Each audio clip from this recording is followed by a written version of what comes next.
Hey everyone, how are y'all?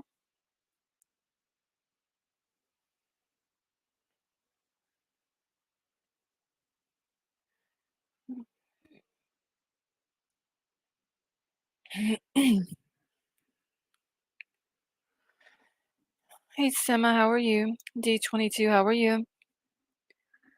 Hey Yorkie Mama, Tracy and Tony, how are y'all?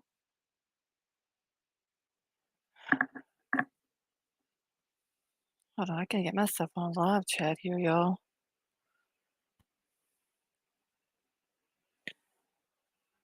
Teresa, how are you?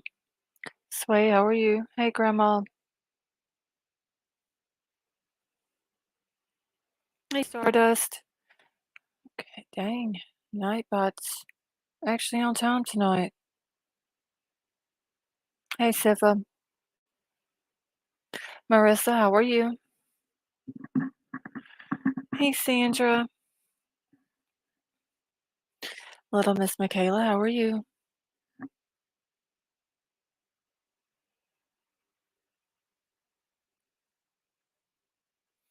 Emerald Queen, how are you?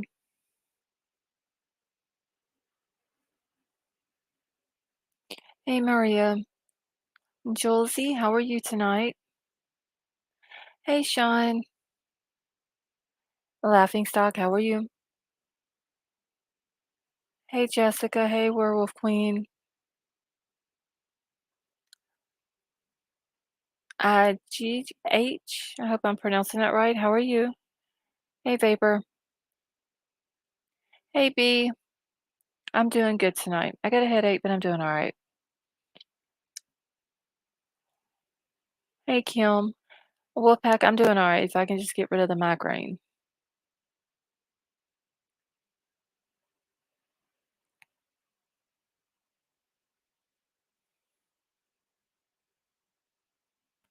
Hey Cheryl. Philly Sports, how are you? And happy Friday. Hey Shells. K Mash, how are you? Hey Miss Honeypenny.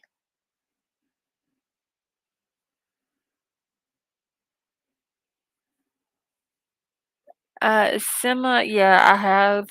I drink, well, I don't really drink a whole lot of water, but I drink a lot of like Gatorades and stuff like that whenever I feel like I'm dehydrated. And usually that works, but when this time it didn't. And yeah, hoping for answers, migraines are horrible.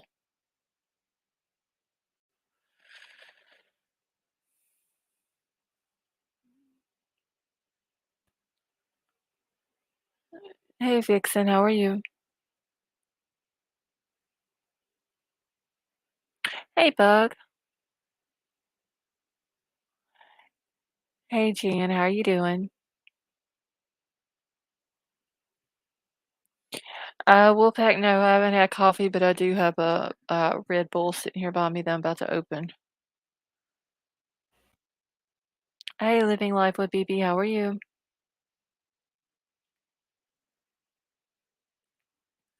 Hey Julie. You're usually asleep when I'm live. Julie, most people are. We're just everybody in here, we're just night owls.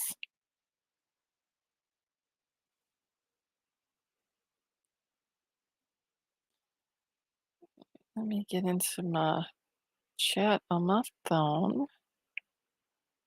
Got a couple of different things to go over tonight. There was some things that I didn't get to go over last night because of my internet, so hopefully it works right tonight. I hope anyway. Hey, my Jay-Z, how are you?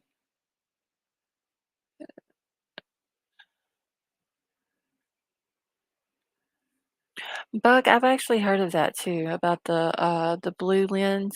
It's supposed to like keep blue reflect blue or something like that.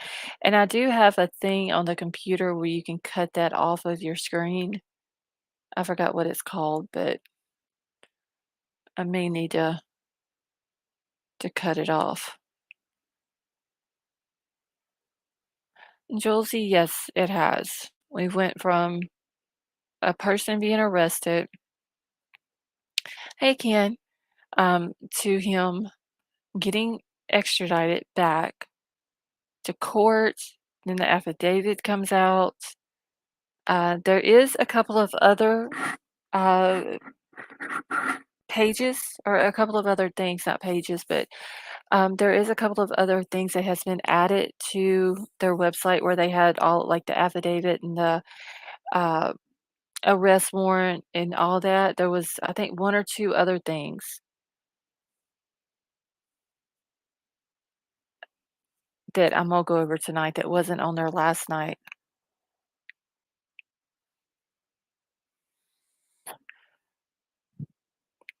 Let's see, I'd use sunglasses. I have all the lights cut off except for just one light in the bedroom. So I'm hoping, and I'm not facing that light, like my back is to it. So I'm hoping that it'll help a little bit. I've literally ate, I don't know how many Reese's and Kit Kats and fruit snacks and everything else trying to get enough sugar in me to make it go away.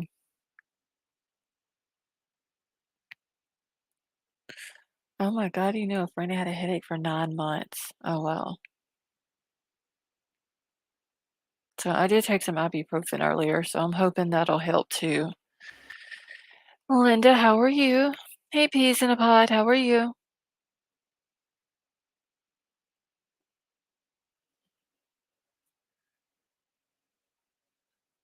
Honestly, Julesy, I think the arrests come quicker than what I was expecting, honestly. I mean, the way they were talking at some times during this, I thought that it was gonna be forever, before they arrested someone. Hey, Lady Lynn, how are you? Usually I do take Excedrin, but I couldn't find any at the store, so I had to settle for ibuprofen. Lady V, how are you?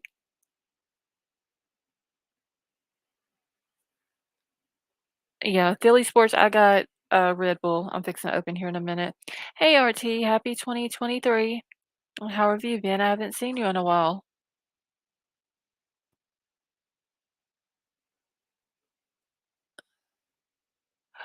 Oh, Jan, I'm sorry to hear that. Hey, Kelly M, how are you? Smell rubbing alcohol. Marissa, my whole kitchen smells like rubbing alcohol. We keep everything in there wiped down.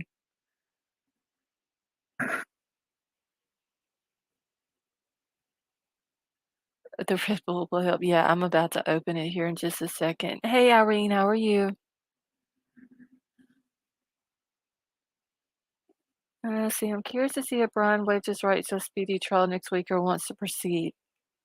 They haven't, Peas in a Pod, they haven't came out with that yet. He goes back January the 12th at his next court date. And at that point in time, he'll enter his plea, guilty or not guilty, which we all know he's gonna say not guilty. Try smelling Vicks. Lady Lynn, I do have some Vicks around here. I just gotta find it. I cleaned my desk up yesterday and I've misplaced a few different things. Um, but anyway, yeah, I mean, I'm sure he's going to plead not guilty because he still thinks that he can, get out of this. So of course he's not going to plead guilty. Um, I did get to listen to some of what Kaylee's family, well, her mom and dad, they did an interview, and I got to listen. Uh, wait, what is this? Hold on. Okay. Hold on, wait. Let me read this. Okay, so on the University of Idaho murders case discussion, which is a Facebook group on Facebook, it says, "What the fuck? He was diagnosed." Go watch the video before his sister takes down her YouTube account. She talks a lot about BK. What she said after the 3-minute mark fucking blew my mind. See if you can find her YouTube channel. She done took the YouTube channel down? Well, hell. So, which sister was it? Does it say? Hold on, y'all. I gotta get the name of Bryan's sister's YouTube channel. Okay, the real optimist, and that okay, the real optimist. All right, let me look at it real quick. So what is she? Okay, so Troll just showed me something. Let me go back to YouTube real quick, y'all. So we know that both. Hey, Alexandra, how are you? Um, hey, Sean. We know that both of Brian's sisters is are counselors, and I don't know their official term of what they would be, but allegedly one of them had a YouTube channel,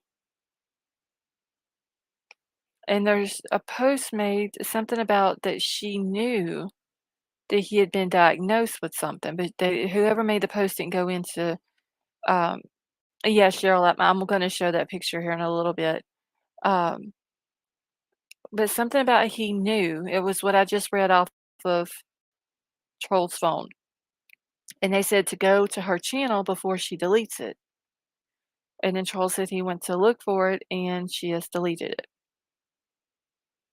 Hey, Headphones, how are you? Okay, so I'm just going through YouTube real quick.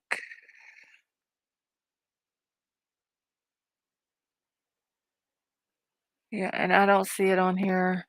He was going through it saying he said he couldn't find it. Well, shit.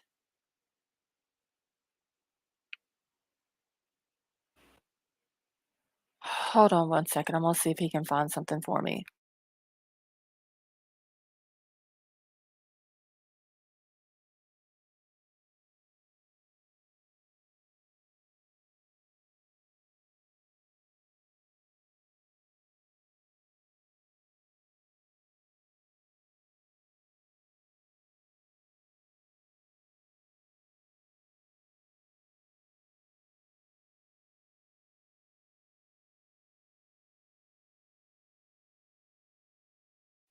Okay, so he's going to try to find the video, the name of the video.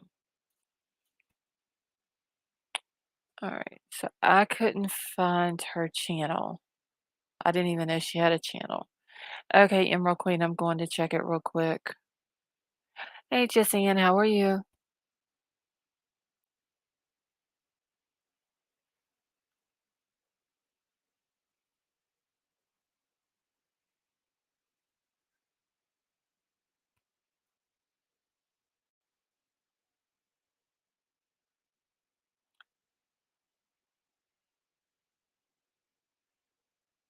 Give me one second.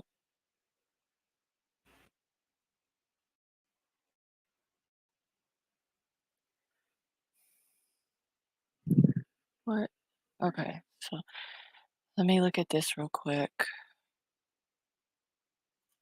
and see what troll is sent to me.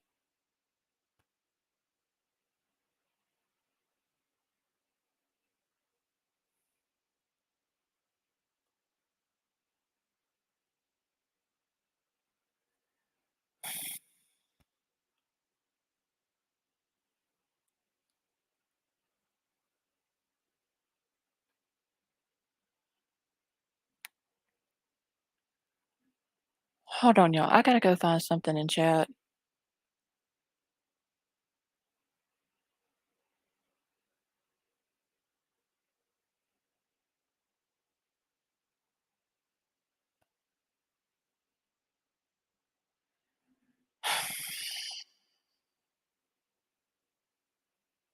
Hey, Fuzzy, how are you?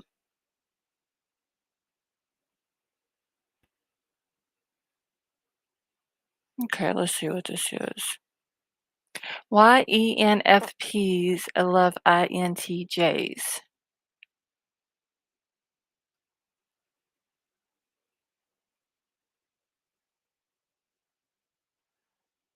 Welcome back, Yorkie Mama. See, trolls last night were, yes, they were.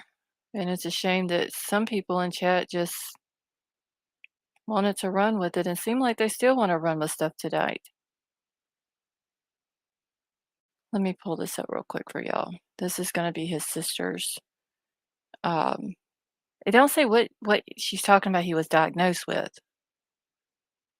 so I don't know,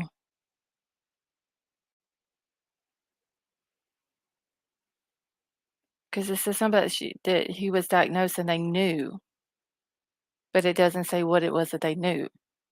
They didn't, like, go into detail about, uh, what was in the video. They just say, "Go watch the video before she takes it down," which is too late, they took it down.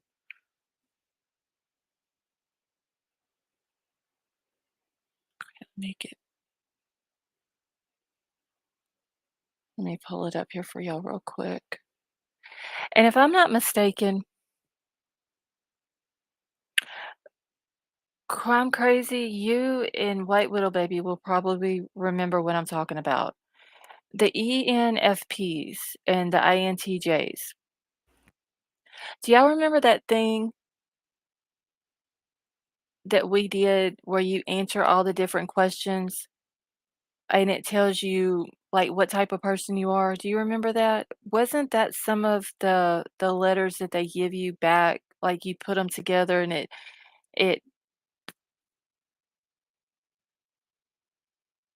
it tells what type of person you are? Okay. See, I'm an INTJ.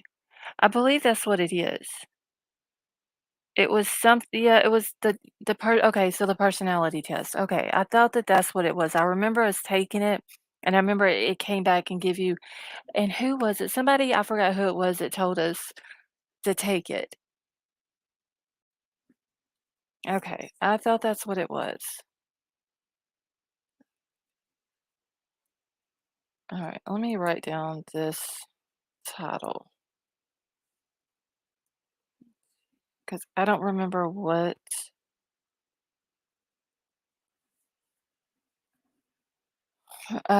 yes, that is it, Sailor Girl, the Myers-Briggs personality test.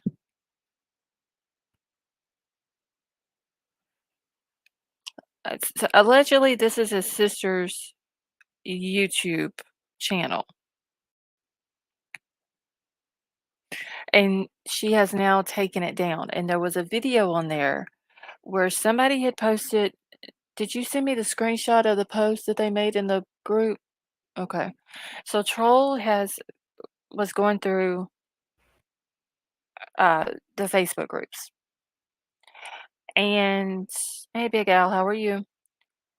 And found a thing where it was saying that uh, he had been Bryan had been diagnosed, so they knew about it, and to go check out her channel, his sister's channel, before she deletes it.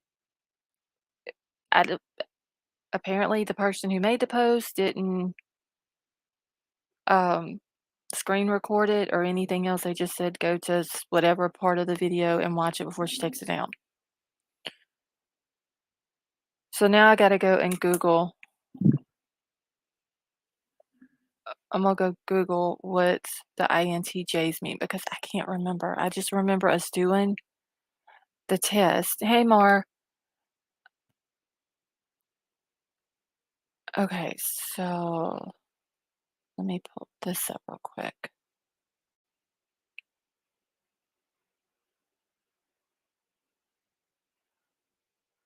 Okay, so not wait, what it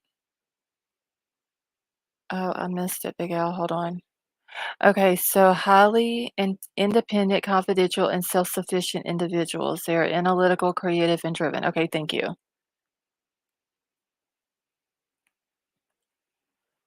All right. And then this was posted, and Amanda Kohberger is his sister, one of his sisters. Hey, Sandra G. It says not what you're referring to, but her YouTube playlist. She has 3 playlists here: songs about killing, mass murder, make me want to die, buried myself, afterlife, music videos with people tied up.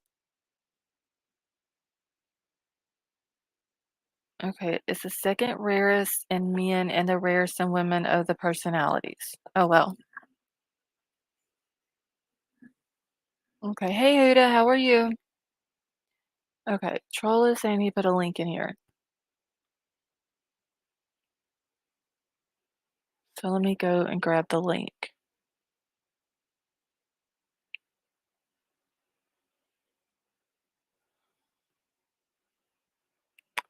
Oh, wait, y'all. Here is her. All right, I'm gonna drop her YouTube channel link. Hey, there's her channel link. She has a couple of playlists. She only has 2 subs, and she's had the channel since 2013. What?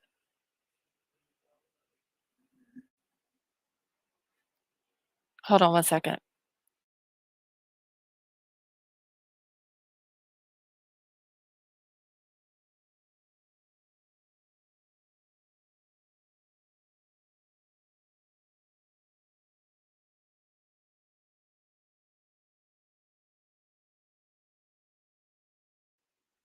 Okay, so this is the same sister that had the other YouTube channel, but she deleted the other one where they were saying to go watch her video or whatever.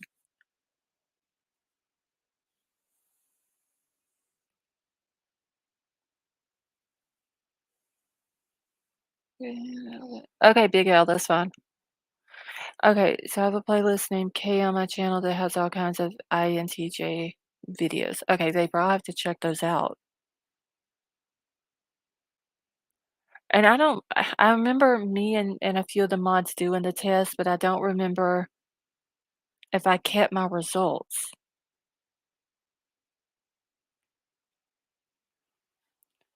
I'll have to go back and see if I can find them because I cannot remember.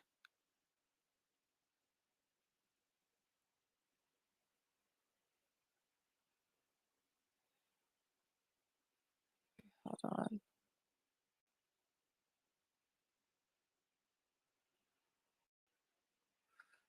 Alright, let me get I need to bookmark this so I don't lose it. And just I'm gonna keep up with that channel and just see if she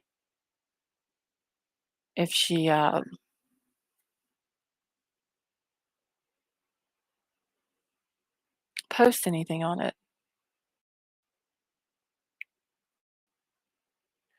Alright, let me see if I can find the test.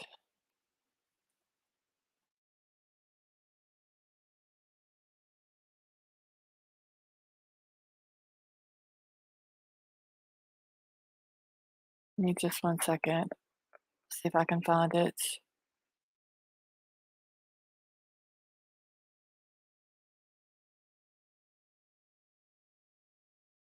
And this thing literally had is this the one?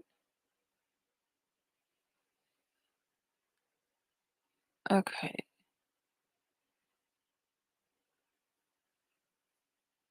No, this ain't it. Shit. Crime Crazy, you wouldn't happen to still have the link to that test, would you?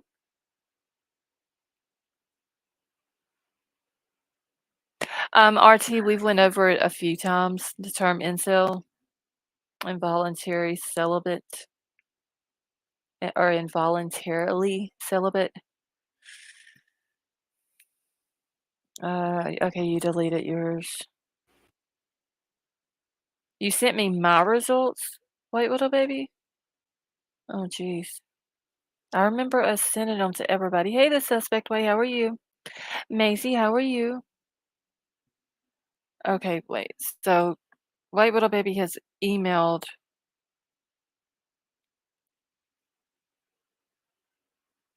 the results so I can get the name.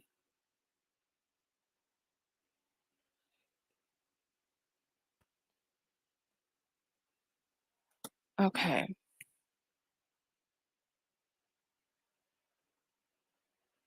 Oh, well, it says mine's an IMTP also. But where is the name of this test at though that we did it on? Myers and Briggs. That's what I just searched.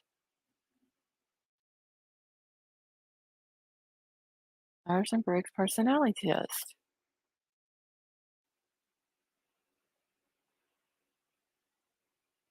Okay, let me see. I might have clicked on the wrong link.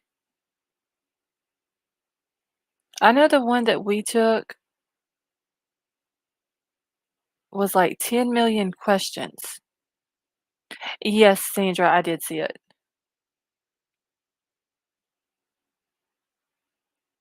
All right, I'm gonna drop this link. Now let me go back to this other one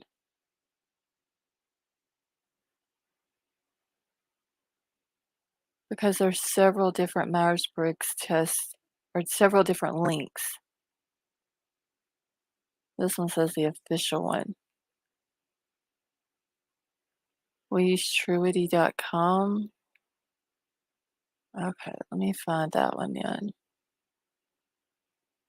I don't see truity.com though.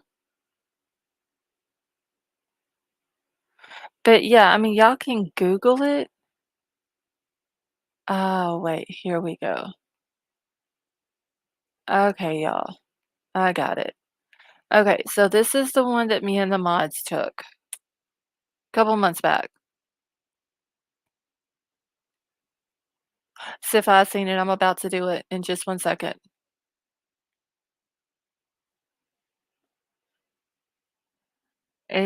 There's a lot of it's several different sections, and there's and each section has several different questions that you have to answer in order to get through it. And then in the end, it will give you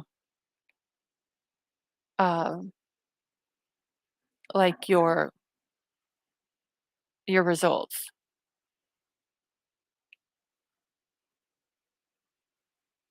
Okay, so I'm gonna pull this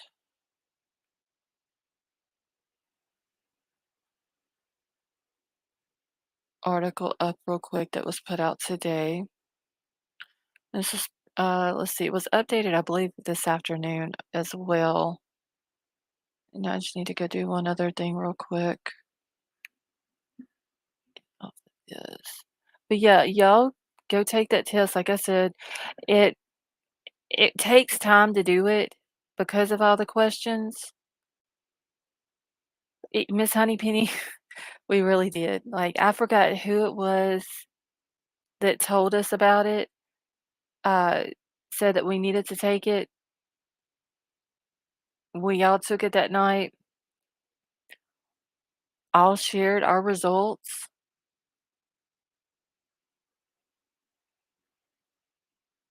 Let's see. Give me just 1 second, y'all. We all shared our results,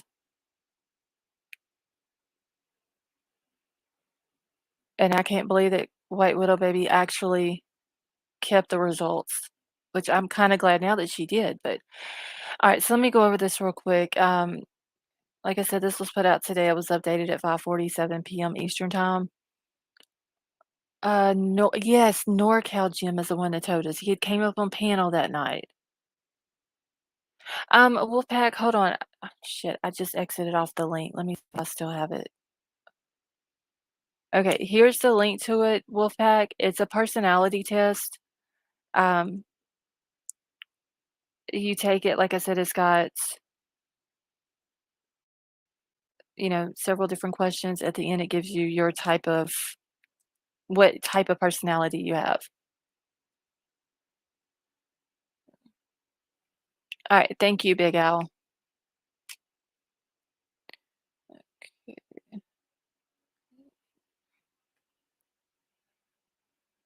Peace and a pod. All right, so it says Idaho's suspect in student's murder thoroughly cleaned his vehicle, also seen wearing surgical gloves multiple times outside family home.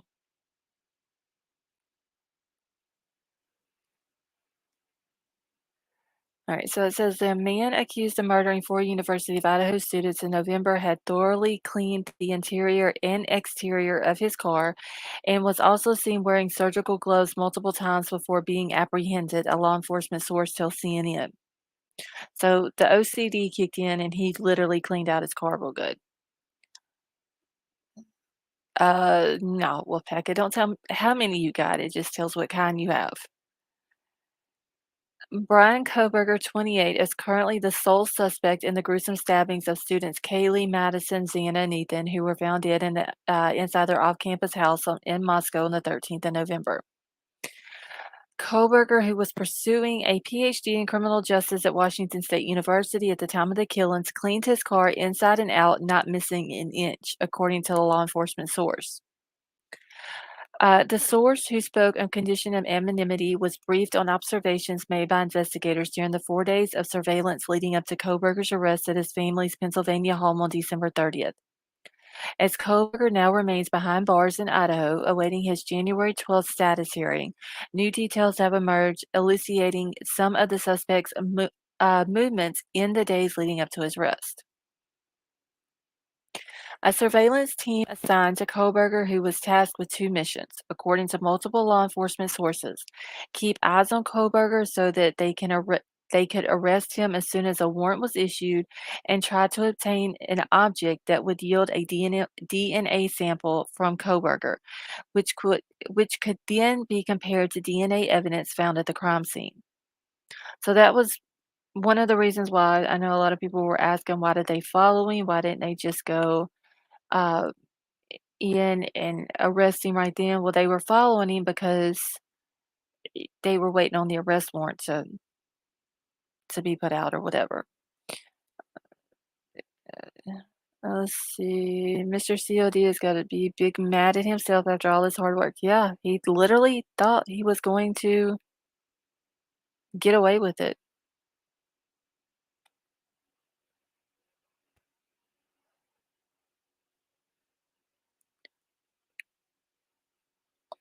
In one instance prior to Kohberger's arrest, authorities observed him leaving his home around 4 a.m. and putting trash bags in the neighbors' garbage bins, according to the source.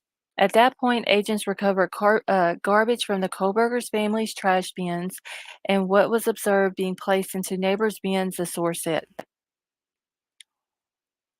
The recovered items were sent to the Idaho State Lab per the source. Now, allegedly, they got the trash on one day, and then, like, the next day, it was sitting in Idaho.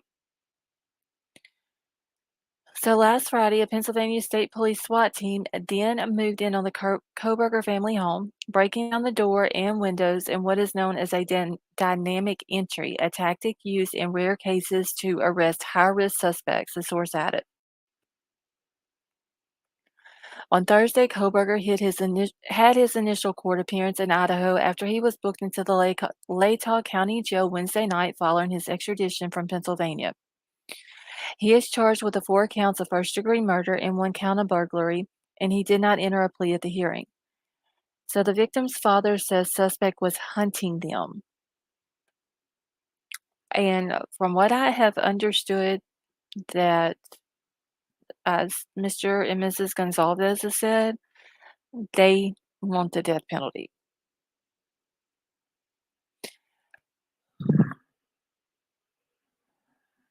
So Steve Gonzalez, whose daughter Kaylee was among those killed, told CNN, Jim, I don't know his last name, but in an interview that aired Friday morning, he has no reason to think that his daughter was the killer's target in particular. Nobody understands exactly why he was stalking them. He was hunting them, Gonzalez said. He was a person looking for an opportunity, and it just happened to be in that house, and that's hard to take. She had her phone right next to her, and she couldn't call 911. So these were just girls that went to sleep that night, and a coward, a hunter that went out and he picked his little opponent that was girls. That's probably why the house was targeted. So in other words, her dad is saying that he targeted them because they're women. They're, weaker than he is. He's very narcissistic and very controlling, so he can control the situation. Probably, hey Gigi, probably wasn't uh, expecting Ethan to be there.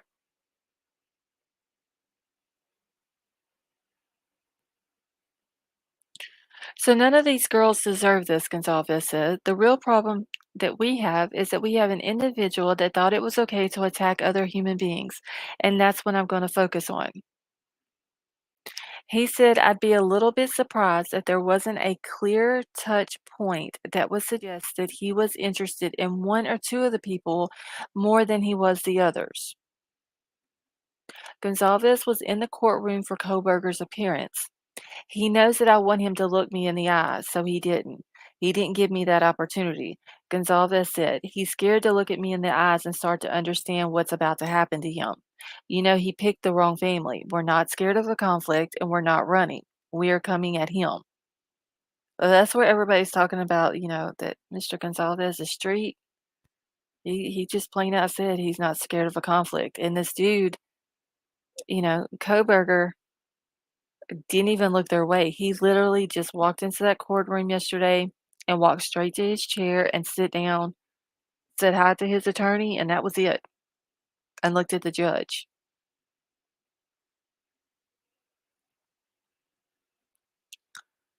Okay, so University of Idaho officials are relieved after the arrest. And in an interview with CNN, University of Idaho Provost and Executive Vice President Tory Lawrence said that he was relieved that there is someone in custody in connection with the killings. Hey, Collins Avenue, how are you? I think that I speak for many in our community that there's a great sense of relief, Lawrence said. But it's bittersweet because this is still a horrible tragedy, but it's a step forward and we're happy to see it move forward. The official added that it was disturbing to read new details about the case that were relevant in court documents released Thursday, including that the suspect appeared to have visited the area multiple times before the killing. With classes set to start next week, Lawrence said that the university is keeping heightened security on campus so people feel comfortable. There's been a significant law enforcement presence here for the last 2 months since the incident, and we felt like we were just pulling that away immediately would be kind of shocking, he said. We just felt like it was the right thing to do to keep it at a heightened level. All right, so this is just going over the evidence real quick of what they had against the suspect. So it says authorities spent nearly 2 months investigating before they were able to name publicly a suspect, a task that grabbed national attention and rattled the victims' loved ones as well as the community, which had not recorded a murder in years. Still, the public's view of the case remains mirrored with questions. As of late Thursday, it remains unclear what motivated the killings. So that's one thing that we still haven't even heard of, like, what his reasoning was for this. And Wolfpack, yes, he's that man. That's like one of the strongest men I've ever seen. Him and his wife to go through what they've went through with their daughter and with their daughter's best friend, who they claim as their child as well. So they didn't lose just one kid; they lost two. So they're very, very strong people. So it says, it's also unclear how the suspect entered the house after authorities said that there was no signs of forced entry or why two roommates who were in the residence at the time of the killing survived the attacks. Now, here's how the investigators narrowed the search down to Kohberger, which is DNA. Trash recovered from Kohberger's family home revealed that the DNA profile obtained from the trash was linked to a DNA on a tan leather knife sheath found laying on the bed of one of the victims, according to a probable cause affidavit released Thursday. The DNA recovered from the trash is believed to be that of the biological father of the person whose DNA was found on the sheath, according to the affidavit. And I also have a picture of a K-bar knife and the sheath that it goes in, and when they were explaining, um, the USMC, uh, letters on it, and then the little globe and all that, the insignia or whatever, it has all of that on there. So I'm gonna show that here in just a few minutes. So it says through phone records, authorities found the suspect's phone was near the victim's Moscow, Idaho home at least a dozen times between June 2022 to the present day, according to the affidavit. The records also reveal Kohberger's phone was near the crime scene hours after the murder that morning between 9:12 a.m. and 9:21 a.m., the document says. So basically, he literally just uh, went back to the scene of the crime, which is I'm sure he probably went back to see if there was any police there, and there was at that time, there was no police there. Okay, so Julesy, your son is in the Marine Corps. Will please tell him from me and, everybody in the channel that we thank him for his service. Alright, so the killings were not reported to authorities until just before noon. The white sedan, a Hyundai Elantra, was seen near the victim's home around the time of the killings. Officers at Washington State University identified a white Elantra and later learned that it was registered to Kohberger. The same car was also found at the suspect's Pennsylvania family home when he was arrested last Friday. The suspect's university is about a 10-mile drive from the Idaho crime scene. All right, so roommate reveals that she heard crying the day of the attacks. One of two roommates who were not harmed in the attacks said that she saw a masked man dressed in black inside the house on the morning of the killings, according to the probable cause affidavit. Identified as DM in the court document, the roommate said that she heard crying in the house that morning and also heard a man's voice say, "It's okay, I'm going to help you." But I wonder, okay, so whenever she's saying that she heard the man's voice, I wonder if she let police know, because obviously she would have knew what Ethan's voice sounded like. So I wonder if she told law enforcement that when she heard the man's voice that it was Ethan saying it, or if it was the guy that was in the house that she didn't know who he was. So I wonder, and that might have been something that they left out because, they had redacted a lot of stuff out of it.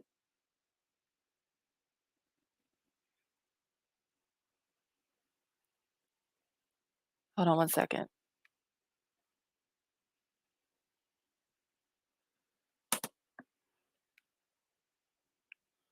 All right, so DM said that she then saw a figure clad in black clothing and a mask that covered the person's mouth and nose walking towards her.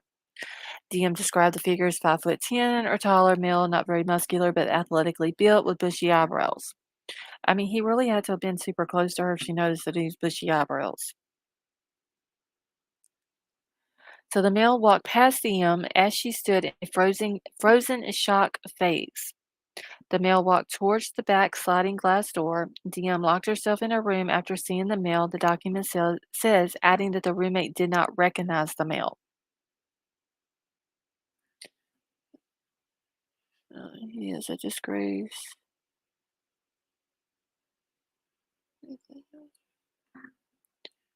Okay. I think that was the end of the article. Yes, it was. All right. So I know a lot of this we had already read in the affidavit, but it was put out today and then it was updated at 5:47 this afternoon. So, all right. Charles said he sent. See, A Voice for Hope, they didn't say that either. Like, if it was like the Rona mask, because I can't say the C word on here. If it was one like that, or if it was one like sort of like the mask maybe that we saw the other guy wearing that they were claiming was taken close to the house that night, only the one that covers the mouth and the nose, but all you can see is the eyes.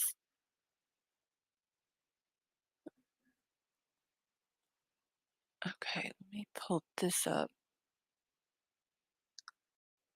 So I mean, like I said, there's a lot of things that was redacted, so we don't know what type of mask.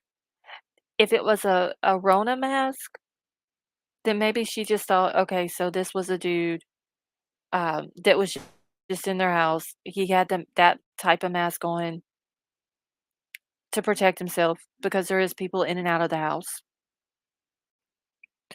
Um, but then there's still the point that it scared her so bad that she locked herself in her room. That's that's kind of hard to you know what I'm saying? Like, it's hard to understand why she didn't call the police, especially if she heard someone say that there's someone in here or she heard crying. I wonder what her reasoning was why she didn't why she didn't call the police right then. Okay, what if the M is suffering from pre-existing mental situations that made her act differently? What kind of pre-existing mental situations, Collins Avenue? Someone said you can text 911? Cheryl, I don't know. Very bad vibe in the house, and that's why she didn't come out. Oh, okay, like schizophrenics. Okay. I don't know. I mean, I don't know if her, um, based on her reasoning for that, like, let's just say whatever her reasoning was, because you know the police had to have asked her, "Why didn't you call 911?" Or "Why didn't you call for help?" Or "Did you go check on your roommates after you saw this guy walking from Ethan and Xana's room?" Uh, we don't know what she told the cops because more than likely that's not gonna come out, until the actual trial starts. And another thing I need to clear up real quick was all the crap that was being said last night. When I said that there was only 4 victims in this whole thing, and that's Kaylee, Maddie, Xana, and Ethan, yes, they are victims. And when I said that, Dylan and Bethany were not, they were not the type of victims that the other 4 are. Yes, they are victims as they have lost friends, they lost roommates, they lost, their classmates, or however you wanna say it, when you're in college. But as far as being a victim like that, yes, but not the type of victims as what the other 4 is. So, just wanted to clear that up. Let's see, I heard she had childhood trauma. Sweet Melissa, Dylan did, because 'cause I'd never heard that before.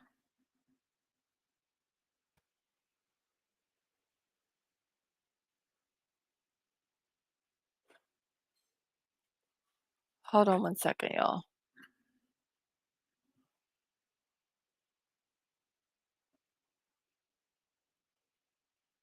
Let me get this other thing pulled up.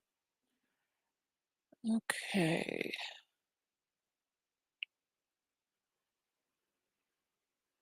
Alright. Why is this like this? I don't no, no, no, I don't wanna do this. Shit.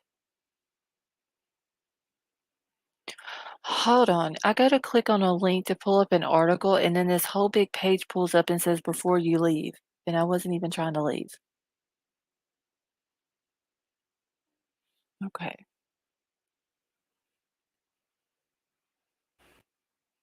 God, why is it doing it? Give me just oh, here we go. Because I didn't have it maximized out, so I couldn't exit off of it. Alright, so let me pull this up. Hey Honda Civic, how are you?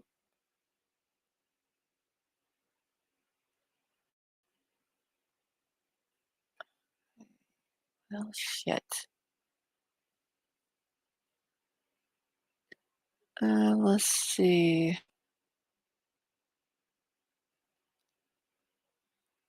How long is it? Alright, yeah, I'm just trying to get back into StreamYard. You have to give me 1 second.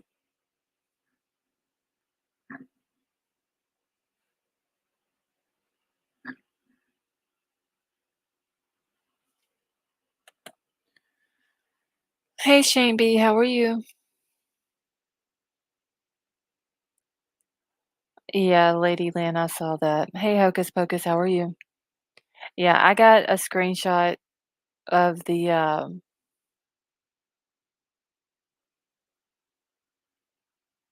mattresses.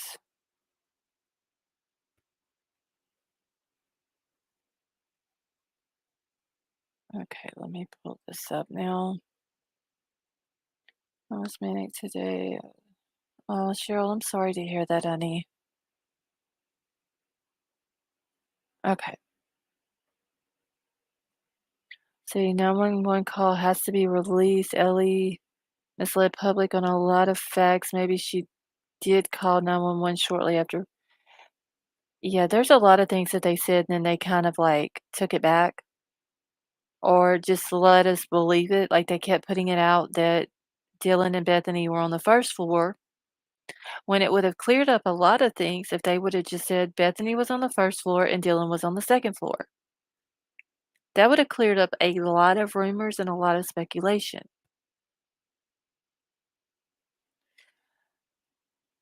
What else was it? They kept saying that it happened between.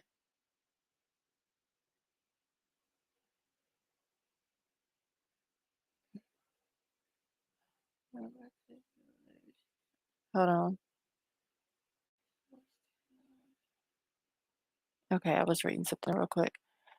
Okay, Werewolf Queen, I'll check it in just 1 second. Um, they kept telling us that it happened between 3 and 4. Hey, out of time, how are you? Um, and that's what we all believed. They never came out and said, well, we actually think that it happened between 4 and 4:25.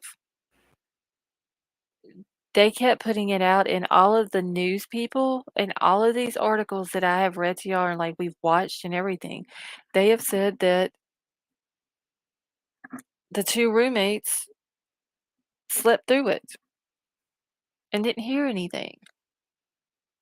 So I don't understand if they're talking about being transparent, why didn't they just say all of that? It would have literally cleared up everything, and now there's articles that's coming out saying that it happened it was, like, was it 16 minutes and all this and that? From the time that they first seen his vehicle till they seen it the last time?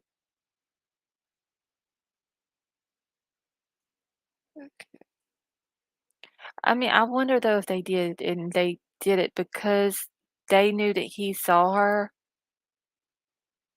and so they were keeping her safe, but I would have thought that maybe they would have put her and Bethany in, like, some kind of protective custody. Just because whenever it came out that there were 2 in the house instead of just Dylan, there were 2. So I wonder if they put both of them into protective custody before they realized who he was, or before they knew who he was, just in case he tried to come back after them for some reason.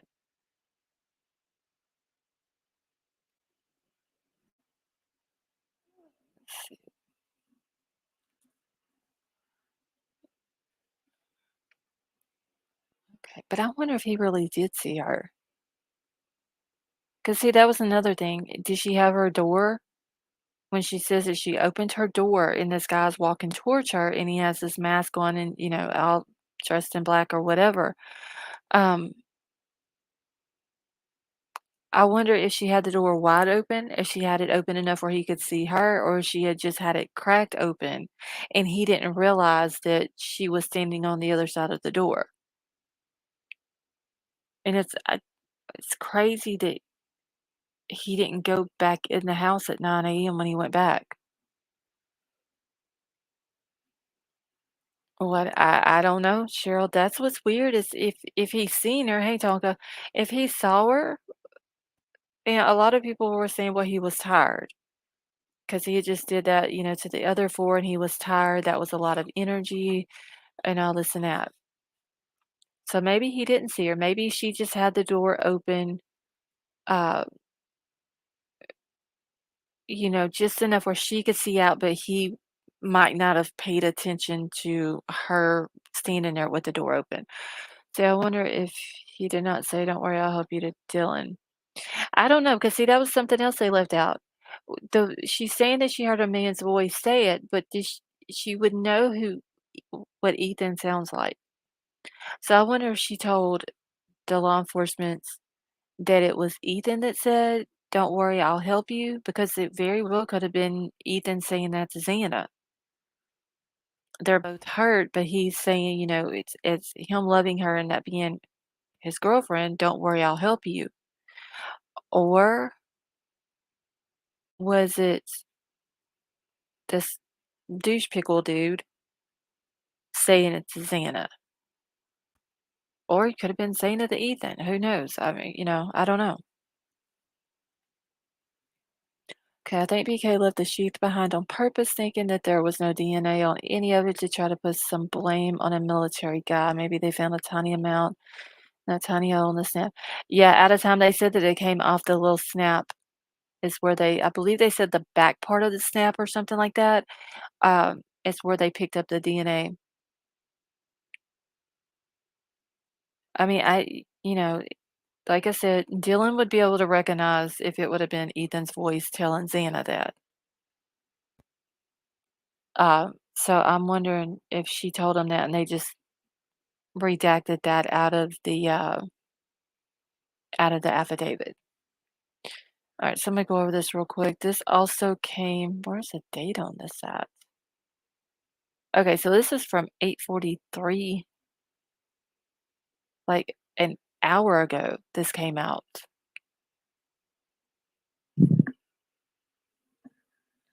Moscow murder suspect traveled to Lewis Clark Valley in the hours after the Idaho students were killed. So, in the hours after police believe four University of Idaho students were killed, the suspect was seen near a coffee shop and inside a grocery store in Clarkston, Washington. So, this is explaining where, like, it had it in the affidavit where they was talking about he went into, what was it, Albertsons, and they watched him go buy like some unknown items and all that. Get this off. All right, so it says an affidavit in the Moscow murder case against Bryan Kohberger shows that his cell phone location in the hours following the quadruple homicide, investigators say. The court document detailed how the suspect traveled roughly 35 miles from Pullman, where he lived, to the Lewis Clark Valley just hours after investigators believed that the University of Idaho students were killed.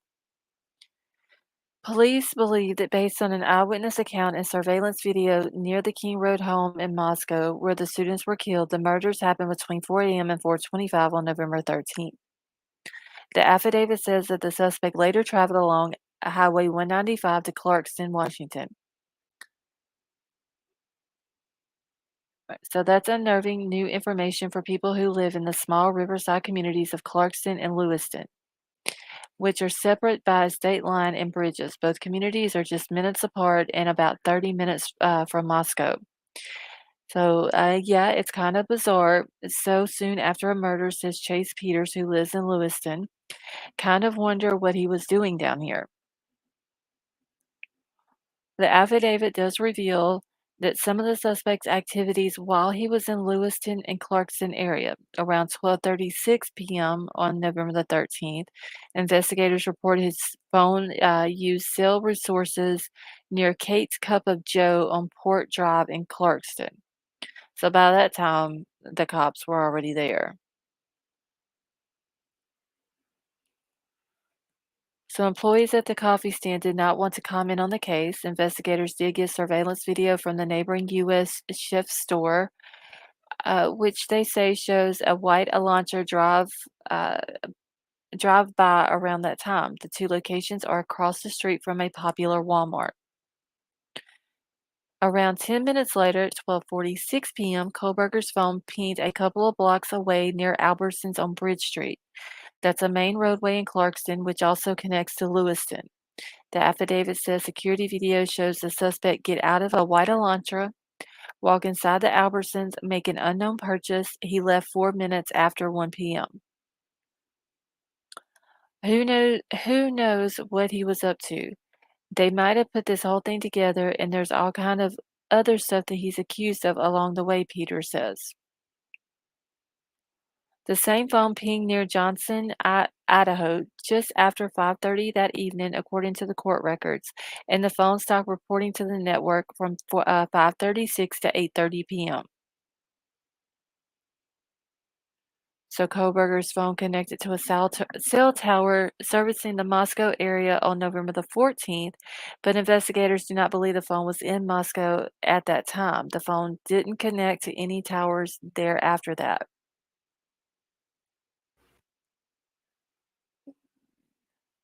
Peters says that while he understands investigators have identified Kohberger as a person of interest within weeks of the crime, he's still uneasy that the suspect was arrested more than a month later and in Pennsylvania. It's definitely freaky, Peter says. I mean, it's concerning because I don't know. I understand that they were trying to build their case against him or whatever, but it's freaky he was able to get so far to the other side of the country. All right, so yeah, that's the end of that one. So yeah, that is kind of weird. I mean, people, it's just the thought that he was in another community that he very easily could have did something like this again in. So he probably buried the knife in the woods. I'm wondering if he did something during the time that they said that uh his phone wasn't pinging anywhere. He wasn't they don't know where he was at or anything at that point.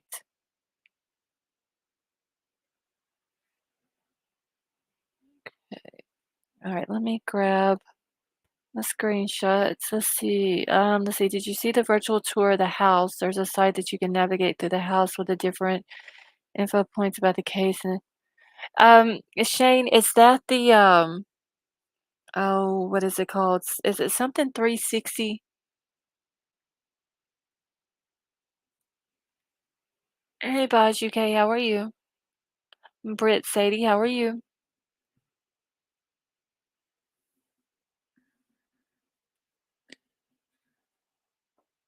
Hold on one second.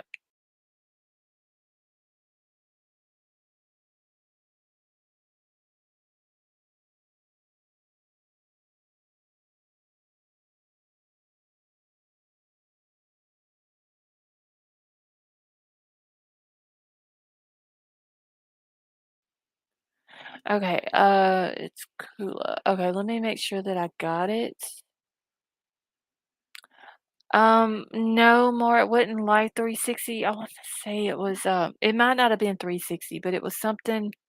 I can't remember the name of it, but it had where you can go through like the front door and then you can go up the stairs, look through all the bedrooms. I had done it I had it on my one of my lives one night. Okay, more this one. But I can't remember what it was called. Let me see if this is it.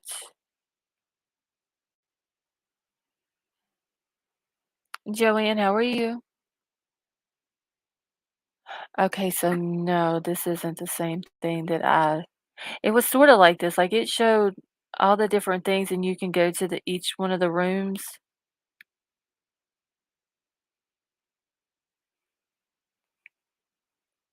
Yeah, it was something like this. All right, well, hold on. We'll pull this up and then I'm gonna get into some other stuff that I got. Let's see, virtual tour right here. Hey, Lights, how are you? Okay, for all we know, the police actually have the knife already. Yeah. See, try Google address 360 view. It was something else. So I want to say it was something blocks, but I don't think that was it. Let me see if I got it. But it's basically like this right here. Let's see. No, I don't have it bookmarked either. But I did show it a couple of weeks ago on here. Let me go back to the front of the house. Yes, Orbit's 360. That's it. Thank you, Suspect Way. Okay, so I've never seen this one though. It tells a little story, like of what happened. That They got it. And Big Al, don't let me forget to send you all of the commands for Nightbot. Okay. So they got, they even put the little, there's all the different things that they put on here that you can read all that.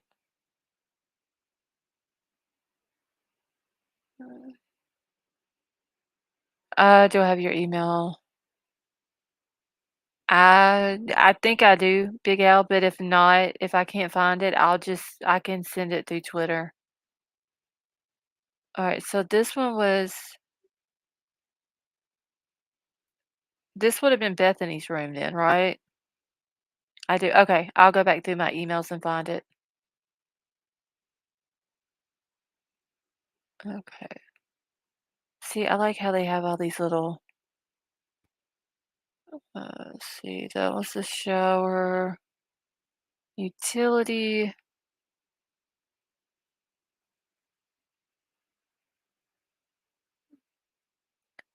Okay.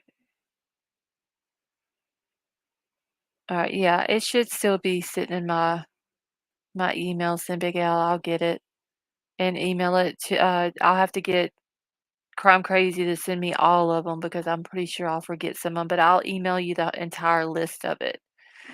Okay, so let's go upstairs, y'all. This would have been the living room. This down here, let's see what this is. Okay.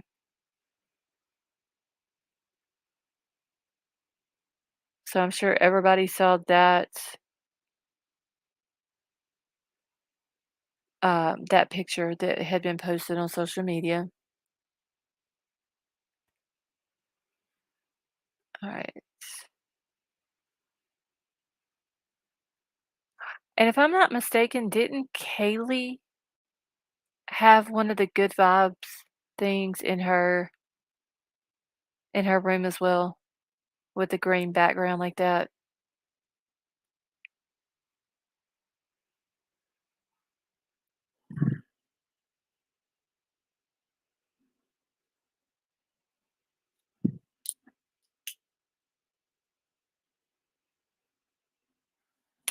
Okay. All right, y'all. So this would have been the bathroom, and then this would have been Xana's room. This would have been the front of the house, her closet. Okay, confirmed to be Xana Kernodle's bedroom. Yeah, we don't. Okay. And we don't know where her bed originally was or anything like that either, y'all.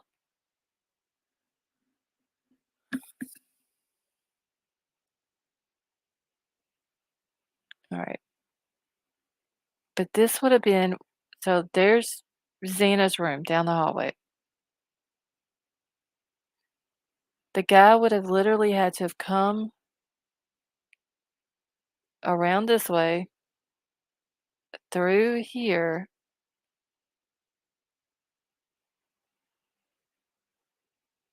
There's the footprint location. They literally put everything on here. So this would have been the footprint that they would have found outside of Dylan's door. And see, he would have had to went upstairs to the 3rd floor, and those stairs are right outside of her bedroom. This would have been Dylan's room right here. This would have been the room that she was in that night. See, confirmed the survivor Dylan Mortens's bedroom on night of the events. Okay, so this is just from the affidavit where it says,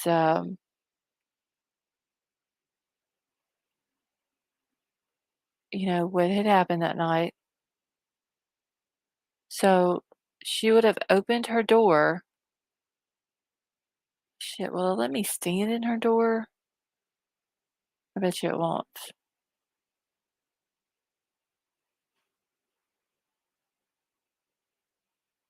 Okay, no, it's not going to.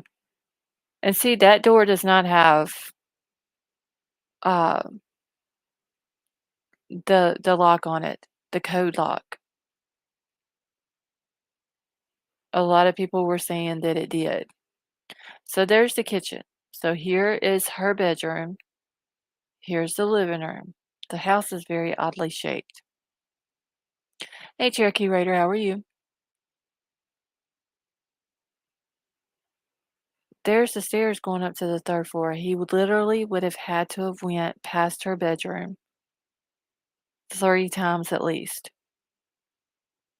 When he went up the stairs would have been once, when he would have went down the stairs would have been twice, and when he came back out of the room from Ethan and Xana's when she said that she saw him walk past her, would have been 3 times he would have walked by that door and then into the kitchen.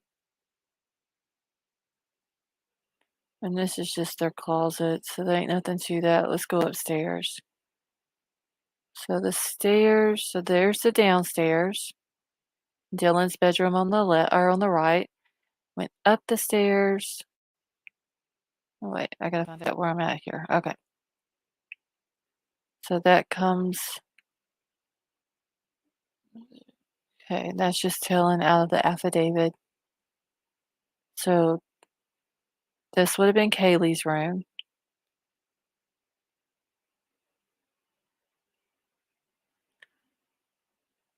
There's a sliding glass door. We saw the picture or the video with her and um what's his name? Little Murphy, the little dog, where she's by the between her bed and the sliding glass door. Right, at a time. Yeah. That she opened her door and he walked past her around into the kitchen and went out the back sliding glass door. Bugsy, have a good night. All right, so this would have been Kylie's room, or shit, Kaylee's room. We have too many Kaylee's and Kylie's, y'all. So this is the bathroom upstairs.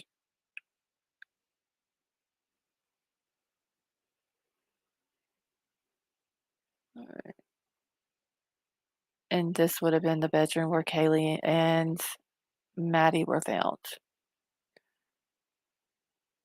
So bedroom 3A confirmed as victim Madison Mogan's bedroom.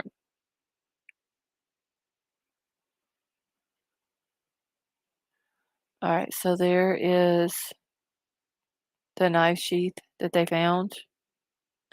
We've seen the video showing air traffic above BK's parents' house the night of the arrest. No, Lawnmower Man, I haven't. And Kara, I'm not sure if she had her lights off or not. Shane B, I don't know. Because, I mean, which one of the girls said that? Dylan or Bethany that said that they heard water sounds?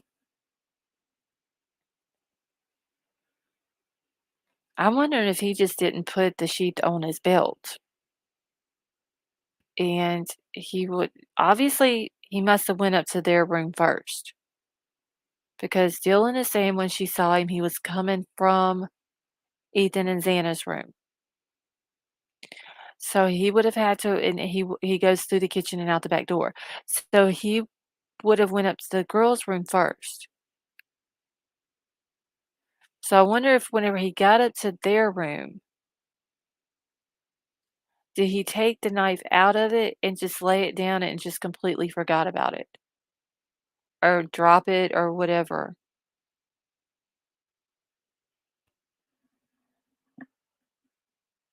'Cause I wouldn't think that if he had it on his belt, that it would have came off unless they were, like, really them girls were really just truly fighting him.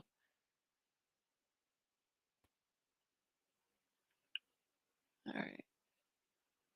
Okay, and like I said, once again, I don't know where the beds were at and all that, and I don't think that really matters. I think that's a little bit too graphic. Wait, what is this? Oh, that's because I'm standing on the bed. Okay.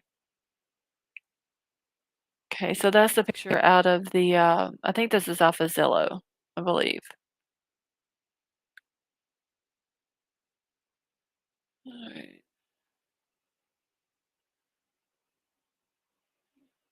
All right, it says here that Madison and Kaylee were found on the single bed in this room.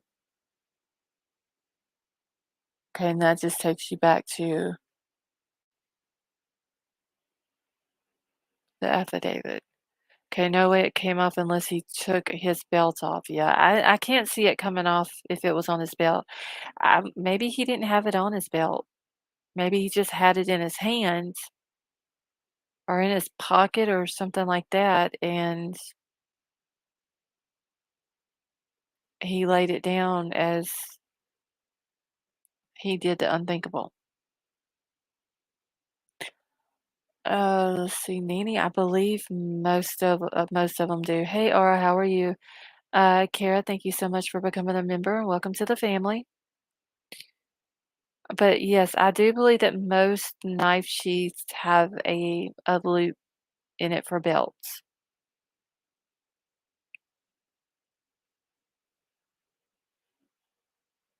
I mean, everyone that I've ever seen has it where you can put it on your belt.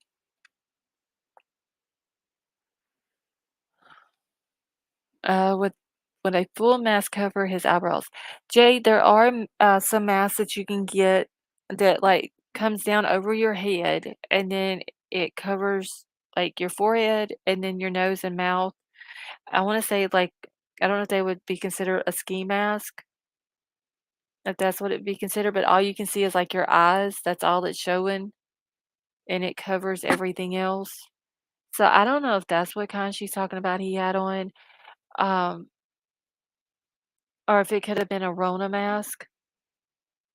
You know, they didn't specify what kind of mask it was. Let's see, may have just been holding the sheath in his left hand while using the knife and chop. Yeah, I mean, he could have. I mean, let's just say he attacks the first girl and the other girl starts fighting him, trying to defend both of them, and it causes him to drop it, and he might have just completely forgot about it. All right, so let's go back down the stairs, and then we're going into the kitchen.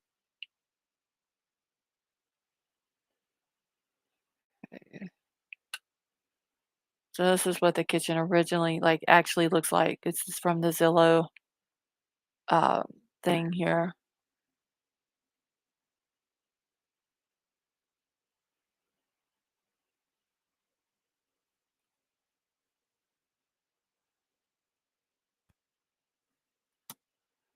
Let's see, do we know if he's left or right-handed?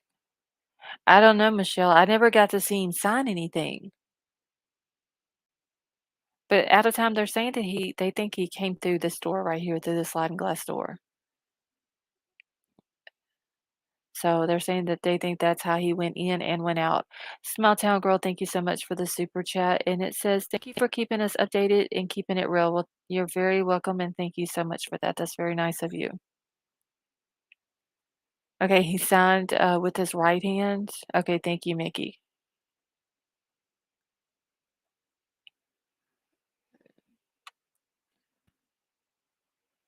All right, let me get that back down off the screen where y'all can see it.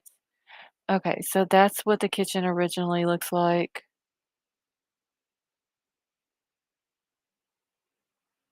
There's the patio off the back door, and that's the patio that we saw in the one body cam footage where the cops go to the back door. You know, they went over to the house where Jack D lives at, then they walked over to their house. Never understood why they went to the back door though. See, that was Dylan. So he walked past her. Yes, it was Bug. All right, so kids. All right, we then looked at that one. What is this?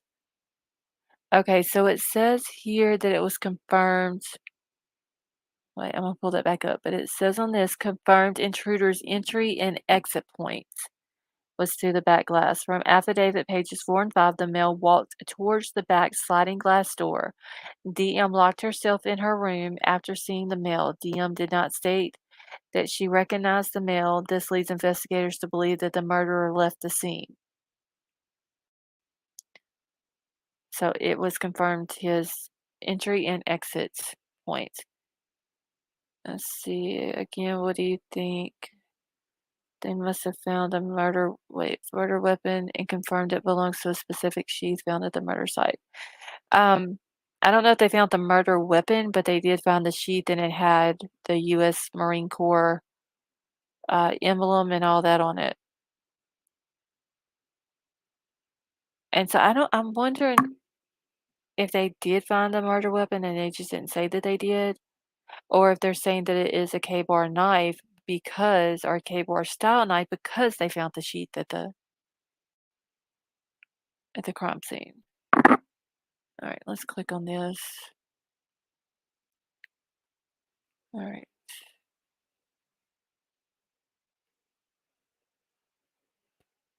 And it's just some more pictures of how,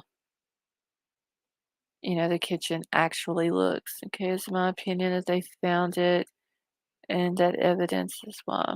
They may have. They didn't put it in the affidavit though. So that might have been if they did, that would have been something that, they left out, but they very well could have found it. They might have found it in his apartment.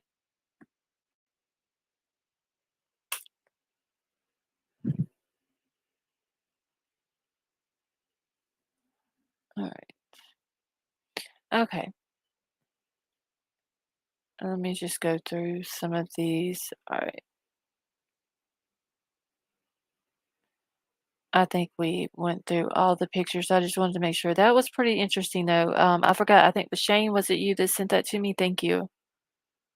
The one that I seen was sort of like this, but it didn't have all the like this one here. It didn't have all the different things that you could click on and uh, and read about. So thank you for sending that to me. And if anybody wants me to, let me go back to the very beginning of it. If anybody would like me to, I can post the link to this in the chat if y'all would like it.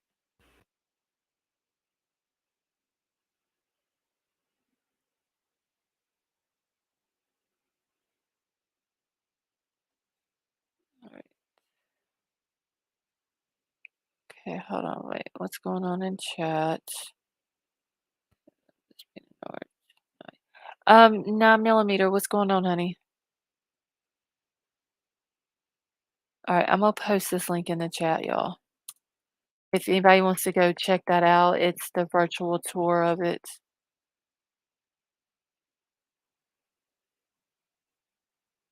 Okay. All right. Let's see. Let's see. The way that you just showed the path from Xana's room to the kitchen exit, Dylan would not have seen him until he was right in her face, and I'm convinced she easily froze in her tracks. Yeah, because he would have had to have come like down that little hallway into the living room, but then turned like going because it would have been a very small spot that she would have seen him. Just kind of like going around that corner, facing her door.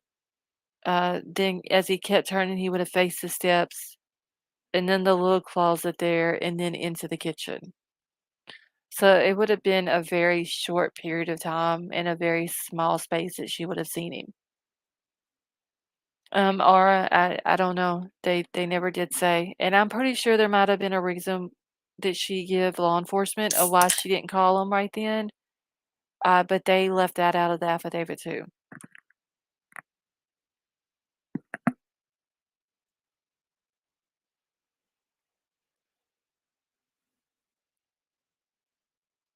And I'm thinking that maybe the type of mask he had on, might have had something to do with it as well. Why she didn't call. I mean, if it's just a regular Rona mask, it just could have been that, you know,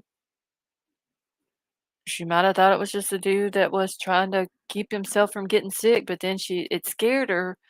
And so that's what I keep going back to. So I mean, I'm sure when she talked to police, she gave them the reason why she did. Let's see, he may not have seen her because he would have been looking for the knife sheath. Either that or maybe she just didn't open her door up far enough.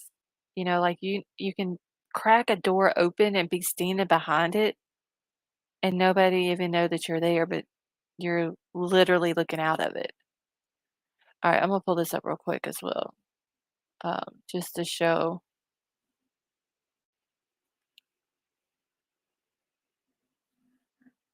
Hold on one second.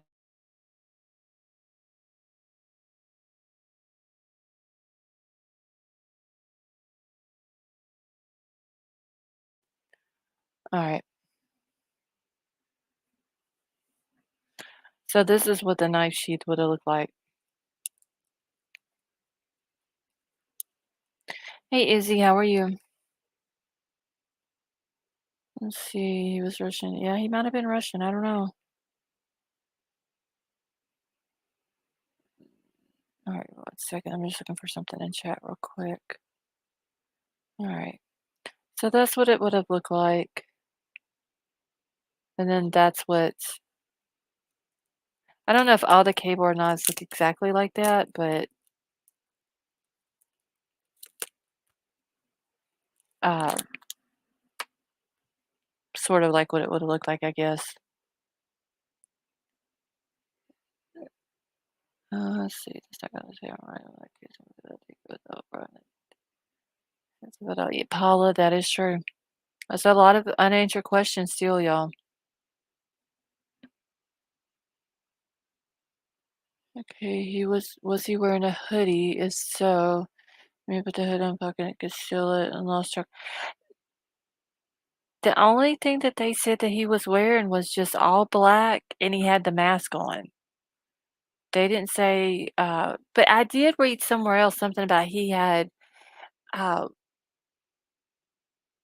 it wasn't tactical, protective gear.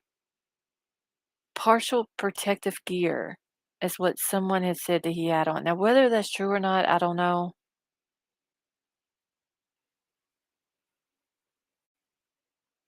Okay, I'm trying to see if this has, I don't think it does. Let me just get into my videos here.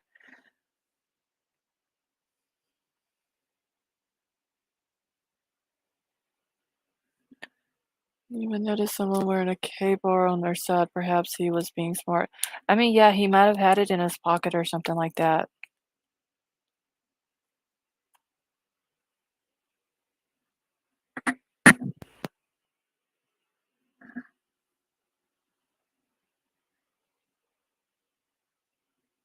All right, I'm fixing to pull this video up.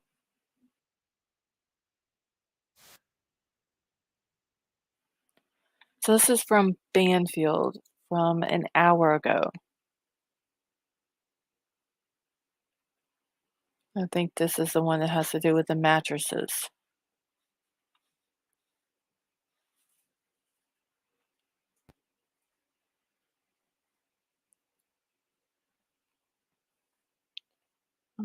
All right, and while this one's playing, I'm gonna mute out. So if y'all need me, just I'll be watching chat. Yeah, this was a surprise actually because it's been quiet out there for a while. Remember, they were even going to break down the crime scene at one point. Today, though, about 5 pickup trucks showed up to the house, parked outside. There were some men that went inside, and then they started carrying out the mattresses, which appeared to be sort of wrapped up in some kind of like big bag. So the mattresses went out. They went into the back of the pickup trucks. And then they also carried out what you can see right here. I think that was a bed frame that they wrapped in a tarp. And you can see the people carrying the items are wearing gloves, loaded it into the back of the pickup truck, took out some smaller items too. They were there for maybe 2 hours or so, and then off they went.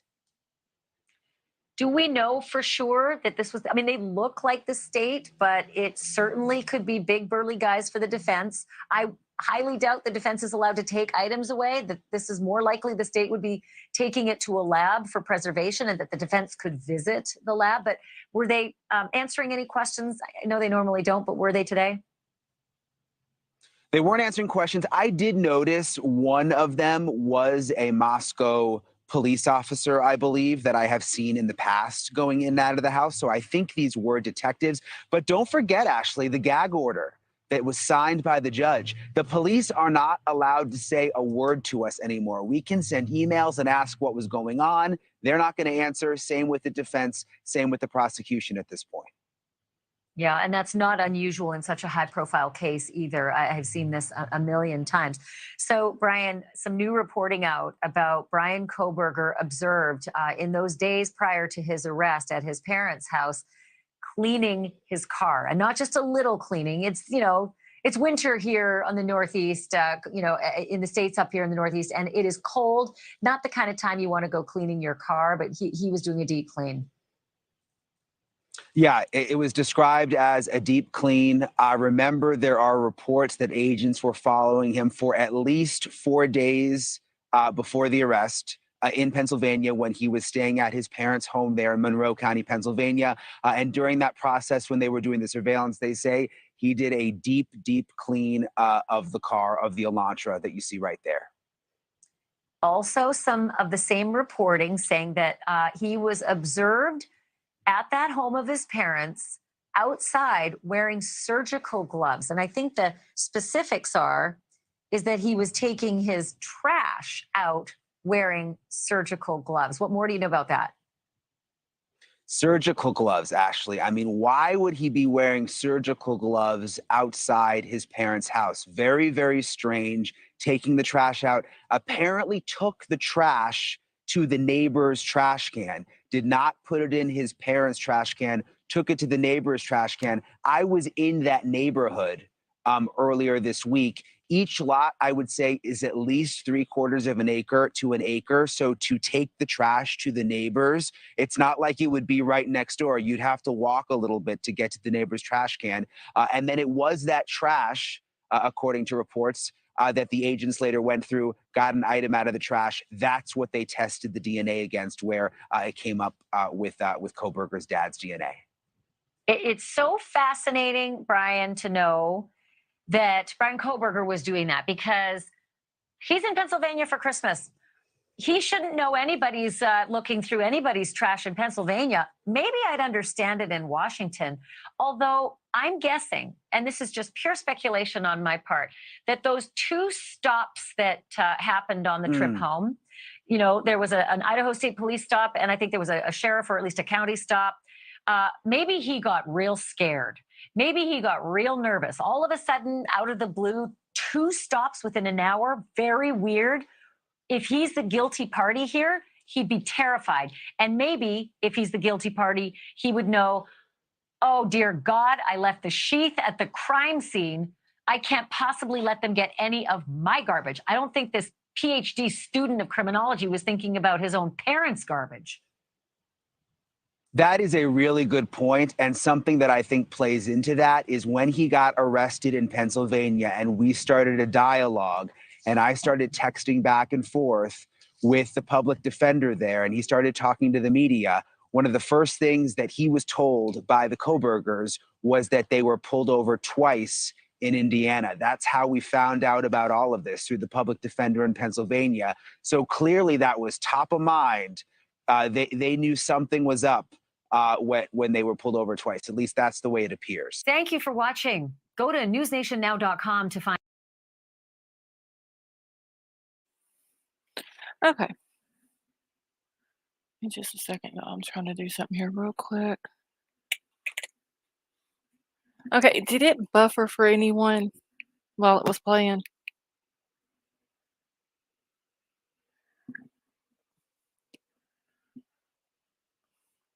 And Izzy, congratulations on the grandbaby. Okay, so good it didn't. All right, so maybe my internet and everything is working good tonight.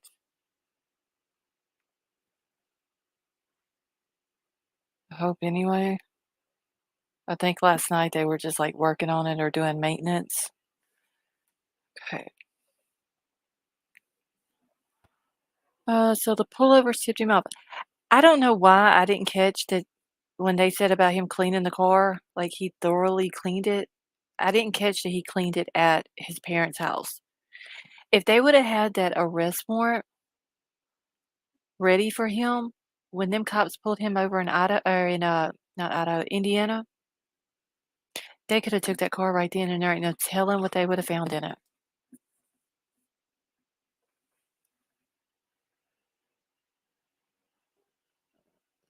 Okay, let me go back up and look real quick. Kids want to say something regarding last night combo and Dylan's actions file. We have questions, yes, but I'm 100% glad you are here to talk about it and not victim number 5.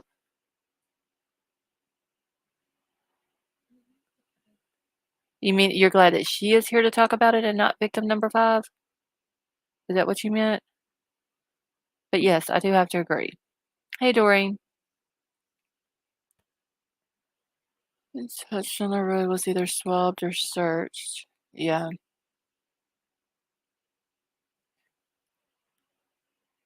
I'm just curious if they found anything. Even though he thoroughly cleaned it, I wonder if they were able to get something. I'm glad she is here and didn't become yes, vapor I am too. You know, her and Bethany as well. All right, give me a second. I gotta grab my list here. Hold on, y'all. Because there was another one that I wanted with the Gonzalez family that I wanted to show. Oh, wait, what is this? Has the Idaho killer struck before? Hmm.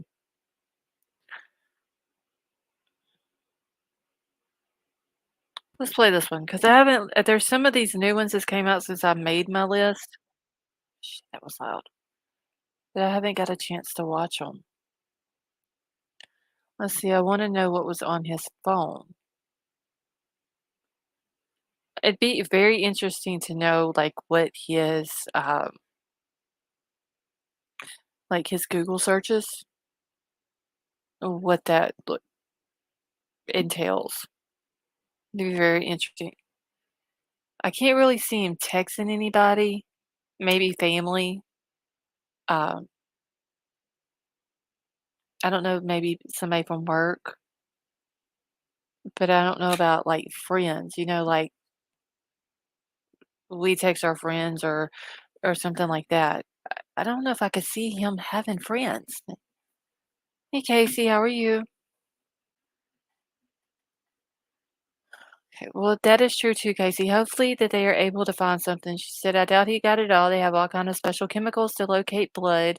I wonder what he threw in the neighbor's garbage and if it's his murder smocks. He's an idiot. Yeah. I mean, I don't know. He sounds like he alienated everyone around him. That's what I'm saying. I just don't see him having friends. I could see him maybe texting people, but family, uh, mom, dad, sisters.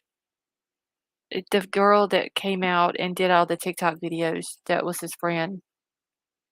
She said she hadn't seen him or talked to him in 5 years.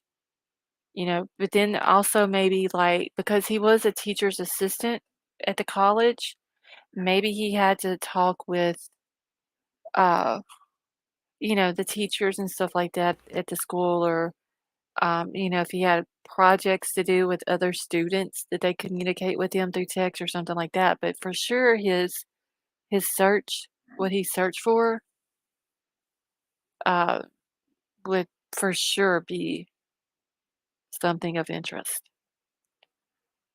Okay, I have a good feeling he's using SKN downloads. Paula, honestly, yeah, I think that he may have. I just don't, I'm not gonna say that there's not somebody who would start out and just go in and murder 4 people, but it seems like to me like they would, I don't know, I could be wrong. Maybe, they would work themselves up to that many. Okay, he had a guy that he would run with, but that was back when he was he in college during that time? Because that was in Pennsylvania, but was that a college friend? Could have been peeing. I saw that guy. Alright, so let's play this and see what they have to say. It says, Idaho Facebook sleuths new surprising details. I wonder if they're talking about the Papa, what's his name? Papa Rogers? 'Cause he's the one whoever was posted under that name is the one that came out, uh, talking about the knife sheath and all that. So let's see what they got to say. In the jail. I got the exclusive reporting from a witness in the Pennsylvania jail that he answered two questions of jailers. One said, why'd you do it? And he said, I didn't do it. But the other one said, why'd you go to Idaho? And he said, the shopping's better in Idaho. First of all, I can't believe anybody would joke about something so horrendous. Second of all, if you're innocent and you're brought in, why would you say something like this? I wanted to get your read on that comment that was made in the Pennsylvania jail. Yeah, the snarky sarcasm there is not the mark of an innocent person. It's just not. It is somebody who's narcissistic, smug, and thinks he's going to get away with it. But you just mentioned the internship that he applied for in Pullman, Washington, with the local police, where he wanted to help them with their digital forensic technology as if he was an expert. And that is ironic. Because of course it's the digital forensics, the cell phone, the car video, the videos of his car that got him caught. But the biggest thing, if you want to just chalk up if he is indeed guilty, how idiotic this is that he is in a death penalty state that doesn't have the insanity defense. It's the only state in the union that doesn't have the insanity defense. So maybe the shopping's better. Was he talking about shopping for victims? It's not just creepy, it's insulting. Yeah, to well, the he went. justice You know what? He system. went to Albertsons. He went to Albertsons at around noon after the murders, and if he's the killer, that's what he was doing after butchering 4 people, shopping at Albertsons that afternoon. Okay, the other thing I'm astounded at, and I don't get this at all. 4 a.m. The noises begin, and they wake up Dylan, the surviving roommate, and she thinks she can hear Kaylee upstairs. She thinks she can hear Xana. Xana just got a DoorDash delivery at 4 a.m. And the killings happened in this 15-minute to 16-minute period. I can't understand how you could see lights on, a DoorDash delivery arriving at a home, and be killing within 15 minutes. Does this make any sense? Well, just keep in mind that nothing about this makes sense. But what is startling is the confidence with which the killer would have gone in the door within 12 minutes after the DoorDash delivery. We assumed, of course, they were all sleeping in their beds, but now that we know the timeline, I mean, you get a DoorDash delivery, you're eating it in the next 12 minutes. This person came in. We know that we believe Xana was on TikTok at the time based on her digital footprint on her phone. It represents a tremendous level of confidence, hubris, if you will, to think I'm going to go in there. I know there are people in there. There was just a delivery in there, and begin the stabbing spree. The page 4 of that affidavit just made my blood curdle, Ashley, to think that there was, crying, that there was a thud, that there was whimpering, and we're certainly not putting any blame on the surviving roommate. I think what she witnessed was absolutely traumatic. But for him to then walk past a living witness and leave her alive makes no sense whatsoever unless somebody Casey, is in a can you give me 10 seconds here, literally 10 Sure. seconds? Do you think this is the first time killing? Yes, I do, because of all the mistakes made. Because if he had done it before, he would not have been this sloppy. But just because this was, in my estimation, the first time, if we hadn't have caught him, I doubt it would have been the last. Casey Jordan, I knew you were the person to ask. Thank you so much for this. We'll have you back for sure. Good to be.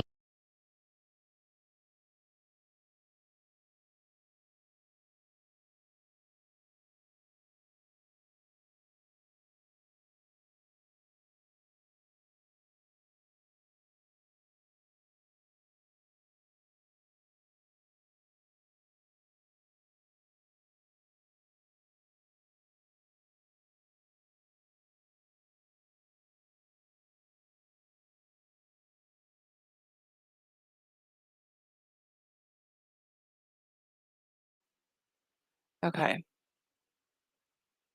Thank you, Big Al. All right, so real quick, I'm trying to find the one of Kaylee's family. Her mom and dad did an interview, and then her dad actually did one earlier today. And then I'm gonna drop the link, and if anybody wants to come up. And they have said that the house will remain. There's no sound. Can y'all hear me?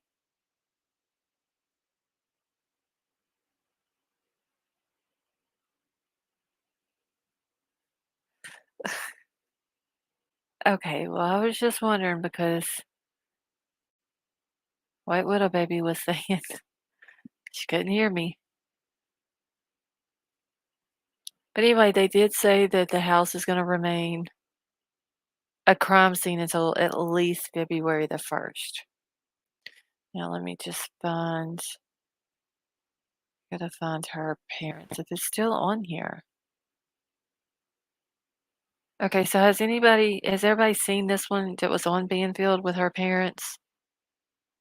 It was actually after the court thing last night they did it. They put it out 17 hours ago. Okay, I was 10 seconds behind. It's alright, Grandma. Okay, I find it interesting that Papa Rogers is silent and he adopted the name, most likely from Christopher Aaron Rogers.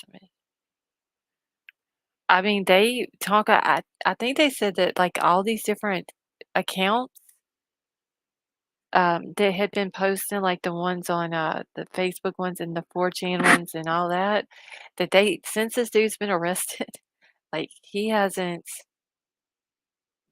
None of them accounts have posted anything else. And there was another one that oh, the one on Instagram that was saying, was it 22 something? I forgot what it was. I have to go back and look for it.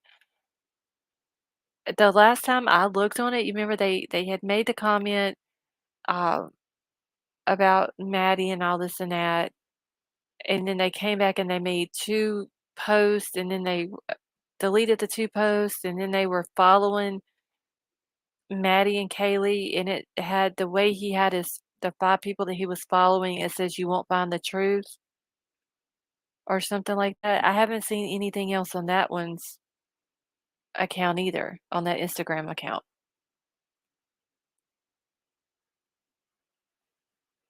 Okay.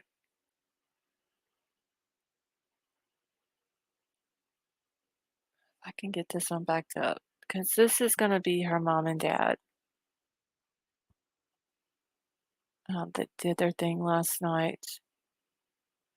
I think the whole story will reveal why Dylan did what she did. I mean, hocus pocus, I would think she told the police why she didn't call them whenever it first happened, or when she saw him. Thank you, Fuzzy.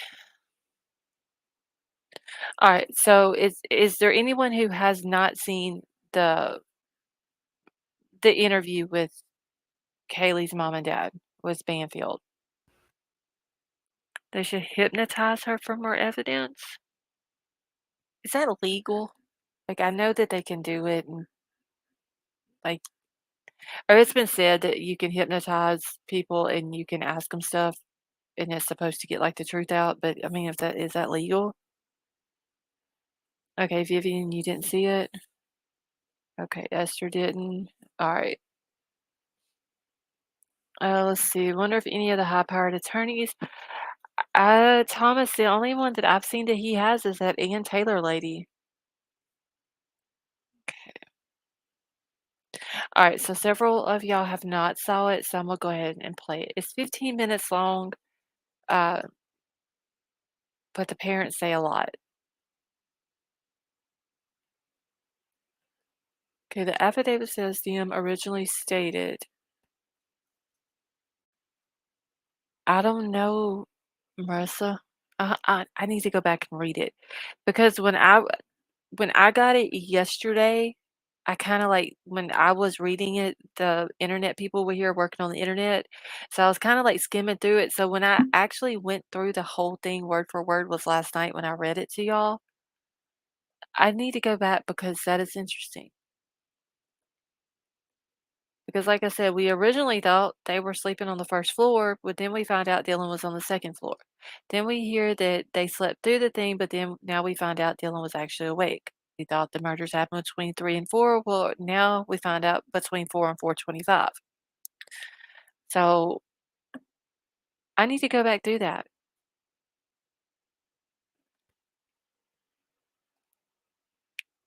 Okay. All right. So yes, the interview is on News Nation. It's with Ashley Banfield. Okay, are we ready to have more questions? And then yes, there's okay. So I did see today, and I don't know how true this is, but was it in the affidavit? I need to go back and see which one. There was a page that was redacted. It was either the affidavit or probable cause or one of those. I need to go back and be sure which one it is. But someone had said well, there was something brought up about Ethan, and they said that Ethan's autopsy report was included in it, but it had been redacted from the public. And that on his thing, it said he was murdered. Like his said it was different the way his was worded. That was something about it. Was it stabbed with a sharp object or something like that? I'll have to go back and see which one it was. It might have been in the affidavit.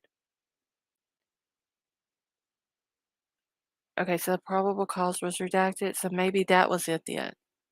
But I did see that they had, for some reason, it was only Ethan's autopsy report.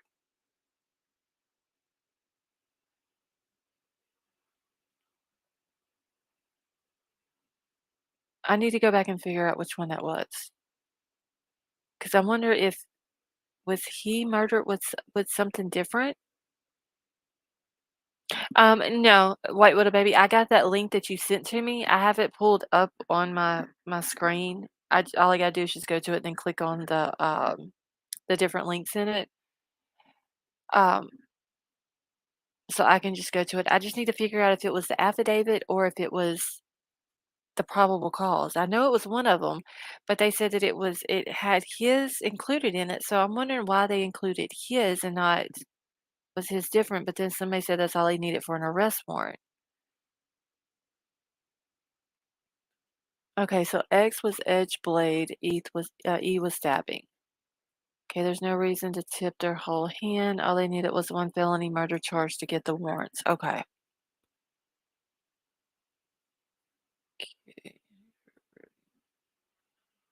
So yeah, I still gonna have to figure that out and write a note. Oh, and I don't know if the person is in here, but I just wanted to say this real quick while I'm thinking about it, because I'm fixing to open them real quick. Someone has sent something off the wish list. The the pack of 12 pack of pens and the little sticky notes. I got them in the mail today. Thank you so much for sending those. And I'm fixing to actually open the Post-it notes and start using them. So thank you for sending those, whoever it was. All right, so let's go ahead and get into this and start playing it. Like I said, it's 15 minutes long, a little over 15 minutes, but it is of Kaylee's mom and dad. They say a lot in it, and then their lawyer speaks, and I didn't get to finish hearing what all their attorney had to say. Mother and father of Kaylee Gonzalez. They've been patiently waiting by. Their attorney, Shannon Gray, is also standing by as well. And thank you, all of you, for doing this and giving us this opportunity to touch base with you. I know this has got to have been one of the most difficult days of your life. Steve, let me begin with you. Your reaction after laying eyes on the person accused of doing this horrendous crime against your family. I just looked at a guy that looks like a normal, everyday, kid. I mean, I didn't see anything there that caught my eye. I just was overtaken by the fact that I was in a courtroom going over a case that had to do with two people that I cared and loved about. It was a little bit unreal, but I was just overtaken by the moment. Christy, I can imagine that is an understatement, being overtaken by something. You're in a club no one ever wants to belong to. There are so many others across this country who have been through what you've been through and say the same thing. It's unbelievable. They're numb. Does that sum up how you felt? Can you tell me what you thought? I expected to feel, and just this immense amount of hate. And I'm sure that will come. I think that I'm a little bit in shock still. But looking at him, I just felt nothing.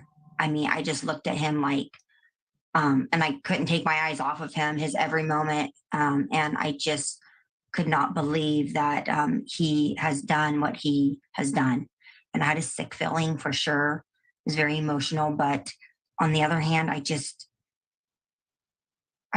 was numb. You expected him to be a bigger monster and a more intimidating. I mean, I'm like, this is the guy. Yeah.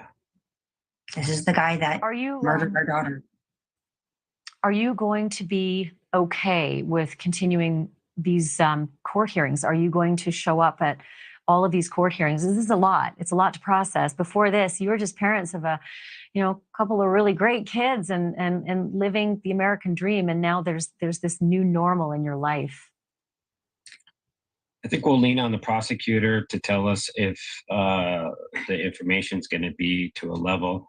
Like I've already told them what I'm comfortable with hearing about the family house. I don't want to hear any of the gory details. So there'll be certain days that we're there and certain days that we check out, We have Shannon that will keep us in tune with that as well. And we have other family members that will be going on some of those harder days. They feel that they can be there because we know it's a long road, but and it's a drive for us. But we'll do it every day if we have to. We just don't want to go into bad details. There's there on the screen. There were pictures of Kaylee as you're talking, and I'm always struck by how much she looks like you. Absolutely stunning. You. Just such a beautiful girl. Indeed. Yeah, we didn't look like that. Mama's girl. She looks like you, Steve. She's got some of you too. I just wanted to get a sense from you about justice. What is it? What does it look like for you? I mean, you're just starting this process. For me, it's going to look a lot like an end. I mean, justice doesn't have a room where you can read books and you can go to school and you can have 3 meals and you can have your vegan diet. To me, that's not justice. Justice is when you leave the planet and the whole world is able to rejoice and be glad that you are not there. That's justice, and we will forgive him. We will. We're not going to have that heavy weight on us. We will forgive this individual, and we will, but he has to pay for what he's done. And it's not just our daughter, it's all the victims he needs to pay justice to. And, that's all I can say about it. Yeah. Chrissy, it's always a shock to face the person who's alleged to have committed these horrendous acts and changed your lives forever. If you could say something to this person, what would you say? I just, I wouldn't want to give him too much. But I mean, I would tell him that, he destroyed our lives in an aspect. Does he realize what he has taken from us, from these 4 families? I mean, Ethan was a triplet. Maddie was an only child. Xana had siblings. Kaylee was one of 5. She was the middle child. She had 2 older siblings, 2 younger siblings. Just the immense loss. I mean, did he really think? I mean, he did really think about it, which makes it really hard. But why? And I would add to that if you were looking for cruel girls that were bullies to you through your life when you were struggling, you picked the wrong girls. My girls have been through a lot, and they weren't the ones to pick on somebody that because they were overweight or they were struggling and people weren't. They were actually the ones that stick up for you.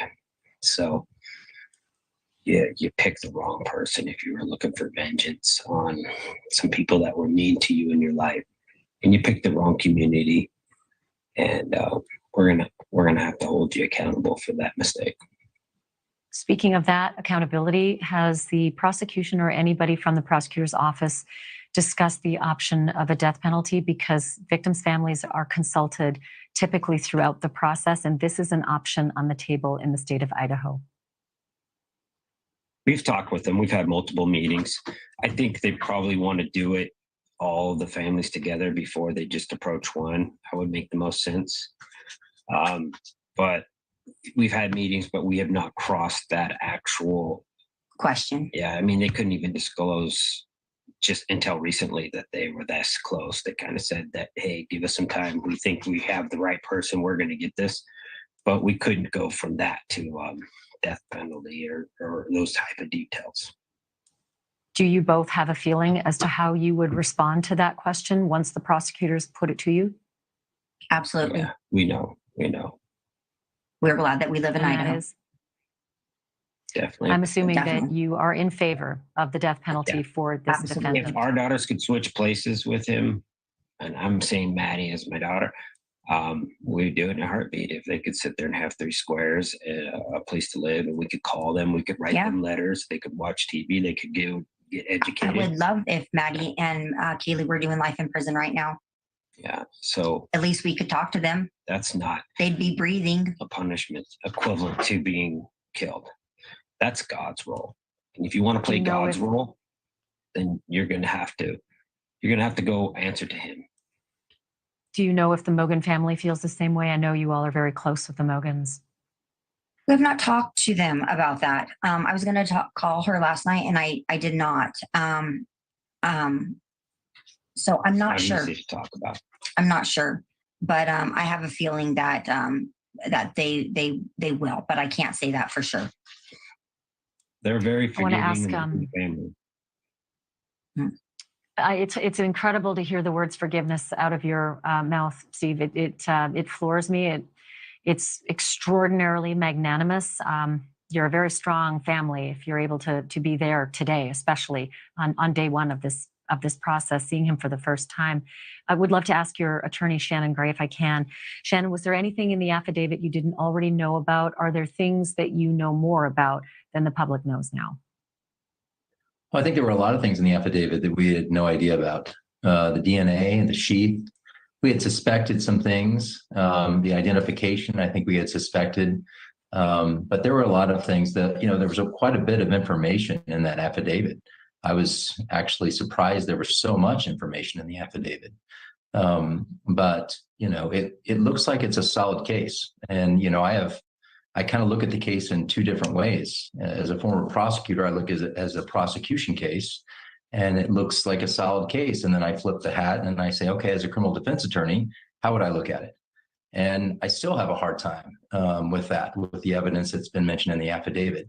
And that's not the entire case. There'll be additional circumstantial evidence that'll be provided that will make more connections, hopefully, with the defendant in the case. And like they've always said, it's not just a arrest, it's a conviction. So we're hoping that that's the case. Steve and Christy, when we covered the tragedy that befell Gabby Petito, her father, Joe Petito, said that there were some lessons that he learned very early in the process, and that was to pay particular attention to your other kids because they are going through an immeasurable trauma. Have you had a chance to navigate this with your other kids, with Kaylee's siblings, and have you charted a course forward? Yes, we have. Our 2 are adults and they are grown, and we have talked to them, and they know, they can reach out to grief counseling and whatnot. And we are very open, and we talk a lot about it. We cry a lot about it, and that's not always enough. But our 2 younger children, right now, we are kind of letting them do their own grieving for a little while longer before we start some grief counseling with the church. They have some great people for us to reach out to, and we plan on reaching out to them. I've been talking to the pastor on a daily basis, and he has some really good, they go through grief counseling himself as the pastor, and he has a team like for teens and whatnot. And he feels that they are like the best, and I trust him. He's a great man, and he's got us through a lot here lately. And yeah, we feel that we just don't want to throw it on them, because right now they're like, no, we don't need that. But I don't see how they cannot not need that. They're young, and they're heartbroken and they're confused. Yeah, this is their friend and sister. Yeah. And, So, and you know, unfortunately, Maddie as they well, will- right? Yes. I would assume that Kaylee's siblings were very close with Maddie as well. This is a tremendous amount of burden to try to process for them. Yeah. Yeah, Maddie was very kind and had been a sister to them for so long that it was just, we took for granted that she was there and that she would always be there.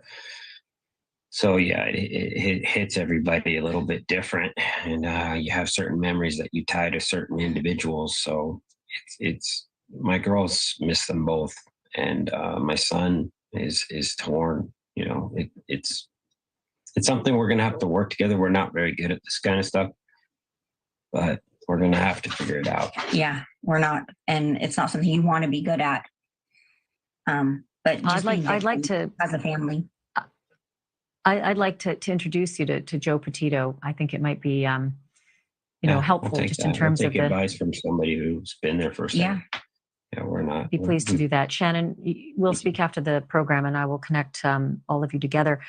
I do want to ask you, Steve, about some of the information in the affidavit. It seemed as though the police had their eyes on this suspect within 2 weeks of the crimes being committed, and yet for 4 more weeks, he was in Moscow, he was in Pullman, he was crossing the country.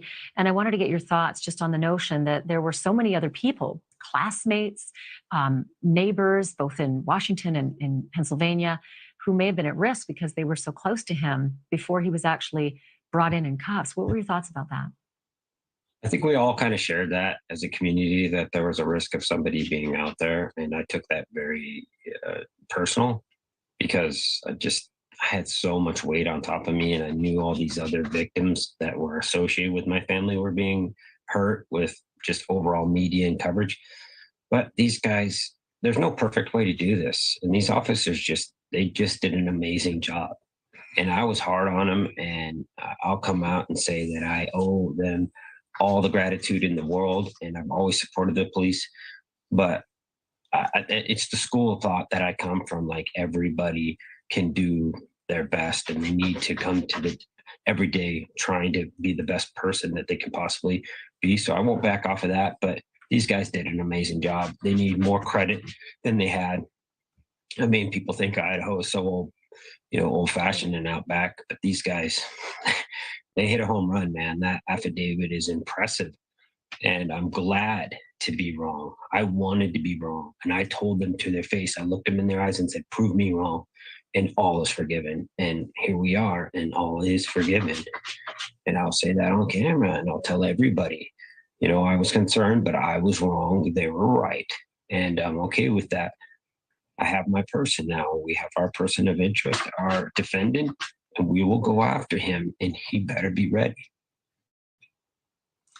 I can't thank you enough for spending the time with us tonight, Stephen, Christy, and Shannon as well, especially on a day like you've been through today. And I send you love and strength as you embark on this journey. And I look forward to covering this as well and seeing justice actually coming through for all of you and your families.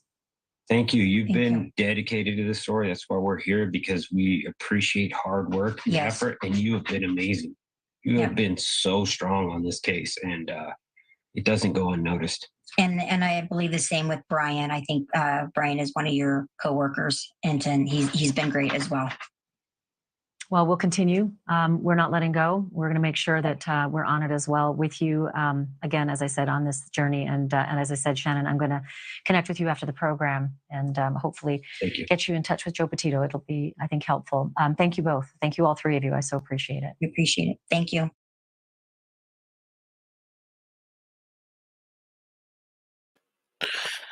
Okay.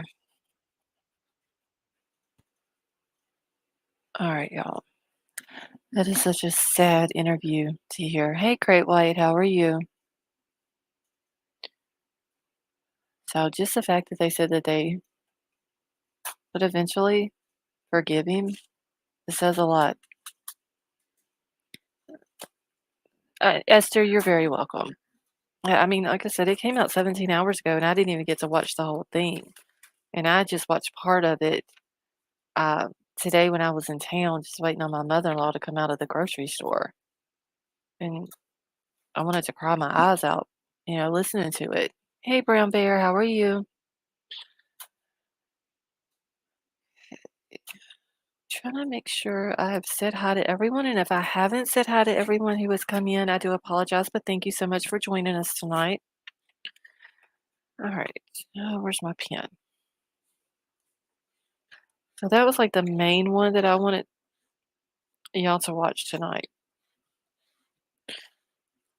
Because along with the affidavit and all that, hey Karen, how are you?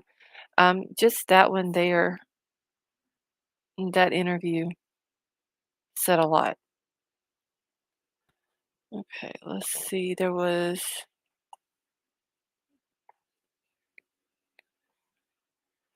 oh, I can't remember which one it was. I just showed y'all a minute ago. Hold on just a second.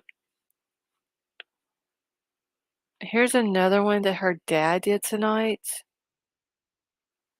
Okay, so I've been so busy lately, plus I need a break from the case for one day. So Esther, yes, it is. Did you see the new pic from the vigil? No, Lawnmower Man, I haven't. I did see where somebody said something about there was another guy at the vigil that they think that may be Bryan.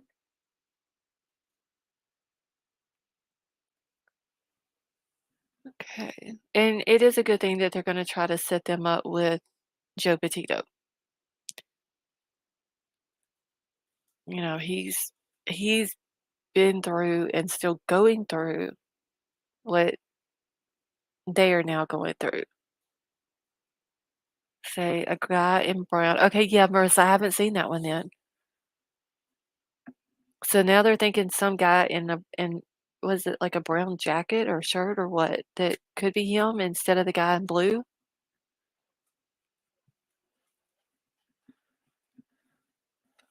Okay. All right, so JLR has the video of it. Brown shirt, black baseball cap. Hmm. Okay. So I thought that would have been a big deal.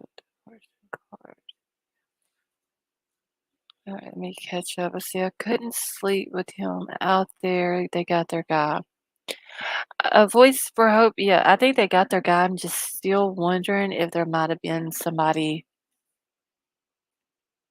an accomplice. Maybe not somebody who. I think he did what happened. I think he did that on his own.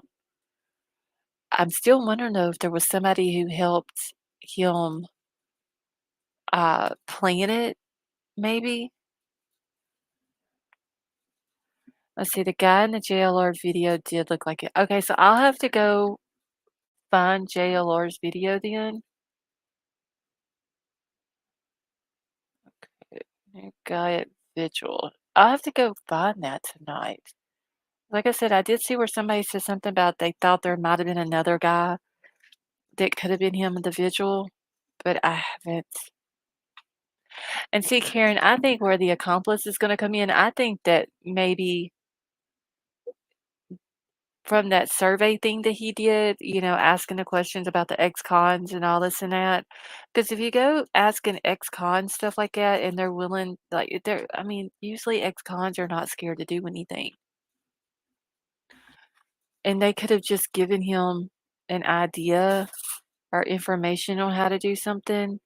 But as far as what happened inside that house that night, I think he completely did that 100% by himself. Okay, let me grab this one. And I know some of y'all don't like Cuomo, but this is, he did interview Kaylee's dad. So I wanted to pull that up as well. Could have easily have a friend in law enforcement because, well, like they're saying that there was this guy that was fired from the police department because he was watching all of these. Am I muted again? Can y'all hear me?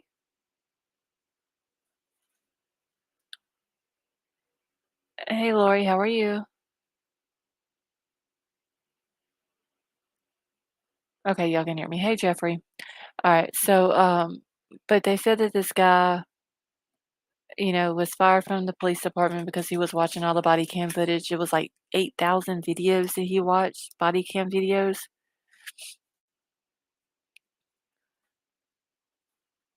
So I wonder if that guy there was helping him, uh, with, like, the body cam footage and maybe every time there was a call made out to that house, because 'cause I'm sure there was a lot more that we don't know about as far as, like, noise complaints and stuff like that. Yeah, I know Tonka. A lot of people don't like him, but he did interview the dad, so that's why I'm gonna play it.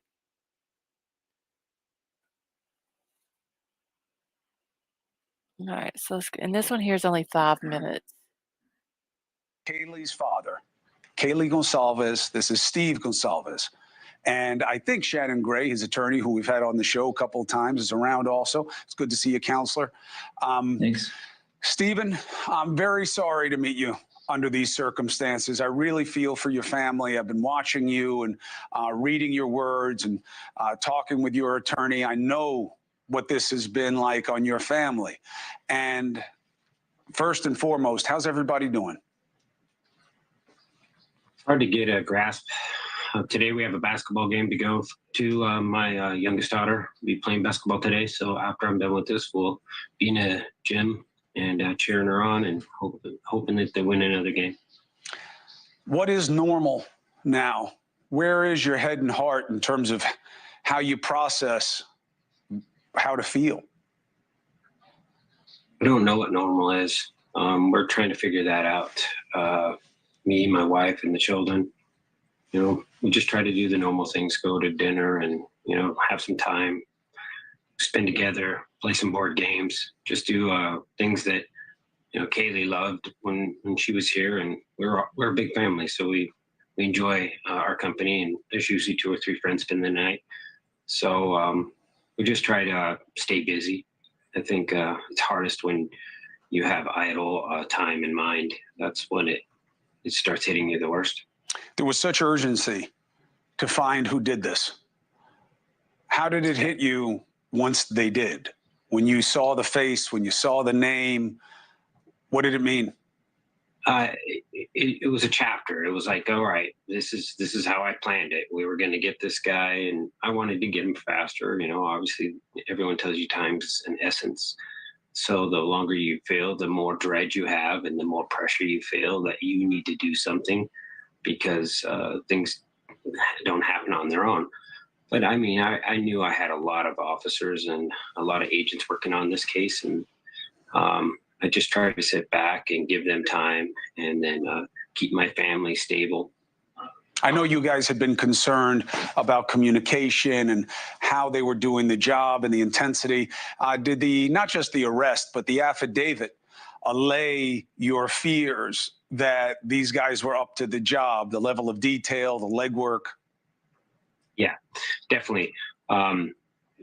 If I would have had a tenth of that, I would have not stressed so much, and I think my wife as well. But it's not really about me. It's about justice, and it's about all the families being able to make sure that they get that justice. So, unfortunately, you have to suffer. You have to go through some heartache, and you have to just put your trust in a group of other people. That's not easy for me. I'm a self-control kind of guy. I want to be able to go and do it and not be a victim and not blame others. I want to take an active role. But in this case, that was all I was given. We were active and we helped, but you still got to trust the system. And in the long run, we got what we were looking for. And that affidavit's very impressive. And there's a lot of evidence there. It's very impressive. What else is it to be the father of a young woman who was stolen by this guy? When you read it, what was its impact on you? It's hard. I mean, there's parts you just don't want to read. You don't want to think about why he would say some of the words that he said. The eyewitness overhearing him talk. It enrages you to the point where you want to do something stupid. So I try to I stop and then I go back later on when I have a fresh mind, and then I can go back and look at it again and then absorb what's in there. But I can't do it all at once. Is this the guy you imagined?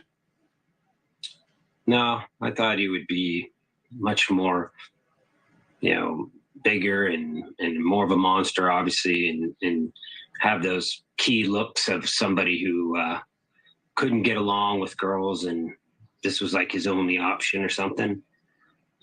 He just looked like a normal guy that when it stood up any room or any party, you wouldn't, just by the looks of him, you wouldn't realize that he had that going through his head. Hey, thank you for watching. Please go to News Nation.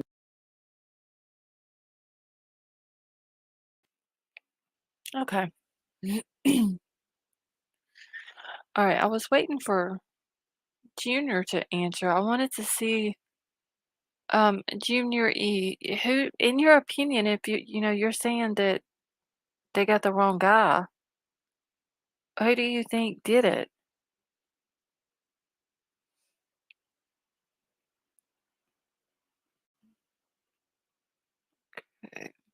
Hey, Lace and Boots, how are you?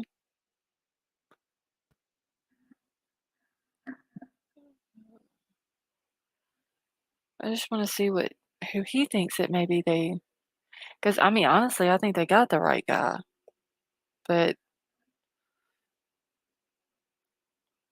I was kind of curious to see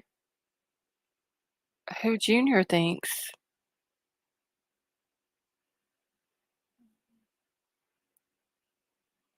Okay, go watch Truth and Transparency's last video. It's very interesting. Okay, but Junior, do you have like an opinion of who it could have been? Let's just say hypothetically that this is the wrong guy, which honestly I don't think it is. But do you have someone in mind?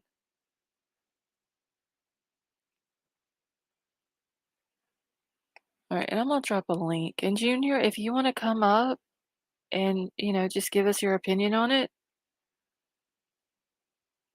um, you're more than welcome to come up as well. But how do we know the Fed set him up though? See a video from another YouTuber's right.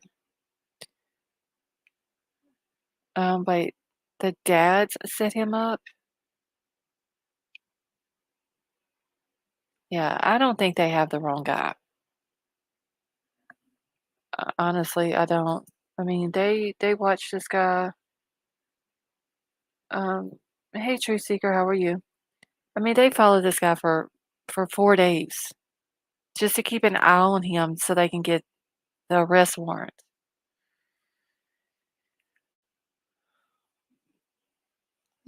Yes, that is true. Out of time, they said that they did pull his DNA from the sheath.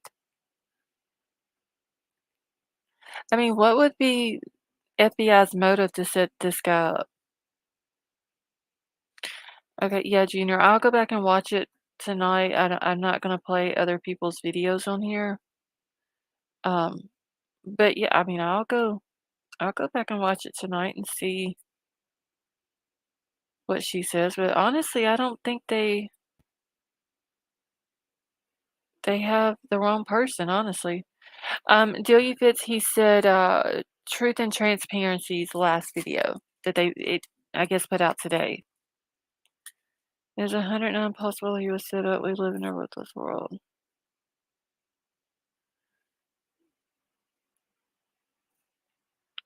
Okay. Hey, Carrie, how are you? Wearing surgical gloves to take out the trash and dumping it in the neighbor's yards. Very suspicious. That is true. Okay, so wait. The B said TNT, which is Truth and Transparency, says she believes he is the guy.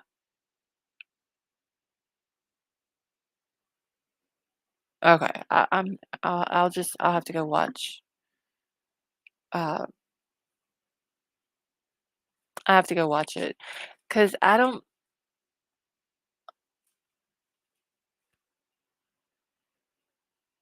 I honestly, I don't think the FBI is gonna trail this guy across the United States over a 4-day span and watch him outside of his parents' house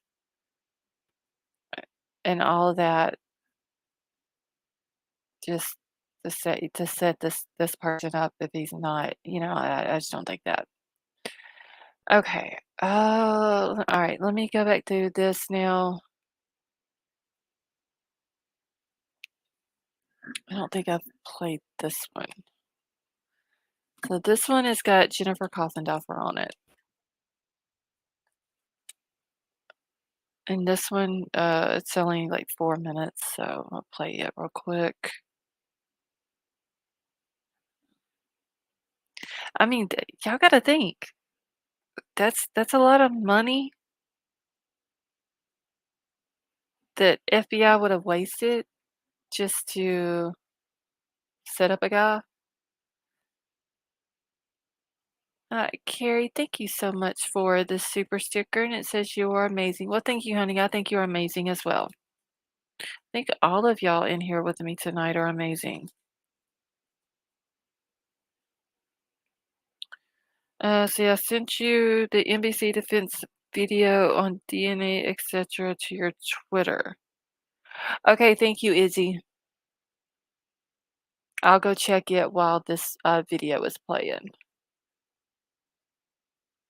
Okay, and this one is just nothing about the crime scene made a lot of sense, and it's from, like I said, ex-FBI agent Jennifer Coffindoffer. Hoffendorfer to answer some of the questions. So, Bryan, Jennifer just told us that we saw the video of those investigators taking items out of the home. What is the strategy there? Why are they taking those items out now? Well, I would believe they're taking them out possibly for further defense evaluation, taking them to a place where the defense can work on them and further evaluate them.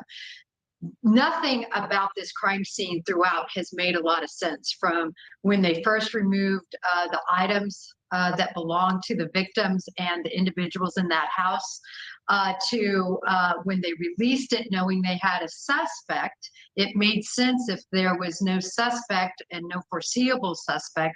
And then now to see them go in, they're gloved, so seemingly trying to protect what's left of this crime scene in these beds. But because it's under court order, all I can believe is that they're taking it to another location for it to be further examined, possibly by the defense. And Jennifer, speaking of things that make no sense, obviously, first and foremost, the brutal murder of these 4 innocent college students. But are you also surprised that a person who is studying for a PhD in criminology allegedly, left behind DNA, also left behind the sheath of the supposed murder weapon, as well as a footprint? Well, a lot of people who are extremely book smart and make amazing grades and find their way to be great writers and studiers don't have common sense. And I think we're seeing that case here. His common sense went out the window in this case, driving his own car, bringing his phone, then turning it off during the crime, then turning it back on. I believe the sheath was not purposefully left, but rather in the frenzy of everything going on, fell off his belt. It was just really a comedy of error after error. And last question for you, Jennifer. There's a lot of focus, on that information we learned in the unsealed affidavit yesterday. One of the surviving roommates saw this black-clad figure walk past her and then out of the home. What was your reaction to that? Well, my reaction to that, based on not only personal experience, unfortunately, but also teaching this, and when people are in a situation where they're facing high stress and trauma, and in her case, possibly completely fearing for her life. She has an unknown figure all masked up. She had heard reports of somebody being in the house from Kaylee, I believe. So I think she completely froze in fear, which is a very usual response when something like this happens and you're in this grave fear, and that she receded into her bedroom and possibly passed out. So I think it's just very difficult for us to judge someone unless you've been in the face of death possibly Well, staring you I in the think face. what's surprising is not even judging her, because absolutely, I'm sure she was in shock. I'm shocked that this, alleged killer would walk right past someone. That's, kind of what seems amazing to me. Right. So if we look at as an example, Ted Bundy, who committed horrible crimes in the sorority house, he left many victims, walked right past their rooms. He only attacked 4, I believe 2 died. So this is not unheard of. I believe it would have taken a lot of force, strength, power, exhilaration to kill these 4 individuals. A lot of things were going wrong. The dog was barking. I'm sure as he Right. visualized things, didn't expect the blood Yeah. splatter, the noises. So I think it was time for him to leave, he felt. Yeah, and we are happy, of course, that people did survive. Former FBI agent Jennifer Coffindoffer, thank you so much for your time. Well, Misha, Thank you for watching. Go to newsnationnow.com to find News Nation on your television provider. And don't forget to click the red subscribe button below to get more of News Nation's fact-driven, unbiased coverage.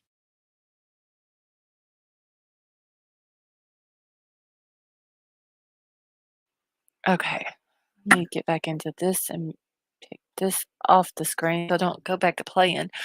Okay, Izzy. Oh, shoot, I thought I exited off of it. Okay, Izzy, you said it was the second one that you sent me on Twitter, the NBC one? Okay.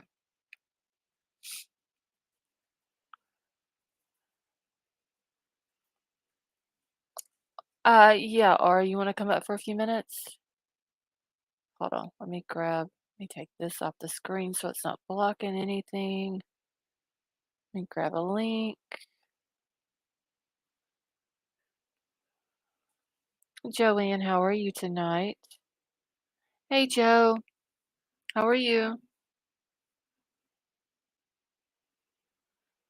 Okay, so I sent you two, but one of the vents is very interesting. Okay, let me jump back over to Twitter. I've got to get another monitor so I can have everything pulled up where I can see it. All right.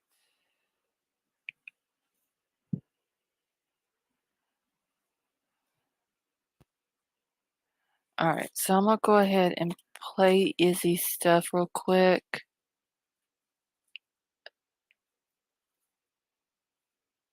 Okay, Aura, give me just a second, honey. I'm gonna play this video real quick and then I'm gonna pull you up on panel. Oh,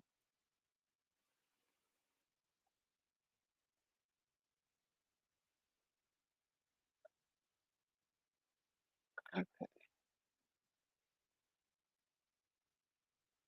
Okay, Izzy, is there a timestamp on this where it starts with theirs?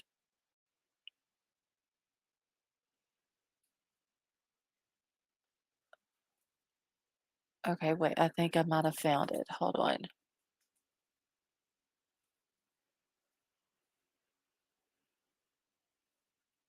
All right.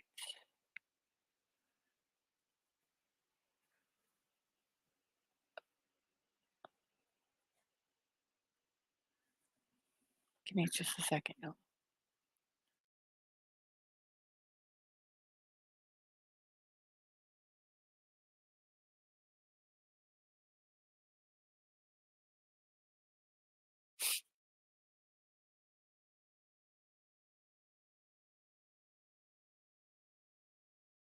Give me just one second, y'all. Okay, Aura, check private chat real quick. Okay, on pages 14 and 15 of the probable cause, it says if his phone did not connect to Moscow towers, it shows he was in Moscow. Okay, individual was in Moscow. Okay. Oh, so, oh, yeah, I didn't think about that either, 9mm. All right, let me play this real quick. Aura's gonna hang out backstage. This one is like, is this thing really 11 hours long? But okay.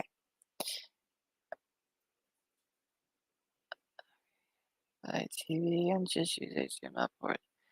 Yeah, lace and boots, that's what I'm gonna have to do because I definitely need more screen space. Okay. That is not what I want it to do.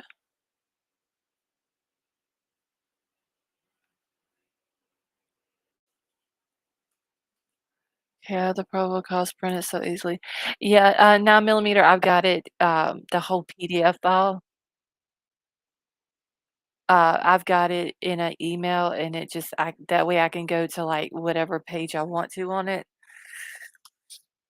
But I can bring that up here in just a few minutes as well. Alright, let me share this. When it starts playing, y'all, it's not gonna be on the part about the kids, but it's, like, less than 30 seconds. To get to it, I try to get to that spot as best I could. I've got to say anecdotally from my own experience, too many people will. This one recovered inside one of the victim's bedrooms. How police were able to tie the DNA found on that piece of evidence to the 28-year-old criminology student. Face of a killer, the critical new information about who was inside the house as the horror unfolded. One of the surviving roommates coming face to face with the suspected killer, describing him as a masked man wearing all black with bushy eyebrows. The roommate telling police she heard one of her roommates say, "There's someone here," before a man's voice said, "It's okay, I'm gonna help you." Tonight, questions growing about why that roommate didn't call 911 until several hours after that encounter. Our other major headline tonight, vote of no confidence. Kevin McCarthy failing for a 10th straight time as far-right Republicans refuse to elect him as Speaker of the House, where the efforts to bring this standoff to an end stand at this hour. Back from the brink, the remarkable update on Damar Hamlin. Doctors saying the Buffalo Bills safety is awake.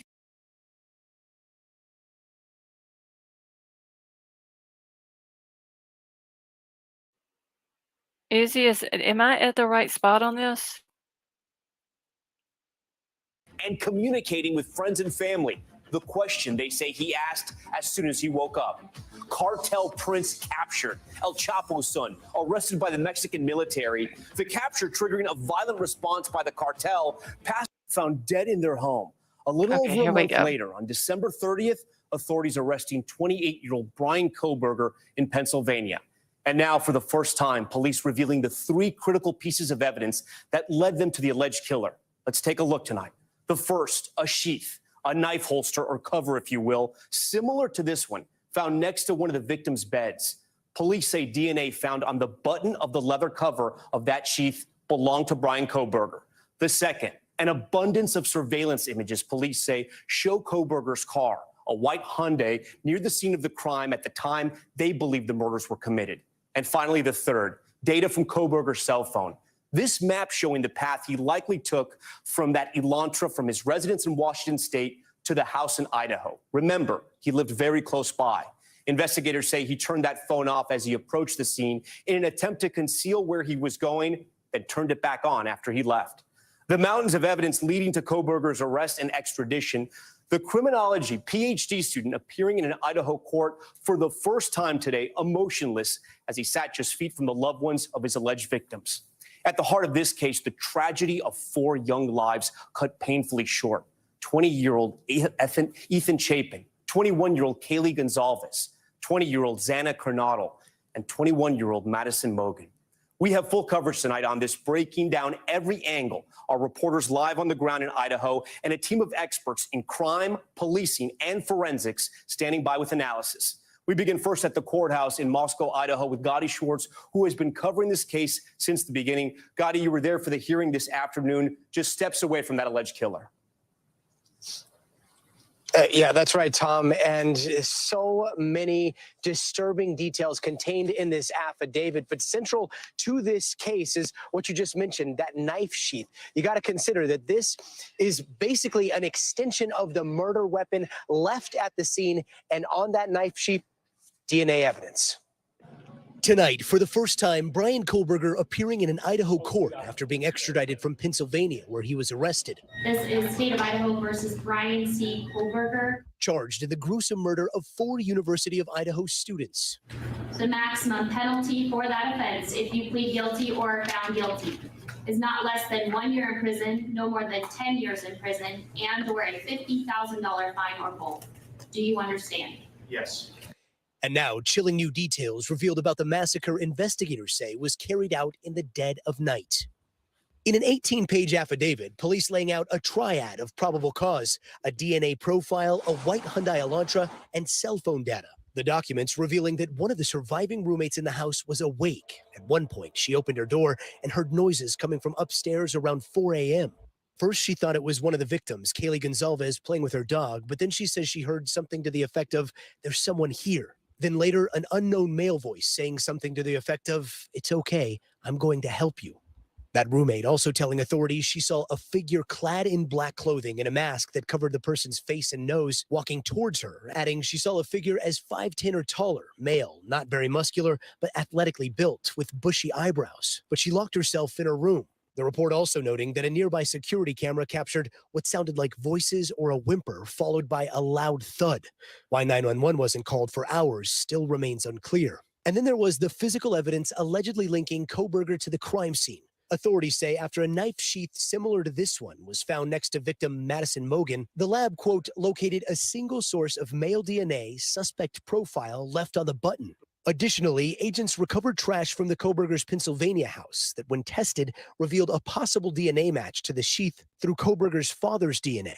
The document also lays out how police used video surveillance to track a white Hyundai Elantra's movements the night of the murders, later identifying the vehicle as Kohberger's and using a previous traffic stop to identify his cell phone number. Investigators allege the night of the murder, Kohberger's cell phone was turned off shortly before 3 a.m. while he was in Pullman, Washington. Then the phone reappeared on the cell phone network just before 5 a.m. near Moscow, Idaho. Using data collected from cell phone towers, investigators believe this was an attempt to, quote, conceal his location during the quadruple homicide. The data also revealing Kohberger's cell phone was tracked moving again later that morning, traveling back to Idaho from Pullman, Washington, this time near the crime scene between 9:12 a.m. and 9:21. But when investigators dug a little deeper, they note Kohberger's cell phone had traveled to the area of the victim's residence on at least 12 occasions prior to the night of the murders. Missing from the affidavit, a suggestion of motive or any connection between Kohberger and the victims. Even with all this new public information, prosecutors still have to explain in court. I am going to leave the bail set of this case as no bail at this point in time until I have additional and further information.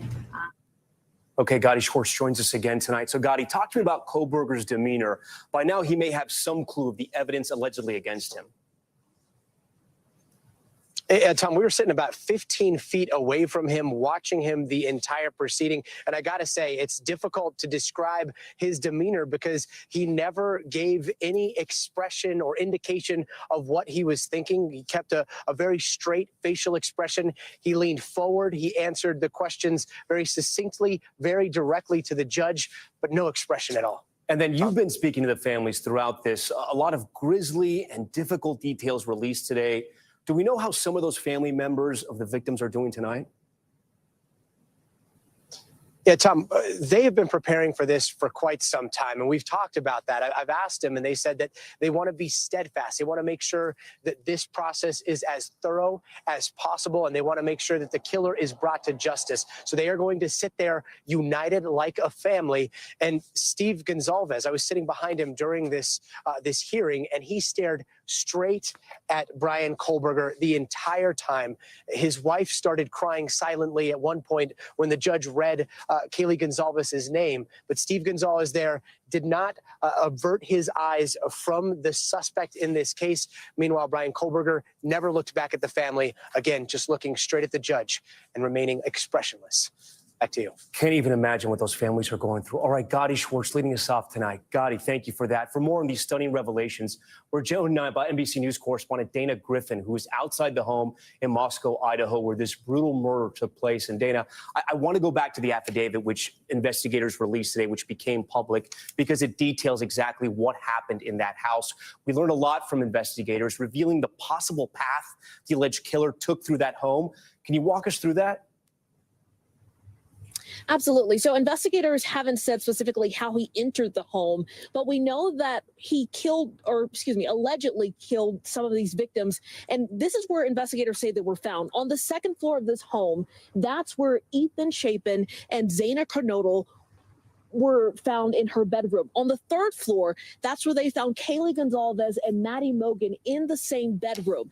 Now, when we talk about that witness who was located on the first floor of this home, investigators say that she heard, who she thought was Kaylee Gonzalez say someone's here. Investigators actually believe that that may have been Zaina Kernodle because her cell phone records indicate that she was on TikTok around 4:12 that morning. But investigators say when she came out for the last time after hearing that male voice saying, "It's okay, I'm here to help you," she said she saw that male figure walked toward her as she was standing there in a frozen state, and he walked out toward the back of the house. Investigators later found a latent footprint, Tom, that had a diamond shape on it, similar to a van shoe, and that made investigators believe that that was the path that he took to at least exit the home. Yeah, Tom? that was one of the chilling details. I also, want to ask you, we've been talking about Kohberger being a criminology student and possibly knowing how things work and how law enforcement work.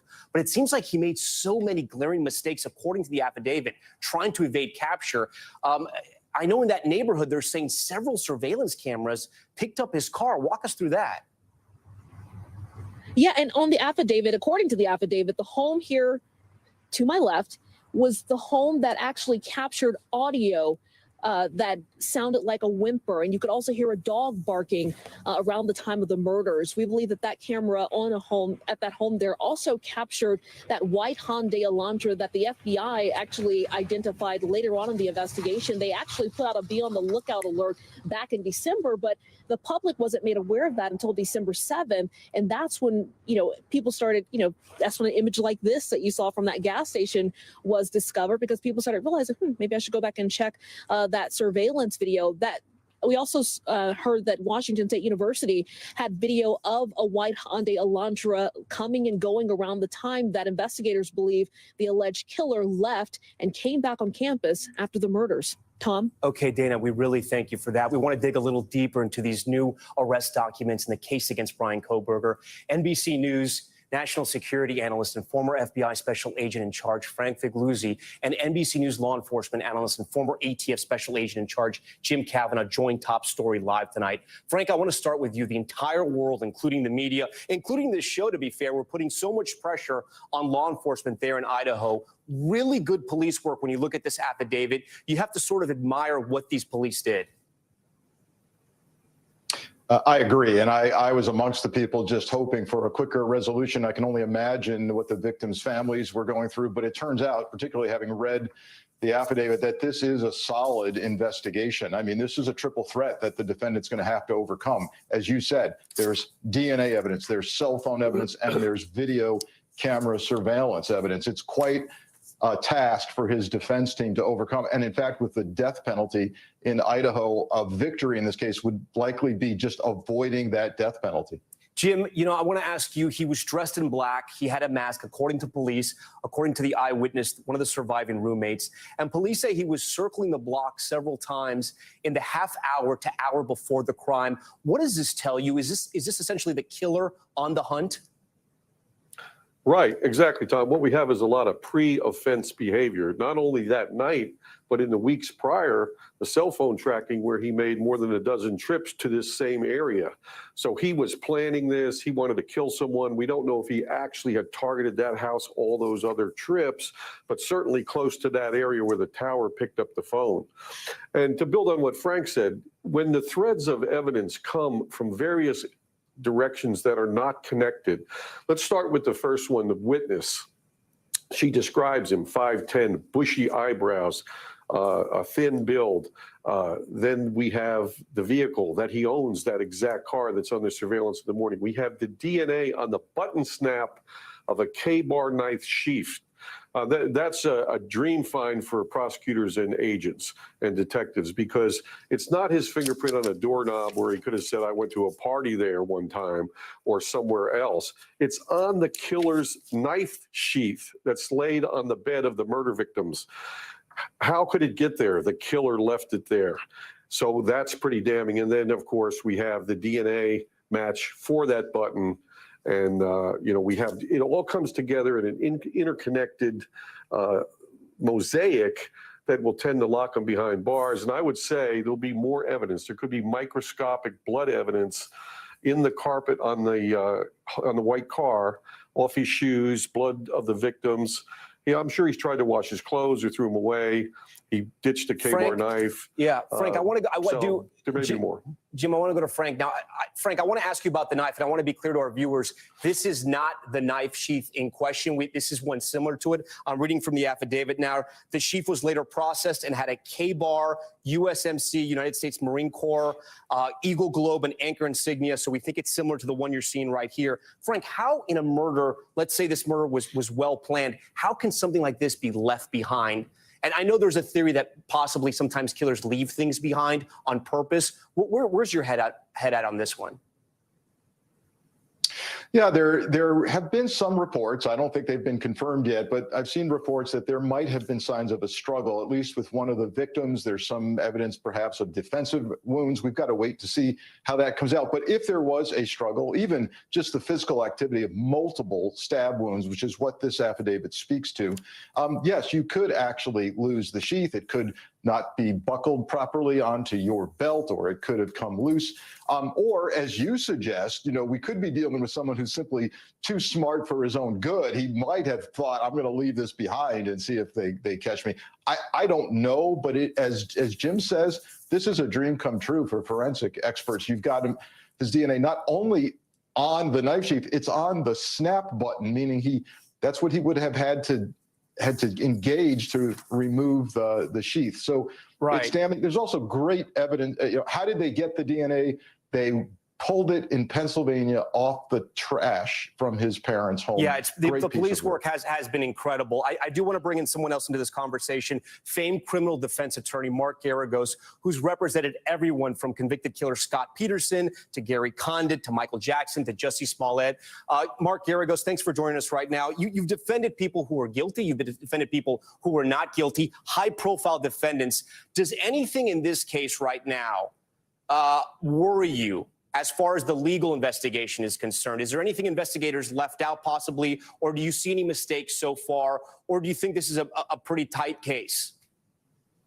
Well, I'll tell you right now, I don't want to disagree with my two friends and predecessor commentators here, but this is hardly an open and shut case. In fact, I think that the reason that this is such a detailed probable cause affidavit is the police were pushing back against a lot of media speculation and the public's perception that they weren't doing much. Frankly, I will tell you that there are some gigantic opportunities for the defense here. First of all, this is not a one-on-one match of DNA yet. If you read the probable cause affidavit, they've excluded 99 point whatever percent based on the father's DNA, not his DNA. So they're going to obviously take a swab from him if they haven't already. That's number one. Number two, the supposed DNA found on the button, that doesn't mean a thing. If it was on the knife, I would grant you that that would be something. However, on the sheath, there isn't anything that they talk about that is going to take you beyond a reasonable doubt on that.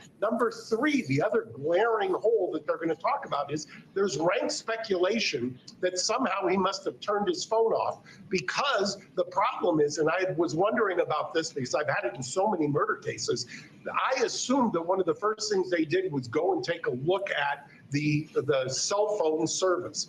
Now, the cell phone service is not like GPS. Cell phone service is when you've got a phone and you're making a call, it will go to various locations, cell phone antennas. The problem with that is if there is too much or not enough traffic at one, automatically it shifts to another. And because you're within a 7-mile radius, that means somebody could be sitting at his home and it could show him at another cell phone antenna location. I've had them where the cell phone antenna locations have shifted by 25 miles within 3 minutes. So that's not going to give you it. And there is no cell phone triangulation for the time period of the killings. So before everybody gets on this prosecutorial bandwagon here, you better sit back, because I believe that there are some glaring holes here that his public defender is going to have a field day with. I want to bring in Danny Savalas now. He's one of our NBC News legal analysts. I want you to take sort of the side of the prosecutors here. You've gone through the affidavit. You just heard from a very well-known, very well-respected criminal defense attorney. The best in the business. I saw you over here, and you were dying to jump in here. Love Mark. Give me the rebuttal. What do you think about the affidavit and the evidence against Kohberger right now? So Mark knows I admire him. I would respectfully, I agree with him on the cell phone. He's absolutely right. It's not GPS. And this technology where you take the cell phone location based on the ping off of the tower, well, that could move, like he said, miles within seconds because your cell phone just chooses a new tower. So I agree, that's not as reliable. But there is video evidence of this Hyundai Elantra going around the neighborhood numerous times. I do think the DNA evidence is compelling. The affidavit says 99.999, and you really, nowadays with modern technology, you just need a relative to get close enough. And I think the prosecution, even if they didn't get the suspect's DNA, they'd be perfectly happy arguing 99.9% or the dad's DNA to a jury, and they'd take their chances with that. But Mark is right. I mean, explain, is that very hard to explain to a jury, or can you walk them through it?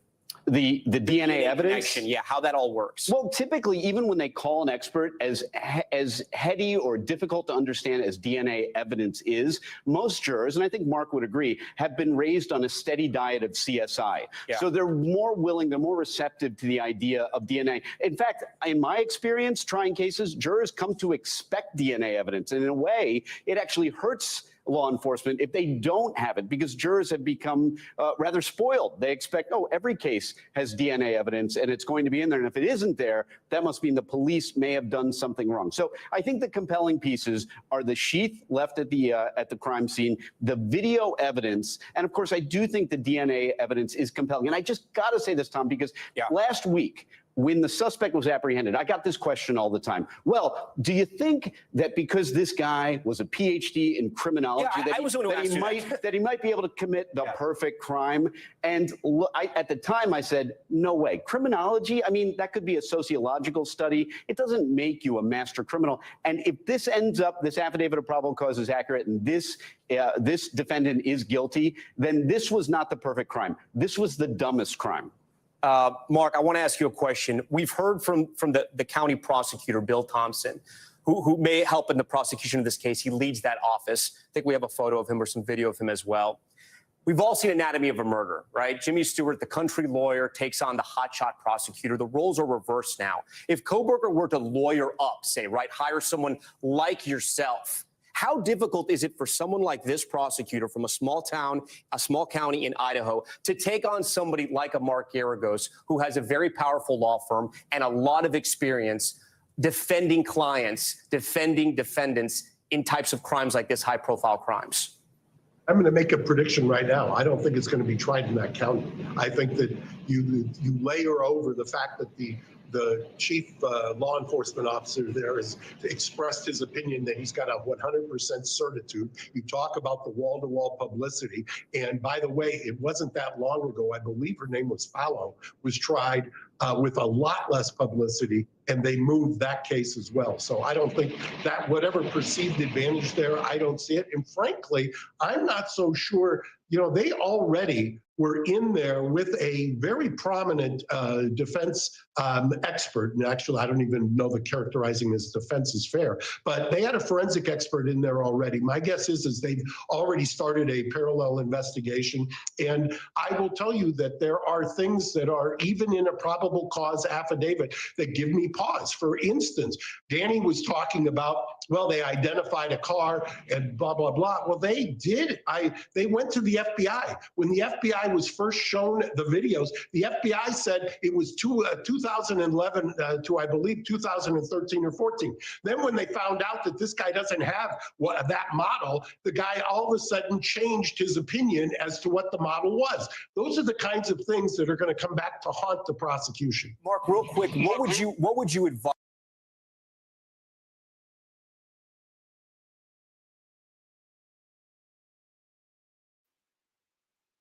Okay, so yeah, I'm gonna stop it right there. And then I'm gonna mark the time on it. And then maybe play the rest of it tomorrow night. I don't know how long this is. Hold on one second. All right, King Scarlet, I'm fixing to bring you up.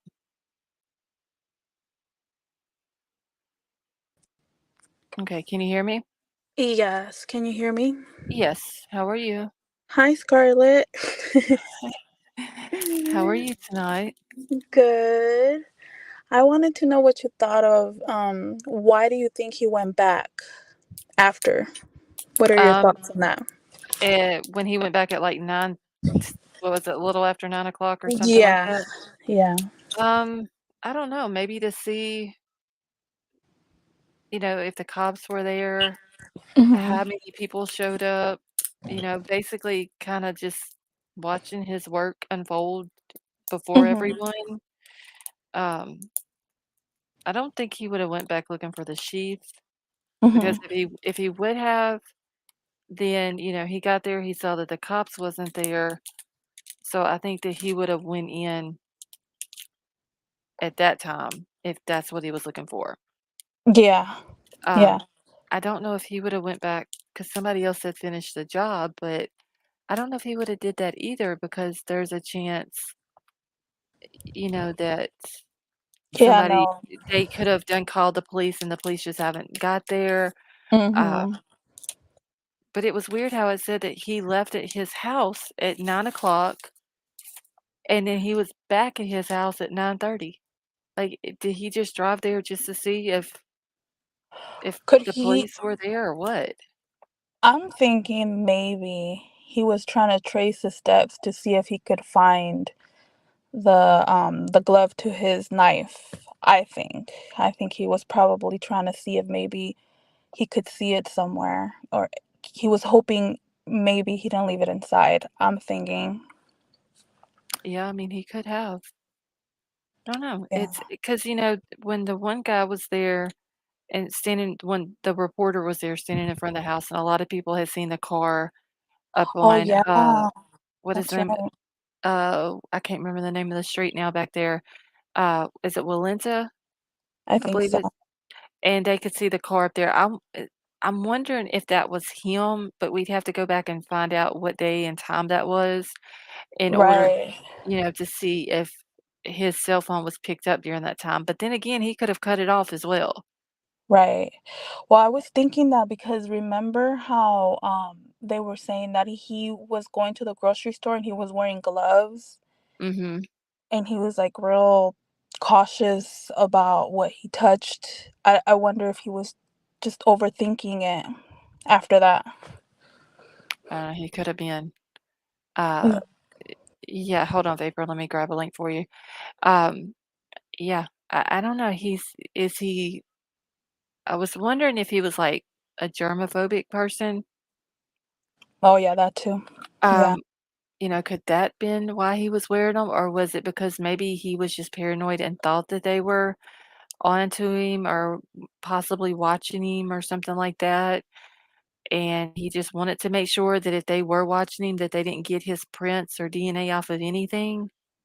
Yeah, because he could say that. He could say, oh, because I was, germs or whatever. But someone can say, well, you weren't wearing them before, you weren't wearing them, someone can say that he doesn't do that all the time. Right. Vapor, can you hear me? I can. Okay, how are you? Not bad. How you doing? I'm doing good. So didn't we see or somebody said we saw a picture of the Jack in the Box bag in the kitchen. Yes, I actually have that picture. Hold on, right here. Okay, let me get it pulled up here real quick. It's a Jack in a Box bag, and it has her name. It has Xana's name taped to it. Okay. Like they had wrote it on a piece of paper and taped it on the bag. So And also, go ahead. go ahead. No, I was just gonna ask what your opinion was, what King Scarlet was asking about why, why did he go back? I think he pretty much shit himself once he realized the sheath was gone. Okay. And that and the combination of, he probably wanted to see if he'd been discovered, if anybody discovered what's going on yet. I mean, everybody says that these serial killers like to revisit and watch, from a distance, and everybody says that they always return to the scene of the crime and they're in the background, and that's why they look through all these pictures when there's a crowd and all that stuff. But yeah, the bag being in the kitchen, to me, I mean, we kind of can figure out that he went upstairs first. Mhm. And I think the bag being in the kitchen, I don't know, maybe on his way back down the steps, Xana was leaving the kitchen and walking back to her room, because she wasn't found in her bed. She was found against the wall that was Yeah, right it says on across. the floor is Yeah, what she it was on. says, so Yeah, so I think maybe he might have been coming back down the stairs and waited till she had her back to him and followed her in there and got to her first. And somebody was saying, I thought I'd heard something about Ethan's hamstrings being just trashed. Where did I hear that at? I heard that somewhere where they were talking about that, yeah, and it's really graphic. I can't remember where I 10 remember to hearing life, it at. I think. 10 to life. Oh, yes, that was the other night when she was talking about that. Wasn't it on the text message that was sent to her? Yep. Okay, that's where it was. Yeah, they said that he was cut down, like, both of his legs or whatever, and the person who told her, like, that information, they wasn't completely wrong. Like, the only thing that we know for a fact that was wrong was the sheath was found in Maddie's bed next to her and not under Ethan. But the Yeah, rest of it, yeah. we don't know if it's I true or think not, I think so I think he got Maddie as she was going into the room, and Ethan probably stumbled and fell trying to get out of the bed to get to help her. And that's why he was probably face down when he started slashing him. But I don't know of all the injuries he had, but I'm sure he got him in the torso before he got his legs and everything. But I don't know. But that film clip you were just showing with the Garagos on there, he's completely right in my opinion, because what I wanted to say was, I understand that this DNA that they got was their last piece in order to get the warrant, and they needed that to get the warrant. Mhm. But I think it's the weakest part of their evidence, honestly. I mean, it's just on the snap, and I'm sure that his attorney, knowing how smart she is and hearing about other cases that she's been a part of, is going to argue the fact that you can't. Yeah, sure, maybe you found that on there, but you can't tell me when it was put on there. You can't tell me that the actual killer didn't show him this knife sometime in the past and he had touched it. You can't tell me when it was put there. You can't tell me when that DNA got there.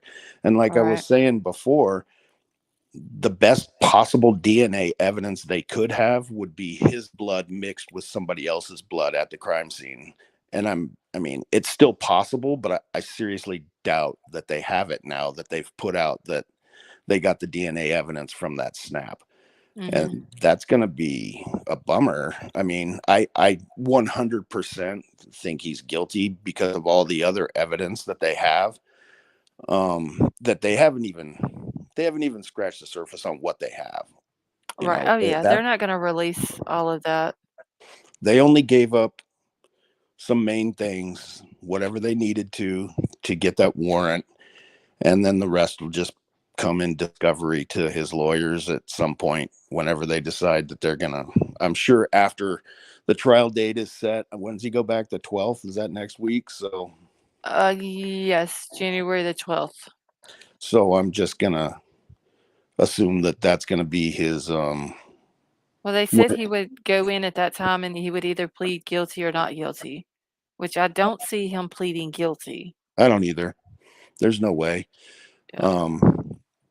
Yeah, he's going to plead guilty. Then they're going to say, okay, here's your trial date. Once the trial date's set, then the prosecution's going to have to hand over discovery and all that stuff. Mm-hmm.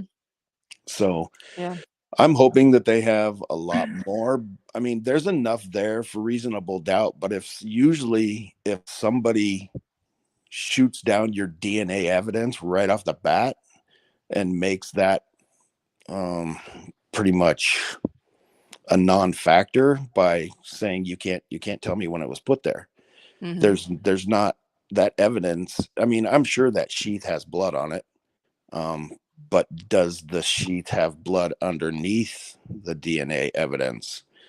Right. Or, I mean, we don't know, and I don't even know if they could tell at that point. Because if there was his DNA on top of blood, then it would also probably be a fingerprint. Mm-hmm.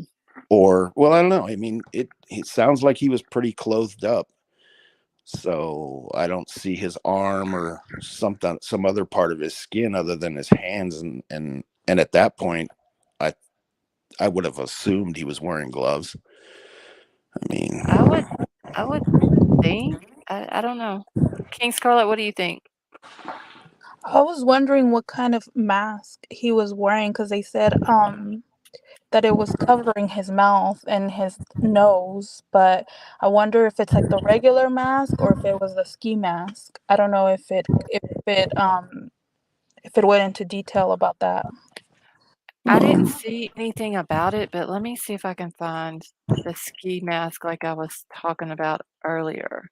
I mean, he's like, I mean, I don't know. This guy's supposed to be smart on this crime scene investigative stuff. I mean, in the all the forensics and all that.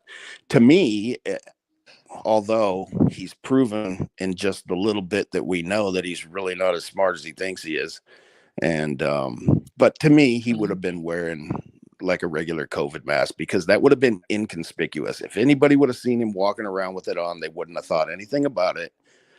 On the other hand, if he was wearing a ski mask, they'd have been like, what the hell is this guy doing? See, that's where I'm wondering, what if Dylan, when she talked to the police, if she gave them, like, I would think that she would have given them all those details.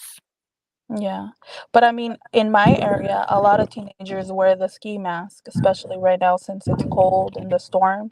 So it's not really odd to see anybody in a ski mask. So it depends, I guess. Younger kids wear 'em. I really never, I mean, when we were supposed to have all these mask mandates, I really never wore a mask. I wore like a gaiter that you could pull up over your nose. So it was just a lot easier to do that.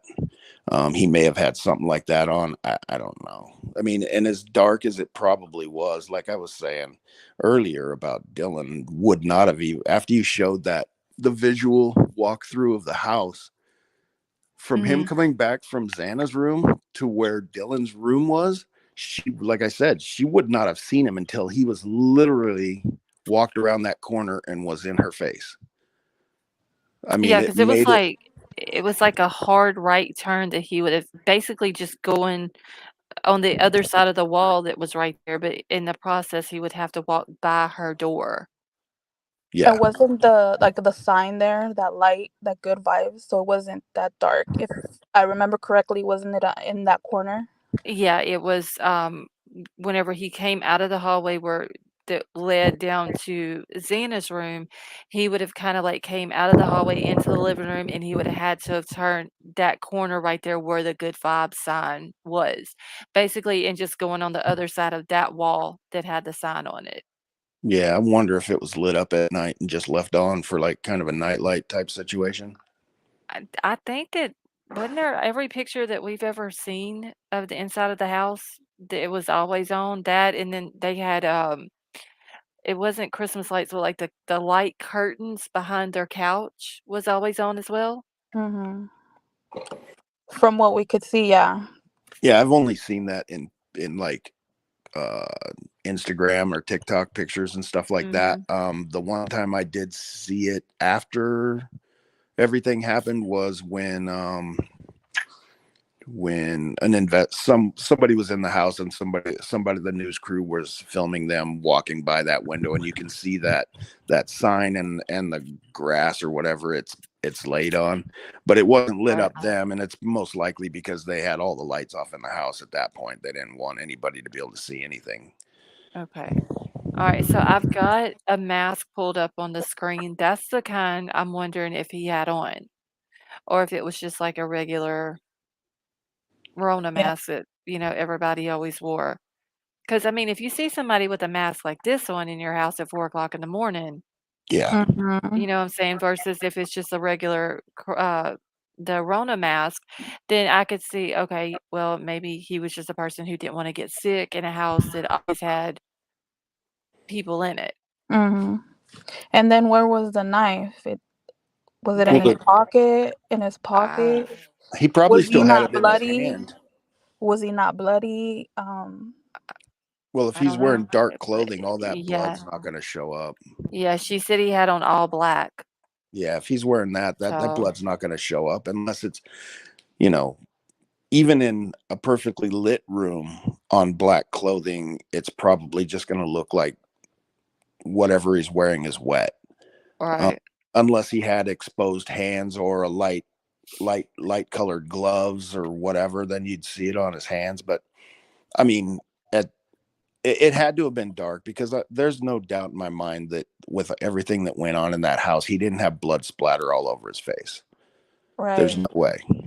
Yeah, there's no way you cannot just it not show anywhere. But I'm wondering though if he had like what type of mask, because whatever it was, she noticed his eyebrows. Yeah. Right. That's So kind of big. Which right. That's probably how she's probably about 5'9", 5'10" anyway. Oh That's yeah, she's super probably, tall. yeah, that's probably why she picked that out right away, how tall he was, because he was probably eye to eye with her. Hmm. You But I know, wonder if that's like the only thing that she noticed. If he had his hair covered, or if he wouldn't have had his hair covered, then she would have been able to tell what color his hair was and all that. So he must have been completely covered, and all you could see was his eyes. I don't know. He's got dark hair anyway, right? Like a brownish color. Yeah, but in the dark, doesn't it? It looks. I mean, I don't know. Yeah, he may have covered his hair though, because I mean, yeah, I don't. Going in the house knowing he was going to do this with a knife, he had to know there was going to be blood everywhere, and he may not have wanted it in his hair. Right. I mean, he couldn't have went in there thinking he was going to do this with a knife and not walk out of there bloody. Right. Right.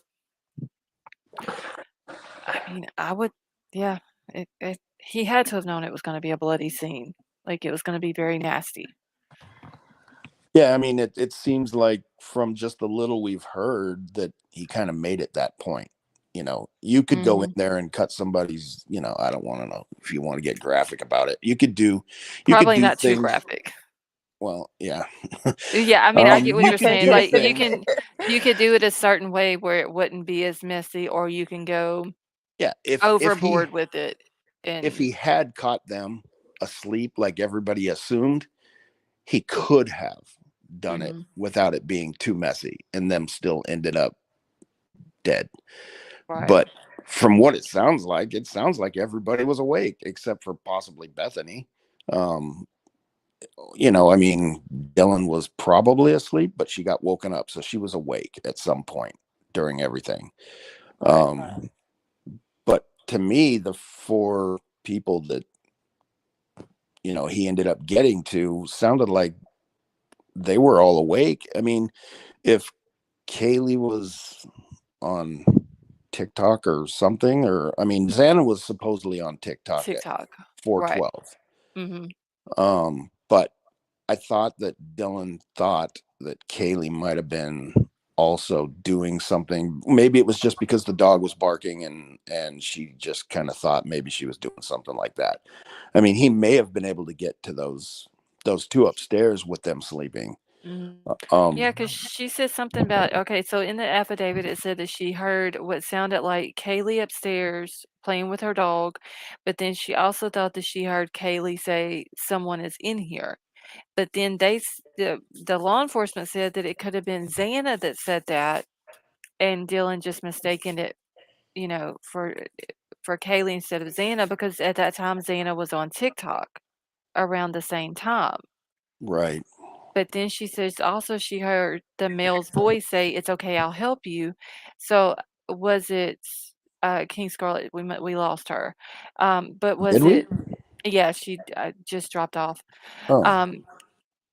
So I'm wondering if she told law enforcement if she recognized this male's voice, because obviously she would have known what Ethan sounded like. So I'm wondering if she knew if for sure if it was Ethan, or she knew for sure if it was the other guy that was in the house that did all this. And maybe that's the reason why, I don't know, maybe that's what scared her whenever he walked out. I don't Yeah. know. I think I don't think he was too tired to get a hold of Dylan if he wanted to. I think he was looking down at where he was going around that corner at the same time that she was seeing him he probably went around that corner pretty quickly on his, knowing he was leaving. And I think he might have just been looking down to see where he was going. And just actually just missed her. I don't think he looked her right in her eyes, because if he'd have looked her right in her eyes, I have no doubt he would have went after her. And I'm, like I said in the chat earlier, I'm 100% happy that she's not number 5. Right. And I know that somebody was in there last night saying that they're friends of hers and thought everybody was picking on her, and nobody's blaming her. It's just we have questions because of what we know, and what we know may actually be nothing compared to what she's actually given as her. Right. I mean, maybe her phone was dead for all I know. I mean, we don't know. I have no idea. But after seeing that little walkthrough, at first I was like, the way I thought the house was laid out and the way it was read in the affidavit, I kind of thought like, well, she probably saw him at a distance. And I don't know. Yeah, maybe you were shocked that somebody was in your house that you didn't recognize, but to be petrified, I don't know. But then to see that walkthrough and how close and how fast she would have appeared in front of her face, I have no doubt she probably wanted to just crawl in a hole. Yeah, because it's like where her door is, you literally go from the living room into that little hall, I guess you would call it a hallway, where her bedroom door is on the left and then the stairs are right in front of the person, and it's kind of like a doorway that's right there that you walk through. Then there's her door, the steps in front goes upstairs, and then the kitchen walk area or the area walking into the kitchen would be on the right. So it's a very small little space right there. Yeah. Yeah. I don't believe that he would have involved anybody else at all. I just think he was too, I wouldn't say controlling, but I think he was too full of himself. I think he may have involved people unwillingly and unknowingly by gathering, like his little thing on Reddit. But I think in person he probably gathered information on how to do things. People may have given him thoughts or information on how to do stuff, just not knowing that it was going to actually be put into practice. Hmm. But that's Yeah. the thing is, you can think about and plan anything all you want, and it doesn't matter how long or how much time you put into planning it until you actually put it to practical use. You have no idea of all the things that could possibly go wrong. Right. And how your mindset's going to be when you're encountering something that's completely new to you. I don't believe he's done this before. I mean, he's made too many mistakes. There's no way if he did this before that he wouldn't have been caught, unless he just got absolutely lucky, but I just don't think so. I still think that whole survey thing that he did was, even though it was back when he was in Pennsylvania at the college there, I still think it was i- a planning type thing. He just didn't know when and where and who would be involved in it as far as the murder part of it. But I Mm, think it was something that he was planning back then. right. You know, trying to get as much information and how to do it, how you're supposed to feel, how you feel after it. Maybe getting an accomplice. Uh, you know, I don't know. It's just so stuck. Yeah, I understand it was for a school project as well, but it just seems kind of weird that they would ask those type of questions. Yeah. Just, I'm curious if he'd ever visited anybody in jail or prison that was accused or convicted of anything like this, as saying it was for research or whatever. I'm just Hmm. curious if or maybe anybody who's killed somebody in the past and actually lived long enough to get out of jail or prison for it, because I'm sure that person would love to think that they had an influence over this. Right. I mean, I wonder if he did talk to the BTK killer. I mean, Uh, he's in prison. They would have to have a record of anybody that visits him. right. I mean, visit, letters, anything Yeah, I like don't. that. Yeah, maybe, but I mean, I don't think he would want to put anything in. I don't know. He seems to be pretty stupid, in my opinion. Especially with that, the professor that he was studying under, having contact with him and all this and that. So I wonder if he might have maybe went through her to Yeah, have some type of contact with him. it's possible, but I mean, I don't think he could have gotten too personal about his feelings on things he may want to do or something like that with her, knowing or being involved or possibly being able to read the stuff that goes back and forth. Right. I mean, we know that anybody that's in prison probably has their mail gone through also. Oh yeah.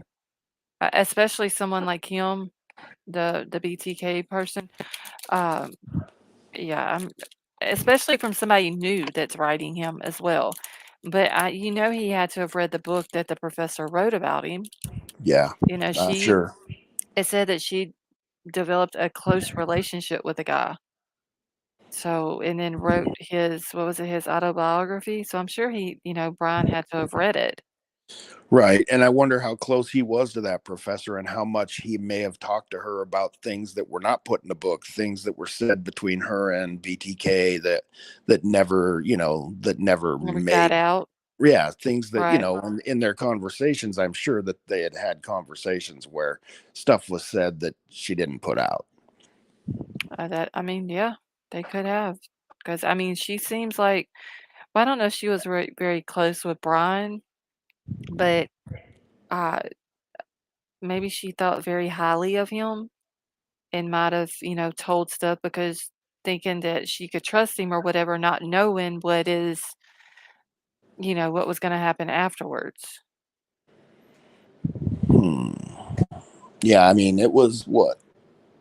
It's been less than a year since he was in her class, right?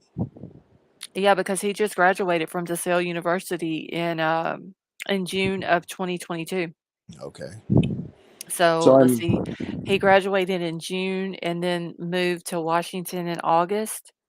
So 2 months after he graduated, he moved, and then 5 months after he graduated, the murders were committed. yeah. I don't know. I have I don't know how he could drive around in that area for 5 weeks or 4 weeks after this was done,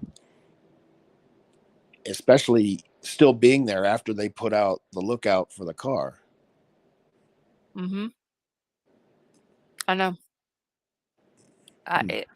It like he just I don't understand how he felt comfortable.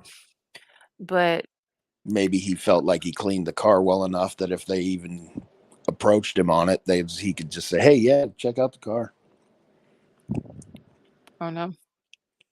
I would think that he would have been super paranoid, especially after the student saying that uh, when he before the murders, how he acted, and then after them, how he was acting, and he was more talkative, and then his grading, the way he was grading papers and stuff like that changed. Uh, but then if it was brought up about the murders, because there was some students there that said that they actually talked about it at Washington State, Yeah. and he wouldn't participate in the conversation. And He then some of probably 'em wanted to hear what everybody had to say. He was right. probably still on a high from that for a few weeks, Mhm. But and then that's they said that still, he looked more tired, like he was exhausted. So I'm wondering if he probably didn't sleep. I would think the paranoia would sit in at that point, and I he don't would know that never it sleep was, because he would be scared of the police showing up. I don't really think it was paranoia. I think it might have been because he was on so many of these chat sites looking at what everybody was saying that he just stayed up all night reading this stuff. Well, yeah, because I mean, a lot of these, what are the different accounts and stuff that people were thinking was him, there hasn't been anything else posted about any Yeah. of those. Yeah, they disappeared because that person Uh-huh. no longer exists to be on those posts. Right. I don't know if you ever did look at that screenshot I sent you on Facebook, the messenger, the screenshot I sent you about the friend that's friends with somebody else in his family. No, I probably haven't. Honestly, I haven't had time to do anything, but I'll go check it out tonight. Yeah, it's kind of funny, and literally, like I had told you that I had found that guy and he had 64 friends in common with me. Mhm. And so, like I had said, I had talked to one of them and she basically told me that I was full of crap. And he's not related to him. And I said, no, he is. And she says, well, until you show me proof, I don't believe you. So I showed her proof, but I showed her proof after right at basically the same time she sent me a screenshot of her talking to him. And Oh, well. he basically just made it sound like it was nothing. He goes, she basically said to him, hey, a friend of mine says you're related to this guy. And he goes, yeah, he is. I am. He didn't Well, really damn. make it sound like it was any big deal or whatever. And she's like, oh, damn. Wasn't concerned about it or whatever? No, it was kind of like, yeah, I am. Kind of like, yeah, I just can't wait for all this shit to start hitting me now. Right. I mean, I don't, people are gonna look into everybody that this dude is kin to, and, I mean, I have his family tree on both sides yeah. And this back, guy, like, 5 or 6 generations. yeah, this guy's dad is on there. I think he's a brother of Bryan's dad. Okay. So it's not like this kid is too far removed. Although they don't live close to each other. I don't, I mean, with Well, them. what I'll do then is I'll check it out, and then I'll send it to Crime Crazy because she's the one that does all of the family trees for us. So, no, Dietrich, he's not in my family tree. He was talking about the family tree that I have for Bryan. Yeah. Is what he was saying. So, yeah, I'll grab that. It's a screenshot you said of it? Oh, I didn't send a screenshot of. Oh, I did. Yeah, I sent a Okay. screenshot of that. She sent me a screenshot of their conversation, and then I just sent you the picture of that screenshot. Okay. Alright, well, I'll send it to Crime Crazy. I'm sure she'll be able to figure out who it is because, like I said, she's the one that does like all of the family trees for anybody that any case that we work or anybody that we're looking into. She does all their family trees. Oh, okay. So I'll send it to her. Yeah. And Yeah, I don't know. He didn't seem too concerned, or he didn't really seem like he had any emotion about it at all. Kind of like either he wasn't real close with him, or kind of like, I don't really care. right. Okay, so someone just sent me, I think it was Simple Butterfly, just sent me this screenshot of this dude that they were talking about could be Bryan at the vigil. And this kind of looks more like him than the other picture that we had of the dude in the blue jacket. How many people are walking around with those noses? This dude here's got one. Hold on, I'm pulling it up Great. now. That looks more like him than the guy in the blue jacket did. Yeah. Well, I don't know. Even His though ear it's looks a little different. The jawline looks pretty okay. close to the same, though. And you can see the nose, even though it's from the side and from behind. Yeah. 9mm said the ears aren't big enough. Yeah, the ear shape is a little weird on the picture. Oh, okay. Thank you, Crime Crazy. Okay, so I don't know. I mean, it. I have to say, I know considering where it came from, it kind of does. But yeah, the ear does look funny too. This is somebody would recognize him from there, I think.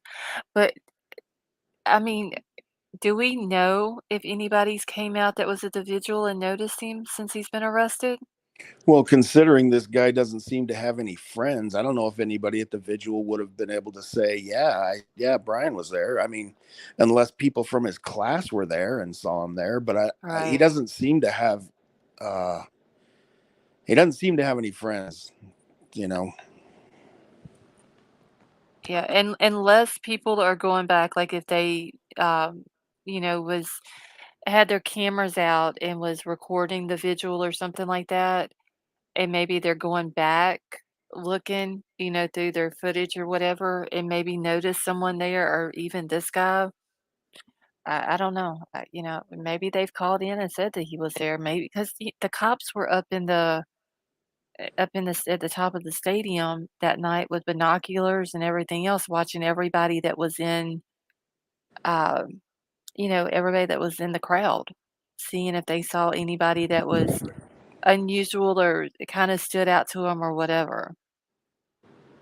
I mean, he doesn't seem, I think it goes to his zero, I don't know the word I want to say. I don't think he has any feeling towards what happened. I don't think it affects him. I think if anything, he gets some kind of a pleasure from it. But I think that he can walk around and not show any effect, for some kind of an adverse effect. Like, I think that he can walk around in public and go to something like that and not show any kind of, Are you talking about like he didn't have any remorse? Is that yeah, the word? he's got zero remorse. Yeah. Yeah, he has no type of feelings, I don't think, for anything. All right, let me grab the link for King Scarlet now. She's back in chat. Here we go. Okay. All right, King Scarlet, I just dropped it for you. But yeah, he has no remorse. And just watching him walk into the courtroom yesterday, he just literally walked into the court, sit down, looked over at his attorney, smiled for her, and then paid close attention to everything that the judge was saying. Like he didn't Yeah. acknowledge them parents in the courtroom. He didn't He's not going to. He knows. All right. Just like Steve said, that he knows that I want him to look me in the eye, and he's not going to. But I think he's going to come off pretty good in court, because this goes to something that's like in his wheelhouse. I mean, court is something that's structured. He knows about the procedures. He knows what's supposed to go on. He's studied this stuff, and this goes to something that he can basically control, because other than evidence, which he's going to know about ahead of time, there shouldn't be anything in these proceedings that surprise him, and he should be able to control himself pretty well and come off not come off as emotional. Or I think he's gonna handle himself in court pretty well. I'm just worried that so much, like they were saying on that last clip you showed, the the jury is gonna want DNA, and if his lawyer shoots that down right off the bat, and presents some type of what's the word again? King Scarlet, can you hear us okay? Yeah, can you guys hear me? Okay. Yeah, I can hear you. I just wanted to make sure. If she can make it seem like that DNA that they have could have showed up at any time, and they can't prove when it got there, and that it's his DNA, sure, but you can't tell me when it was put there. If they can make the DNA a non-factor, I'm worried more that hopefully they get a smart jury that understands all the other evidence that they have, because all the other evidence that they have, in my opinion, is way stronger. That, like I said earlier, that DNA evidence they have, I think, is the weakest part of their case. But it's that DNA is what they needed in order to get that warrant. All right. I wish they could find the murder weapon, honestly. I seriously don't think that's going to ever show up. Yeah, because I mean, he's not going to tell. There's still a knife missing from almost 30 years ago. Oh, wow. All right, Lisa, I'm fixing to bring you up. Okay. All right, well, I'm going to let them talk, and I'm going to go back into Vapor, before you go, I wanted to ask you, how do you think the car plays into this as far as evidence, and if there was blood in there, if he cleaned it out like they say, or all that? It's going to depend on what kind of shape he was in when he got in the car. I mean, how much blood did he transfer to that car from what he was wearing? Did he pull stuff off before he got in the car and throw it in a bag, and have clothes under it and not get too much blood in there? Are those leather seats or in the car? Well, I mean, they probably aren't real leather, seeing as though it's a Hyundai, but I mean, it's not a high-end Hyundai, so I don't think it's going to be real leather. But it would have been nice if it was, because leather is an actual skin and it's porous, and it would have soaked up the blood. But the pleather or the fake leather and stuff like that stuff could probably get cleaned off. Hopefully, the stitching in the seats or something like that. Very hard to completely clean off blood. So a voice for hope said in chat that he could have put plastic inside the car, like like that. You can buy them big rolls of plastic. Yeah. So I wonder if because do y'all remember someone made a phone call into the police and said that there was a white vehicle that was driving around, and it looked like it had plastic over half of the windshield. Do y'all remember that? Yes, I remember. And it was it was called in after the murders, but at that time, I don't think they thought anything about it. I don't remember the date, but I do remember hearing something like that. Yeah, I mean, hopefully, if he got blood on the stitching, because it's going to be some kind of a thread, it'll soak in the blood, or the carpets in the car. The carpets.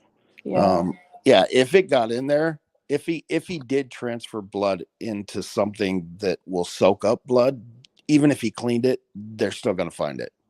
They may not be able to get a DNA profile off of it, though, but I mean, it could still be thrown into evidence, and by saying, we found this much blood in the car. That's not normal. You know, I mean, it could just be another nail in the coffin. Why would he be cleaning the car? I mean, unless he's just trying to be cautious. I don't know. Everybody cleans their car, don't they?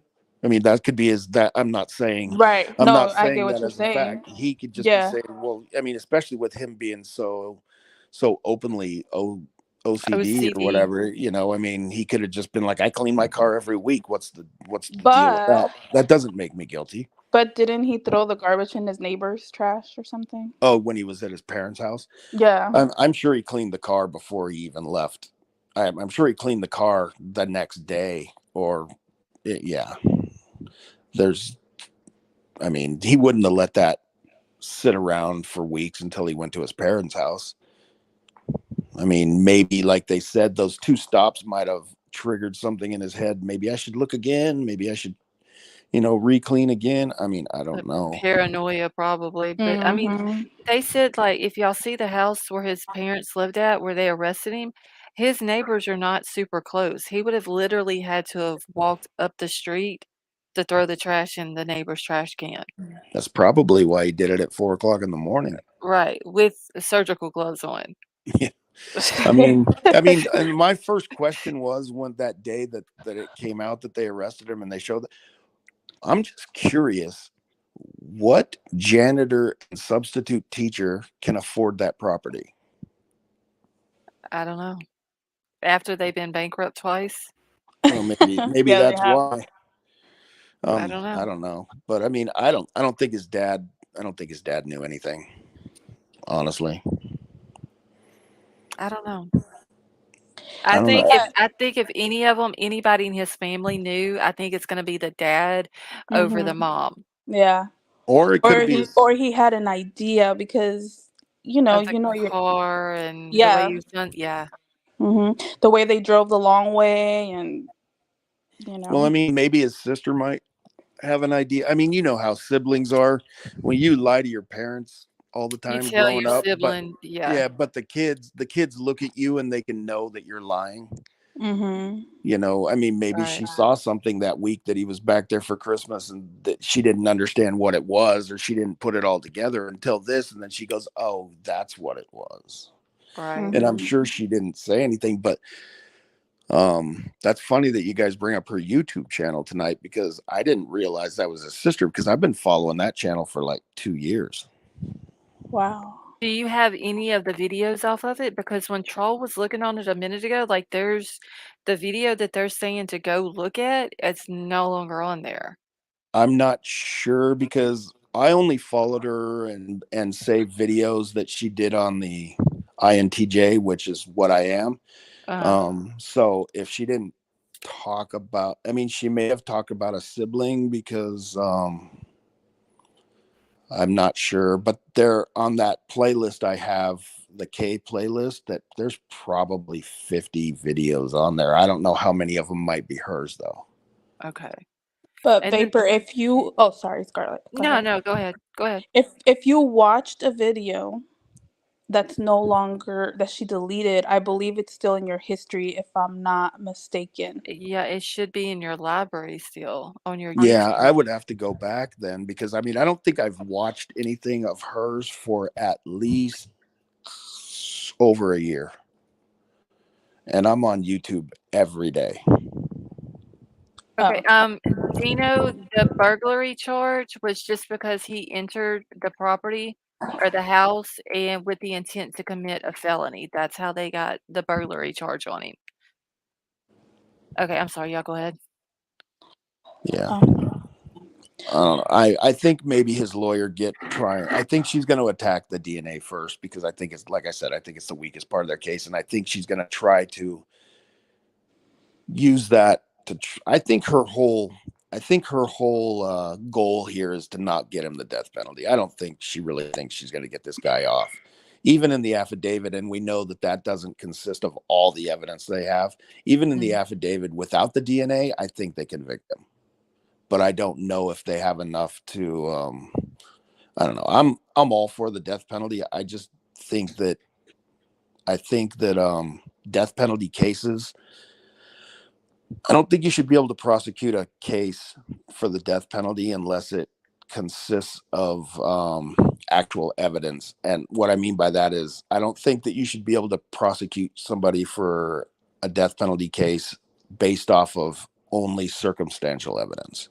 Right, because I mean, yeah, make sure that the evidence that you have is legit and you have everything without a shadow of a doubt, you have the right person. So Exactly. so then it doesn't turn into one of those wrongful convictions and then this guy's sitting on death row for no reason. Yeah.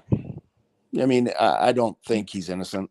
Oh This yeah, I don't goes, think I so know I either. bring up the OJ case almost every time I'm on panel, but because there's so much crap that happened in that case.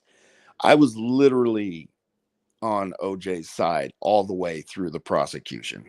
I'm like, okay, that's explainable. All right, that's explainable. I can deal with that. But it was his defense team that proved without a shadow of a doubt to me that he was guilty. I wish they just, if they would have just said, hey, they didn't prove their case, we rest, I would have been on his side. But they proved to me that he did it. And I think that, this case is going to be similar. I mean, there's no way for her to fight all that video evidence of his car being in the area, at the time that all this happened. There's no way Right. I mean, yeah, they might be able to fight a little bit of the phone pings, but you can't fight video. Yeah. Not when it's backed up with other things, Okay, I'm just answering someone back in the chat, so all right. So like I said, I'm gonna let them go ahead and talk, and I'll probably Okay. talk too much, but I'm just gonna go back into chat. Okay. Well, thanks for coming up and hanging out for a little while.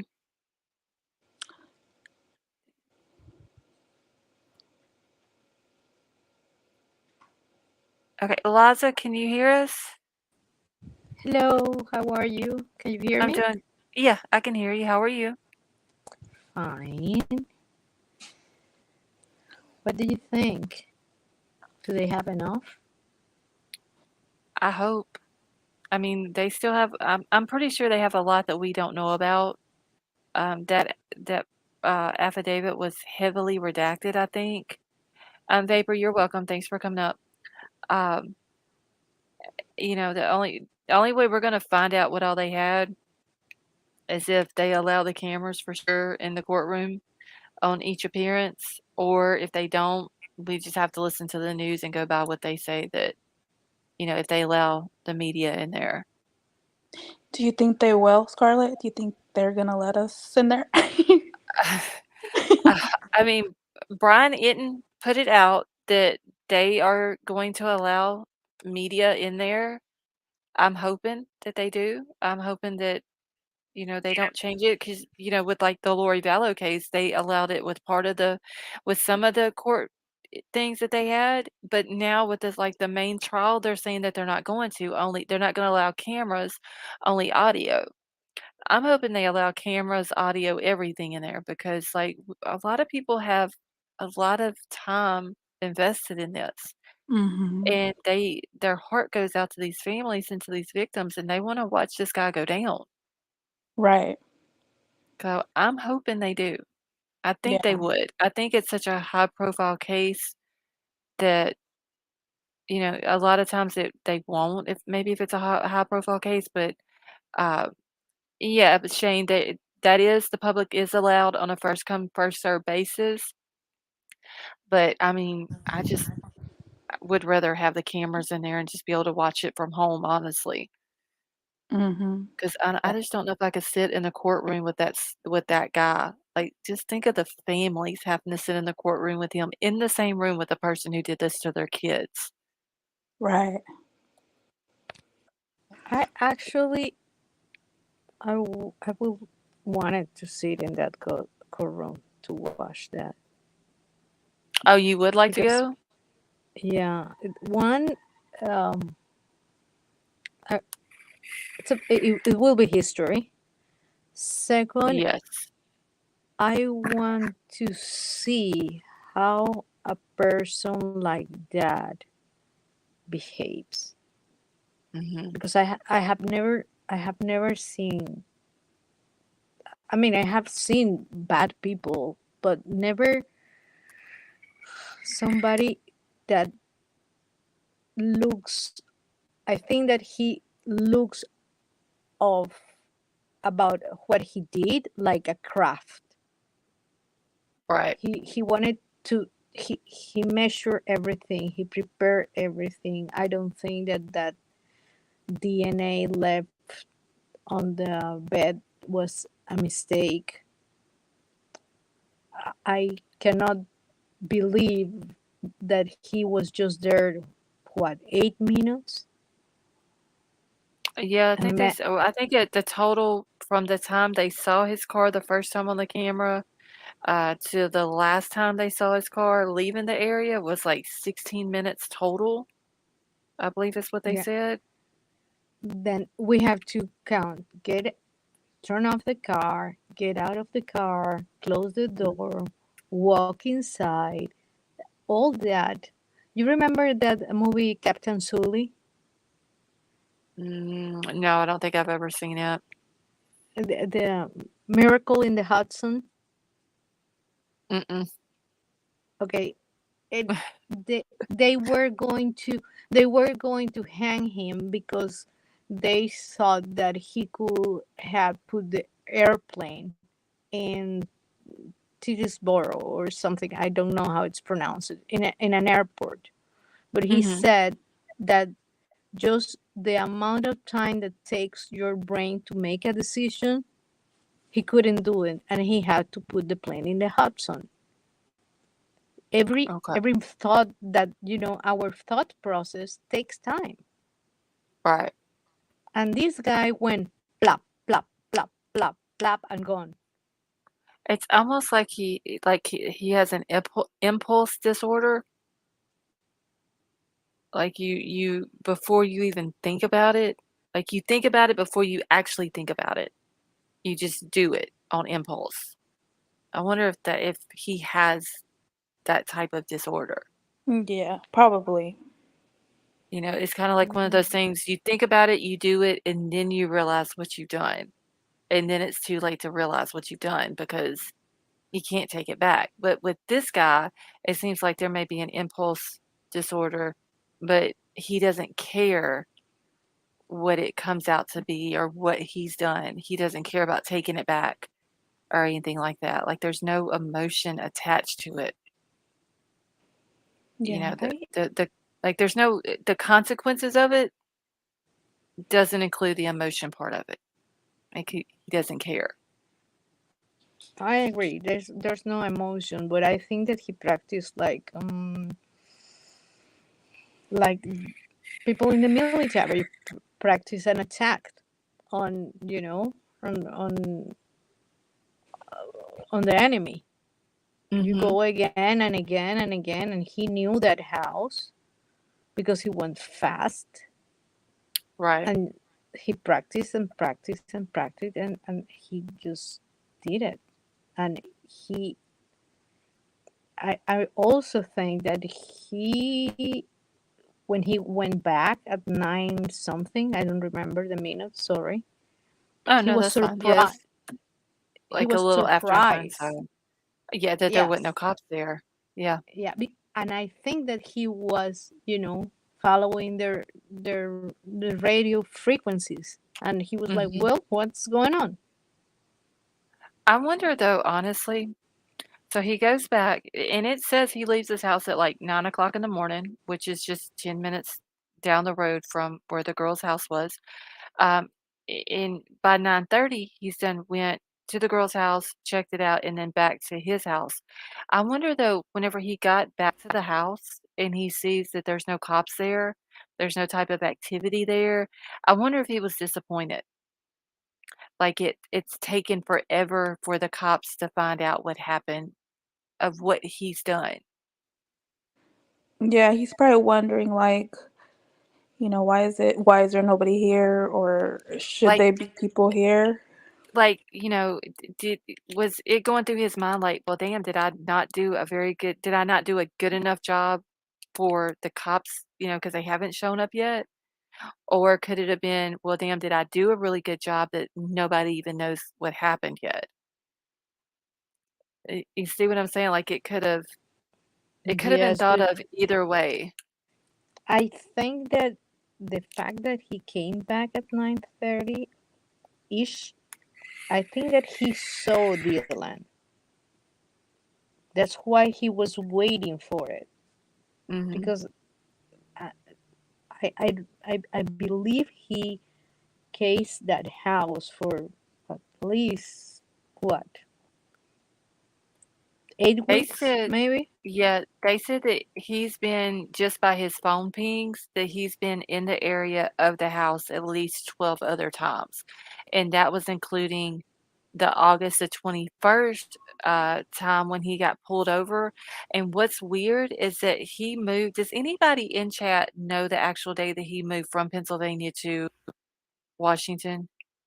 I know it was sometime in August because that's when he started school at WSU, but that seems like super quick.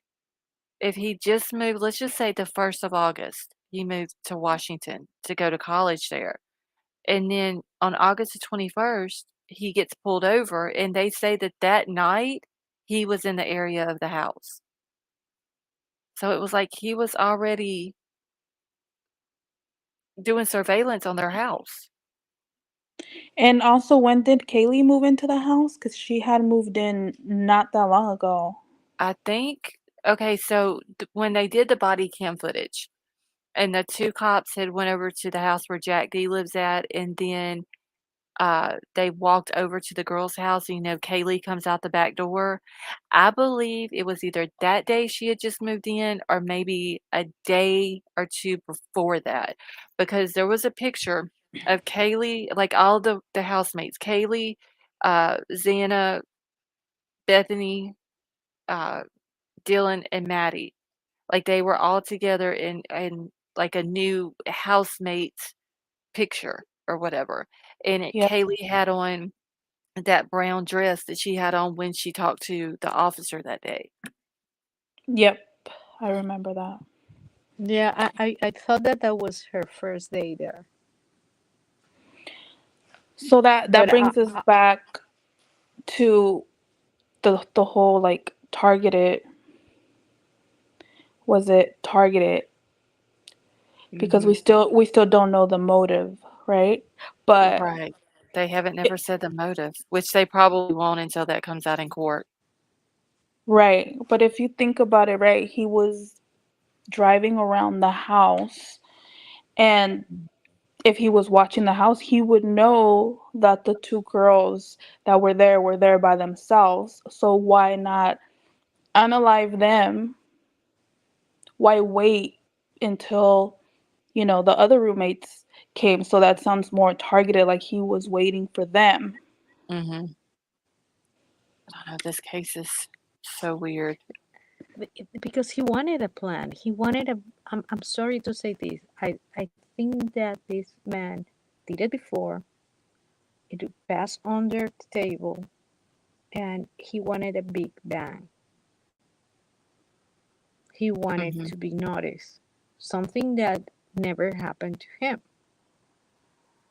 I Right. mean, yes, he has the qualifications. He's smart. He have, good. He can. It's not easy to debate a room full of master degrees. That's tough, and they are going to go hard against you, and he could do that. But even when he could do that, people will not. He would not feel that he have the how can say it, almost the recognition, the power that he deserved. He reminds me so much of one movie I saw about long ago about Hitler. Like this kind of personality that needs to be venerated, and he will do anything for that. Right. Yeah, he loves being the center of attention. Yeah, and he doesn't care how he gets there. And that's like this whole court thing. He knows that while he's in court, he's the center of attention. All eyes are on him. They're going to be watching his every move. If this man blinks 3 times in a row, people are going to know it. So and he likes that. Hey, Amethyst. He got it from social media before anybody knew who he was, just from what he done. Um, and now he's getting it from the court part of it, and he loves it. Like, he's literally eating it up.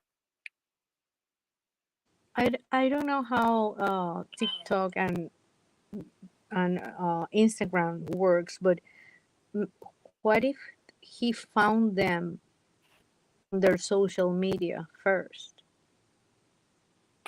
I don't know. Because I know he was following the 3 girls. Okay. He was following Xana, Maddie, and Kaylee.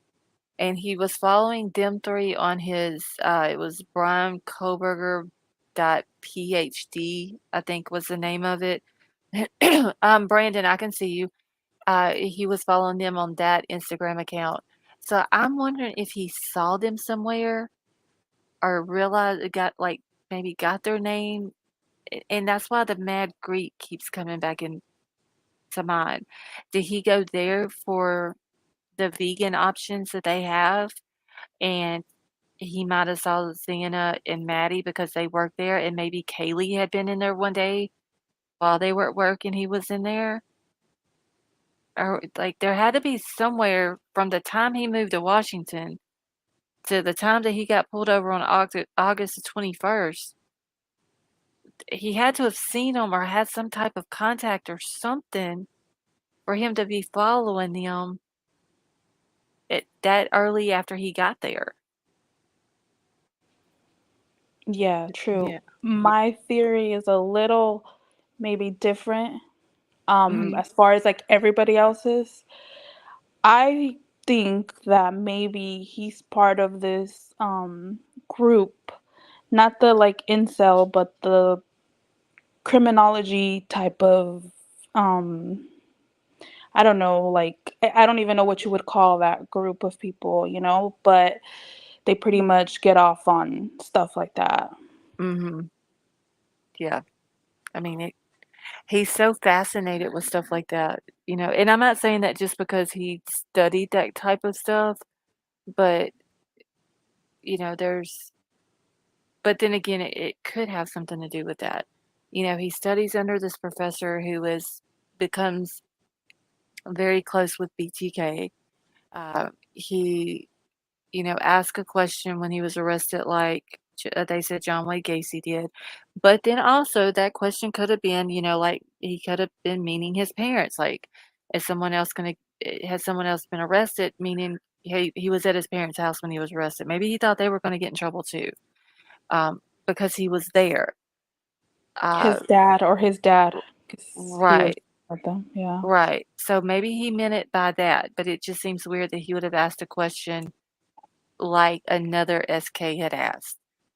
That's what I was saying the other day. Like, I would love to see what this dude reads as far as, not Ooh, the yes, school, yes. not like the school part, the school books and stuff like that. Just if he was to go to a library and check a book out, like, what book would it be?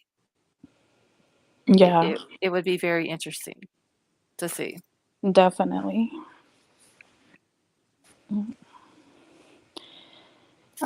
Yeah, I just think it's, I mean, I could be totally wrong, but I think it's like a kind of like underground type of group, but they're not really friends, Mhm. because they're not the type of people that are like friendly, but they kind of just share information or share thoughts and maybe video or, who knows. Right.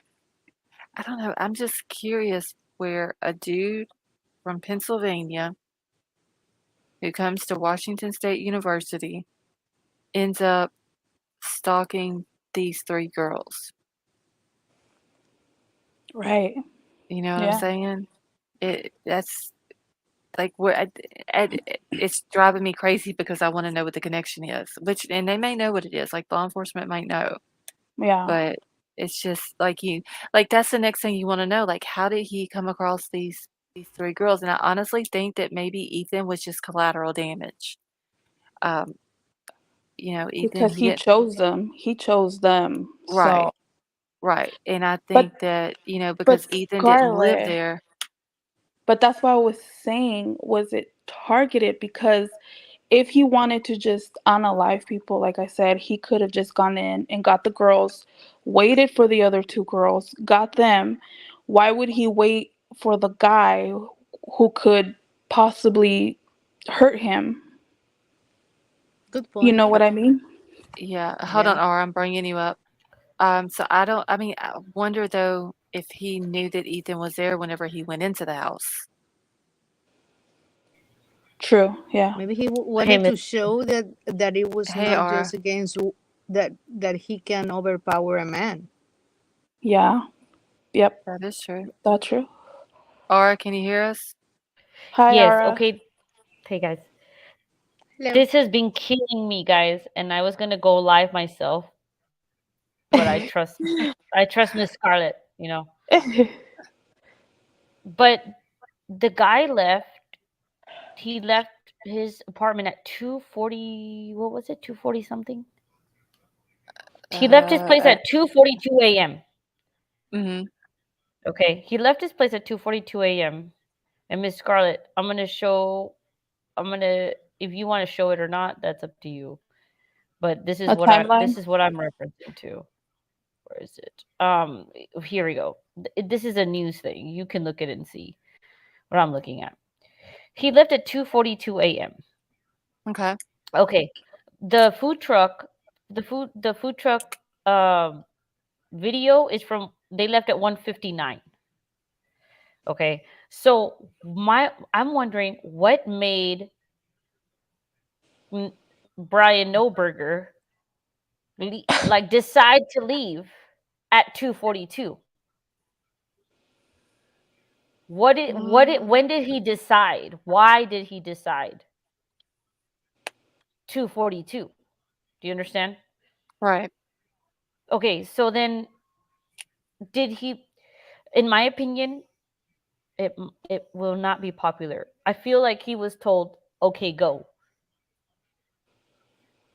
Like somebody was watching them to see if maybe, they Be- were like home already. Maybe they were still awake or just getting home, but Yes, for okay. sure at home at that time. I have an And idea. Could it be the food truck live footage, whatever it is who made called? sure the food truck live footage came out? It was the Who made? sister. Oh, you're talking about Kaylee's sister? Olivia was the one that produced that information. Mm-hmm. But I'm just giving you guys facts. I wonder if he knew though about the food truck, about it being a live feed. All I I'm think it's saying is that popular. I think people said it was popular, right? Like everybody knows about the food truck. Yeah, because they yes, stream on Twitch every if night. that's true, then police didn't want that out. The police would have already known that they had that footage already. Right, and I mean they Right, may have, and we just didn't know about it. right. But it was the sister that made sure it got out to the public. Right, Mhm. Yeah, but she's the one that also put it out the time that they got Oh, home and all of that. true. That's true. so in the affidavit, I mean, they hired an FBI agent to identify the car and make from a blurry picture, and this FBI person, I mean, this law enforcement agency was like on point, dude. So the question remains to me, what made this guy leave his apartment at 2:40? What did I say? 2:42. Yeah, 2:42 a.m. and say, okay, now I'm gonna go. Let's go. Okay, yeah, because the girls got home at 1:56, wasn't it? Well, what I'm sharing with you right now. Okay, So at 2:47, signal lost. Police believe, and this is from News Nation, Miss Ma'am Scarlett, that I'm sharing with you. Signal lost. So he intentionally turned his phone off from 2:47 to 4:48, and then the phone came back online at 2:50 when he was driving back to Pullman, right? But then he went back at 9 a.m. for what? I think, regardless, this was, I think, an attempt, because remember, he has like he's a PhD criminologist, psychologist. This is a great way for the defense to say, hey, his phone didn't ping over here, but it pinged in the morning. All you need is a reasonable doubt, right? Like, the glove didn't fit, let's acquit. Right. But what made him leave his apartment at 2:42? Why was the sister adamant about law enforcement getting the timeline accurate to her standard? A timeline is everything, though. Whenever a case like this first comes out, like, No, I that's like, understand, but law enforcement had their timeline already. They did have their timeline. yeah, but they had the girls getting home at the wrong time. They had them actually getting home. Was it 11 minutes before? But why would law enforcement get it wrong? They're the ones that are trained to get the information right. Right, but see, what they didn't get, where Kaylee's sister did get, was Kaylee's sister canvassed the area and found the camera. And she was able to get the person who owns the camera to go in and look at it, and they saw in the camera that the girls got home at 1:56. Are we Where the saying that police Kaylee's sister is smarter than all these law enforcement and FBI agents? No, I think she was just faster. She was, yeah, because, I And mean, she if you didn't think need a about it, warrant. right, web sleuths who are not affiliated with law enforcement or any type of agency can get stuff quicker than a law enforcement can, because there's processes that they have to follow where we don't in order to get something. I understand that, but also, I mean, and I'm just playing, I get this at this point, devil's advocate. You know how my brain works. I think but at the same time, like, I don't know how to explain it. I just feel like they didn't share information with the family for a reason. Well, yeah, that's Right? That's because what they said that her dad, Kaylee's dad, was saying too much. But he was saying too much because he felt at that time that they were not doing what they should have been doing, or doing it in a timely manner or to the best of their abilities or whatever. But at the same time, you gotta think of it, if that was your child and they was, like, I mean, I can completely see where he's coming from. If I felt, if it's my child and I felt they wasn't doing what they were supposed to do, I would put them on blast. I I would be understand. like, "Okay, you're not doing this, I'm gonna put it out." And even with the community, they say that there was no danger. First they said there was, and then there wasn't. Well, which is it? And everybody at that college should have known that there was a danger, because they didn't even know who this guy was. So it's as far as, like, Olivia getting the information, she was just able to get it quicker than law enforcement was. But that timeline, in any case, that anytime a case breaks, the first thing you want to do is get a timeline. That is like Right. number one thing that you should be writing down, is your timeline. And then if you have to go back through and alter it based on what facts come out, then you just go back and alter it and make it true to the facts. And because they came out and said that she got home at a certain time, and then Kaylee's sister was able to find out the actual time, then it moved the timeline around a little bit. Well, I understand. I absolutely understand. But these are the questions that come up in my head, right? Like, I trust law enforcement already had all this information, but at the same time, they're not going to share it with the family step by step, especially if they don't know, if they haven't cleared everybody or suspects. Does that make sense? Like, Mm-hmm. They have to keep a lot of information to themselves. And then there's an interview that Oh I was yeah. watching earlier that said that the sister was like, "Oh well, thank God that the law enforcement like adjusted their timeline according to me." I just felt like it was Yeah, a I think little she just meant by that was just that pompous. she was able to, because I mean, law enforcement aren't going to come out and change their timeline if they don't have proof that it was actually the right time that they got home. So I'm sure that whenever she found the actual time that they got home, which was 1:56, I mean, they would have had to have verified it before they came out and then changed it and said, yes, they got home at 1:56. Yeah, and then publishing like that without talking to law enforcement, would that help your case or hinder it, right?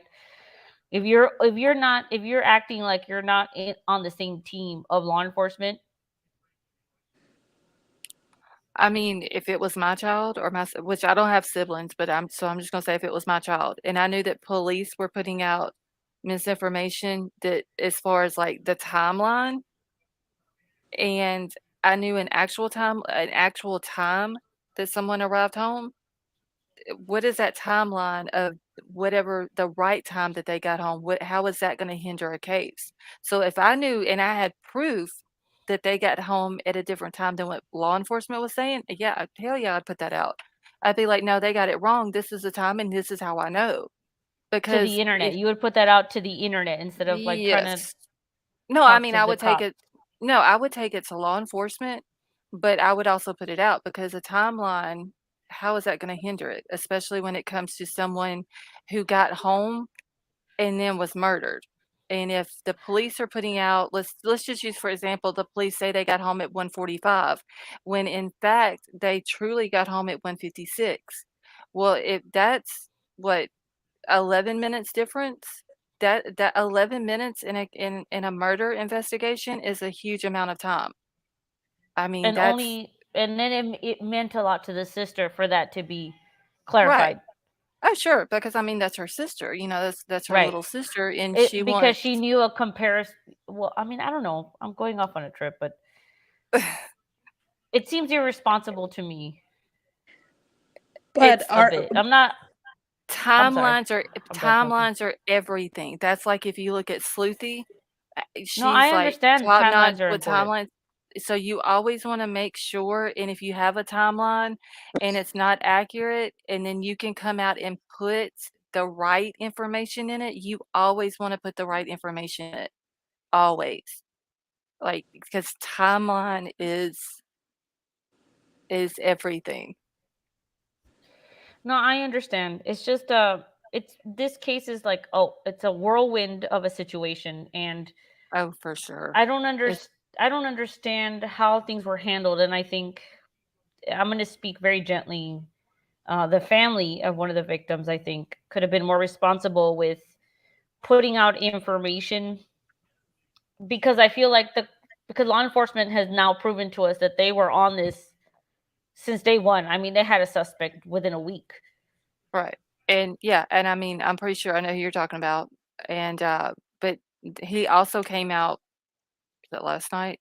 I think last night was the interview that we watched earlier, and he said that if he would have just had a tenth of information of what he knows now, he would have acted different. But he did acknowledge that they were on top of it, um, and that he wanted them to prove him wrong, and they proved him wrong. He acknowledged that, but at the same time, I I can't blame him for doing what he did just because that's his child. And he that information, like if I felt like police were ignoring me in my child's murder investigation, I would have probably did worse than Steve Gonsalves did, honestly. And everything that he did, in my eyes, he did the right thing. And Right. in the end, he admitted his wrongs, whether it was too much information or not. Like, he's a dad out there advocating for his daughter and his daughter's friend, who he claims is his daughter. Joe Buddha, you are absolutely right. He says that's Ellie's for not for being closer and helping the family. Exactly. If they but if they could find but a way to Ara, bridge that. Was he really wrong though? Because it actually, um, like he said, everybody has a motive, right? Mm-hmm. The police has a motive. Him as a father, the family as a family, they have theirs. So maybe with the lack of communication, obviously because law enforcement was trying to do what they were trying to do, Right. it kind of falls back to he, was a grieving father who was trying to find answers, and it kind of worked in a Yeah. way. You can't say that maybe I it mean, if kind of I came am to if not they would judging the have told families him, at all. I'm if sorry. I don't mean to come off that way. I just wanted to discuss no with no no no absolutely the no family. I'm if not they, shaming I them think if they would have at all. came out, if law enforcement would have came out and been like, set all four families down and just the parents, okay, just the parents, and would have said, okay, look, when we get information, we will let y'all know the information, but we need you to keep the information that we give to you to yourself. Don't put it, we'll let you know everything, just don't put it out. And Mhm. because they wasn't doing that, that's where Mr. Gonzalez comes in and says, okay, well, they're not doing that. They're not letting me know what me as a father of a daughter who was just murdered. They're I not agree. letting me know anything. And I think that Yes. if law enforcement would have been just upfront from the jump with him and the other families, I think that he would have sit back and he would have let them do their job and he wouldn't have put them on blast. Because honestly, I don't blame him. Mhm. That's a grieving Yeah. daddy right there. It's an And emotional situation. How you yes, can't control yourself. right. He was an act. If Kylie Rodney would have got just a a percentage of what the Mhm. Gonzalez family did for their daughter and for Maddie, it would have been a totally different case. And Kylie didn't get that. And I have to agree 1000% with what he done. You can't blame a grieving daddy I don't over disagree his either. little girl. It's just that's Didn't he didn't the he did the right sister thing. didn't the sister say that it took her a while, um well, not her, but law enforcement to kind of change the timeline according to what she was saying as well? Yeah, it took Uh a while. I was yeah, following her. It took a but while. that could have been though because they were verifying what Oh she had yeah, found, true. because I don't think they're gonna say, okay, well they got home at 1:45 and then the sister comes out and says, "Well, I found video, and I know for a fact they got home at 1:56." And I just don't see law enforcement going, "Okay, well, the sister says she Yeah. found video, they got home at 1:56," without them actually verifying it. Because, like I said, the timeline, y'all, is everything. Mhm. But Yeah, even and Ted, I that, I guess that's where remember. I'd come with that. I just don't understand why law enforcement. I apologize, whoever I interrupted, but I just don't understand why law enforcement. I guess that's where it comes from. Why they weren't on top of it, and it took the sister to get them on top of it. I mean, you just have a a sister that's an advocate for her sister and will go to great lengths and stop at nothing until they get answers. I mean, look at when Brian Enton went around and was asking the different businesses about if law enforcement came, and asked for the surveillance footage. One business said, "Yeah, they came last week, but the footage had already been recorded over. It automatically deletes or it gets recorded over if it's not extracted or whatever they do to take it where they can keep it. So why didn't law enforcement go and get all these surveillance footage from all the businesses, even though they asked for it, you know, a business that isn't following what's going on detail for detail when it's law enforcement's place to go out and ask the businesses for the footage. That's what you got detectives for. You send a detective or even just a uniformed officer. Hey, go by so and so and see if they got video footage from that night. We need it within 24 hours.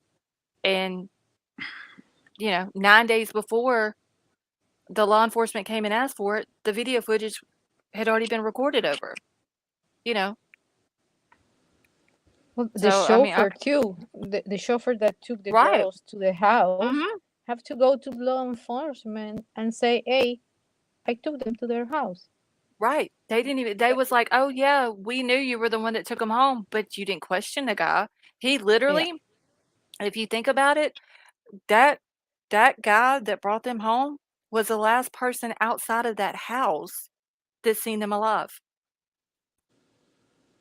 You know, Right. and except for Douche Pickle, but everybody else that seen them after they got out of that car lived in the house, or in Ethan. I mean, let's just say he lived in the house. He was there with staying with Xana there. He was the only person outside of that house, the last person to see him alive. But they didn't go question him or anything like that. Kernoodle received the DoorDash order at 4 a.m. Mm-hmm. Right? And then, but DM and BF made statements, and I'm reading it right now out of the affidavit. Both made statements during interviews that indicated the occupants of the King Road residence were at home by 2 and asleep, or at least in their rooms, by approximately 4. This was with the exception of Kernoodle, who received a DoorDash order. Did she actually receive it? It doesn't specify whether she went to the door and grabbed it. I've got, hold on, I gotta find it. I got a picture here. And then it says, DM stated she was awoken at 4 a.m. by what she stated sounded like Goncalves playing with her dog. So either she was awoken up by DoorDash or Goncalves playing with her dog upstairs. Which one was it? That was part of the affidavit that confused me. Okay, so I'm grabbing this picture real quick to pull up, because this is the picture of the DoorDash bag that's got Xana's name on it.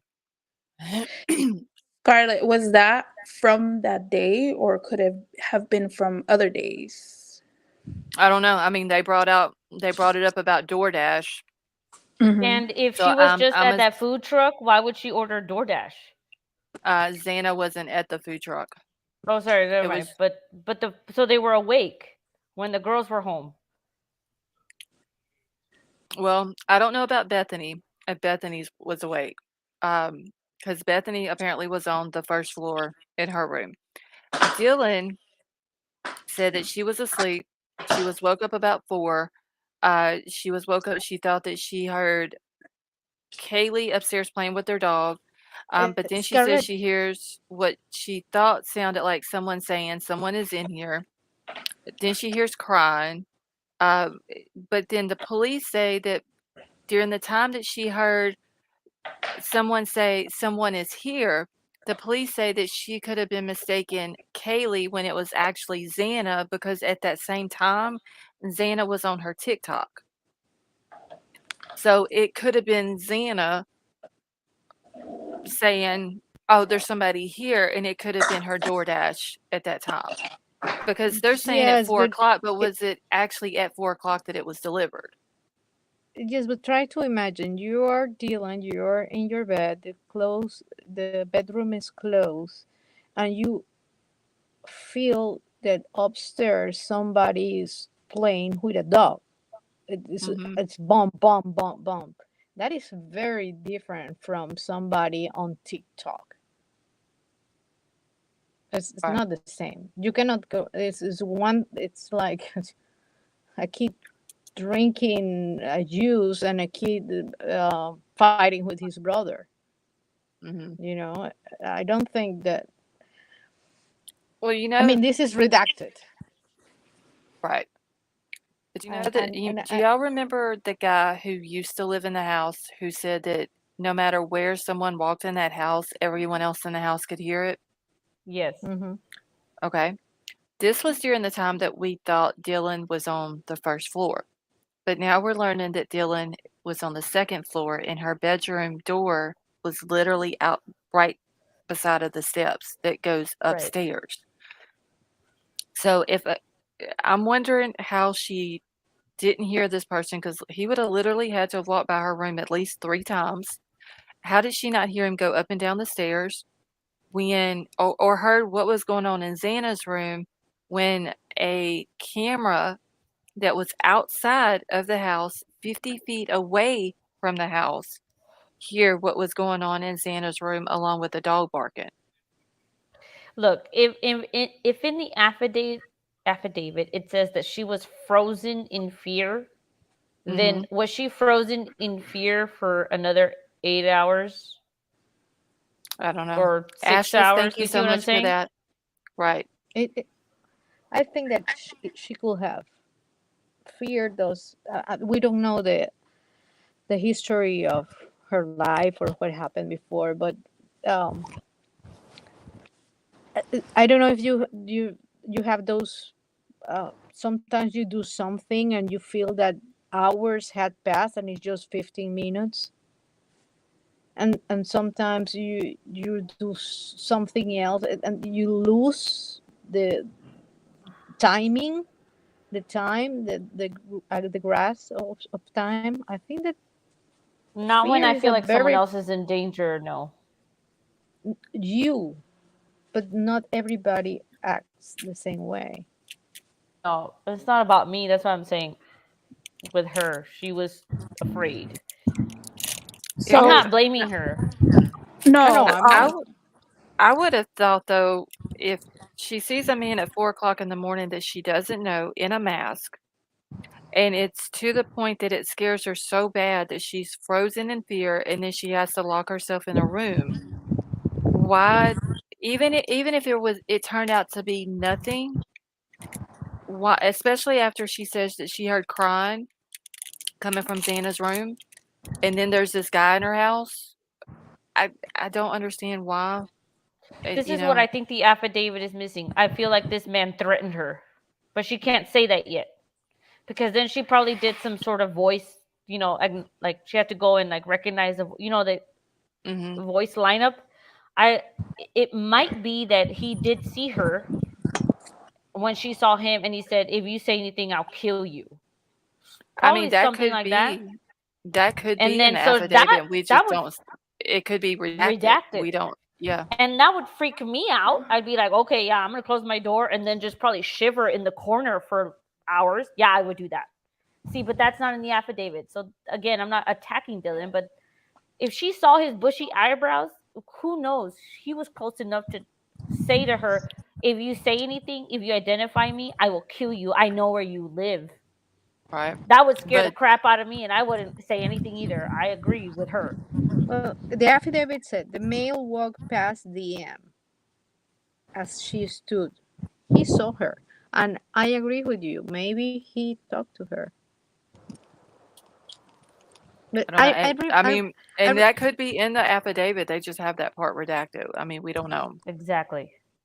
This is a personal story. I remember being maybe 15 or 14, and I was with my mother in a kind of big house, and we used to have help, and the help was not there. It was very early on a Saturday morning. I was getting out of the room part of the house. My mother was going to the kitchen, and in her way to the kitchen, a man, we didn't have any man living in the house at that time, got out of the kitchen. And my mother ran without nothing in her hands and in her PJs towards the man. I did the complete opposite. I went back to her room and locked myself in her bathroom after locking the main room door. Yeah. I mean, people react to stuff differently. I But agree. not, I mean, how do you know you're going to react to someone in your like? How do you know what Dylan went through? Right? We have never been through anything like that. I mean, somebody yeah, comes to my house, I'm gonna go after them with something, and I had a but phone right everybody's there, different. and So, I didn't. I had a phone right there, and I never thought of calling somebody. I just cowered in the shower Yeah, if because I someone saw. comes into my apartment, my Great Dane is going to get you before I even react. You know, he's Yeah, not going to well, act like that doodle dog did. well, they poor said dog. that Lil Murphy. They said he was up. He was found in Kaylee's old room, and that Right, he was but caught on camera barking. yeah, but That my the dog is not camera going to let outs. just someone Oh come no, into mine my ain't house. either. Yeah, Yeah, mine's you not see what I'm either. saying? Like If mine's if, gonna if like anybody came into my eat house you and heard up. my dog bark, my 140-pound dog bark, they'd probably be like, you know what, never mind, I'm good, bye. Yeah, but he Yeah. knew that, and he's a mini. what is his name? Mini Doodle. He's not even the full A size. golden. Wait, you talking about Kaylee's dog? Yeah, He's a golden doodle. He's a mini golden doodle. Was he the mini kind? Yes, I heard that. Like a Yes. regular sized dog. All I know is he's super cute. Yeah, he is. Honestly. But I think that another thing that I don't believe that he left that and I'm sorry for the pronunciation, that sheath Yeah, the sheath. there by mistake. I think that he just placed it there. So you think he did it on purpose? Yeah. I mean, he knows so much about this. He's gonna leave his prints and DNA on that. Really? All right. Beautiful Messy, if you can, you were timed out, but if you can still hear me, do not come in my chat bashing other people like that. I'm sorry, go ahead. No, that was all I wanted to say about that. I don't think that he just lost it there. I agree. I mean, I can see that if he lost it and didn't mean to, that might have been why he was coming back at like 9 o'clock to see if he can like get back into the house and try to find it. But he didn't even, I don't think, even try to go into the house. I think he just came there to see what was going on at the house. I think he did it because he purposely turned off his phone the time of the murders. And then he went back to show that his phone would have pinged around the house. And I think that is what the defense is going to use to try to get him off of this. All right. So my question is, how did he know if he's seen her? Because she opened her door 3 times, right? My question is, how did he know that she wasn't going to call police? See, I'm wondering though, and this is okay, so we know she opens up her door 3 times, but I'm wondering though if how wide each time she opened her door. Did she like just open her door and stick her head out, or did she just crack the door? Because if she would have just cracked the door and just been kind of like looking out of it, he may not even have paid any attention to her standing inside of the bedroom looking at the cracked door. Very true. You know, if he's trying to hurry up and get out of there, he might have just walked right past her and not even noticed her standing there. Right. But if he had studied the home and he knew, kind of where everybody was at, you would think that he knew that she was, or someone could have been there. Not just Especially her. because if you think about the layout of the house, okay, where Dylan's room is, and then the stairs that go up to the 3rd floor. If you're standing just right outside where the back sliding glass door is, you more than likely at a certain angle, or even looking through the window that's above the sink and the dishwasher right there, you can see her bedroom door. So I'm sure if this dude was standing at any time that he was around that house in those 12 different times that they claimed that he was there, he Right. could have been standing out behind their house in the dark and they would have never knew it. And he probably could have seen her walking in and out of that bedroom through those windows or through that door. Yeah, because her room was right there, like right in the middle of everything. Right. So, I mean, he might have known it. He might have known about Bethany being in the house too, but not know exactly where Bethany's room was at. And then if he's watching Kaylee and Maddie, he would have knew just by watching them go up the stairs. Like you can see this where the stairs go up through the sliding glass door or the kitchen window, and he would have knew that Kaylee's room is where the sliding glass doors is, so that would have meant that Maddie's room would have had to been the other room. And then you go on Zillow or any place that sells or rents houses, and you can see the layout of the house. Okay, let me throw this at you.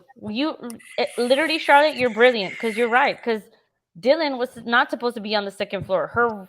Her room was supposed to be on the first floor. He wasn't expecting that. He already knew where he was going to go in through, what route to take, who to take out, and how to leave. He wasn't expecting someone to occupy that room on the second floor, because originally that person was assumed to be on the basement first floor level. Does that make sense? Yeah, but if he had watched that house at any point in time before the murders, like any other day or night or whatever, he could have very easily seen Dylan go into that room just by standing out Right, in the back. unless he was told what the layout was like by somebody, because he asked, was anyone else arrested? What if he had an accomplice, but that was kind of walking him through the house, the layout, and the occupants?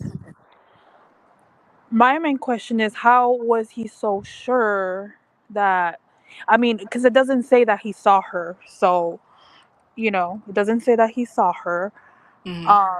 So I'm just wondering how, if he did in fact watch the house and watch who went in, especially on that day, how the lights also from the rooms, how he was so confident that, unless, like Ara said, he threatened her, that nobody was going to call law enforcement right away.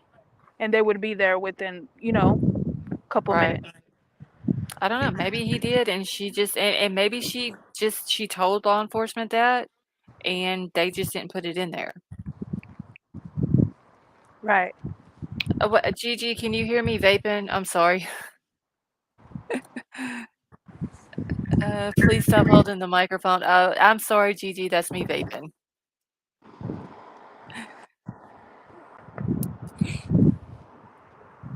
All right, I'm just checking chat real quick. But if the camera picked up the scream, shouldn't one of the roommates hear? No way. That's when I'm having a hard time with also, that a camera outside of the house, 50 foot away, heard a whimper and then a loud thud. And then the dog barking. And Dylan and Bethany were closer than 50 feet to Y'all, this whole time Xana. I But was muted, so don't blame me. they're saying that the noises that they heard, like the loud thud and all that, and yeah, is somebody got wind or something in their background? I don't know which one it is. Is it me? Wait, mute your thing. Yeah, it's you. You must have Yes, wind in your it's background. you. Sorry, guys. I was walking my dog. Okay. I love you. But they were able to pick up. They said that the camera picked the noise up of the whimper and then the loud thud coming from Xana's room, and then the dog barking, which would have been on the same side of the house on the third floor in Kaylee's old room. So the camera was picking up all the noise from that side of the room, 50 feet away outside of the house that was mounted to another house. So with Dylan and Bethany being closer than 50 feet, I would think that they would have heard something. And maybe they've told and we just don't know, because we don't know what they have redacted out of this. I think that is very possible. Redaction means there are things that we don't know, and that's okay that we don't know, because that's what's going to make their case stronger. Right. Yeah. Is whimper a moan? And I don't know. They just said it was a whimper and then a loud thud is how they explained it. I don't think that will hold in court. Because they would have to prove what exact place in the house it came from. Yeah, and those cameras are not like the surveillance cameras cameras and sounds that DC have. If a gun went off in 16th Street, they know exactly when in 16th Street because they have the audio for. No, this is a $100 camera just to see that nobody takes your stuff. It doesn't have directional anything. And the only reason that camera, wait, was that camera or was that another camera that caught something because a cat was like ran by it or something. Oh, they said that a cat, I guess, must have been outside and went to use the bathroom, and I guess it must have been motion censored, and the cat triggered the camera to come on, and wherever this camera was at caught the car. But there was a camera on the house, okay, so whenever you're looking from the road up to the girl's house, the blue house that's next to the street to the right of the girl's house, it's like, I guess it kinda looks like a two-story house, and maybe it's got, like, the tall steps that go up to the top, so maybe there's, like, an apartment on bottom and then one on top. They had a camera at the back of their house, in the back corner, that was pointing towards the driveway and, I guess, parking lot in front of the girl's house. So I'm sure that it would have called any vehicle that would have been pulled in there, along with going up the street between the girl's house and those apartment buildings. Because in the affidavit, they're saying that this douche pickle dude drove by the girl's house several times, went up to 500 Queen Road, which is going to be the apartment buildings, turned around, came back down, went down to King Road, to the corner of King Road and Queen Road, and did a three-point turn and came back up and all this and that. So I'm wondering if that camera on the back of that house is also the one that caught the car and the sounds that they're claiming that came from Xana's room. James Warren in the chat is saying that it could have been his car door too, because he was parked. If we believe what forensics was dealing with, checking tire marks just in front of the house. Mhm. Right, and If he there was something, who was that? There was something posted on by one of those accounts. Gigi, have a good night. Um, and then the police said that something about he tried to park in front of the girl's house or something, and he was unable to park. But there was a post that was made by someone, and it could have been the douche pickle, but said that something about when we all heard on the body cam footage from the cop down at like 3:02 in the morning, and a lot of people thought it was a scream. This person had posted, "No, that wasn't a scream, that was, the tires on the car, because they overcorrected the turn," or something like that.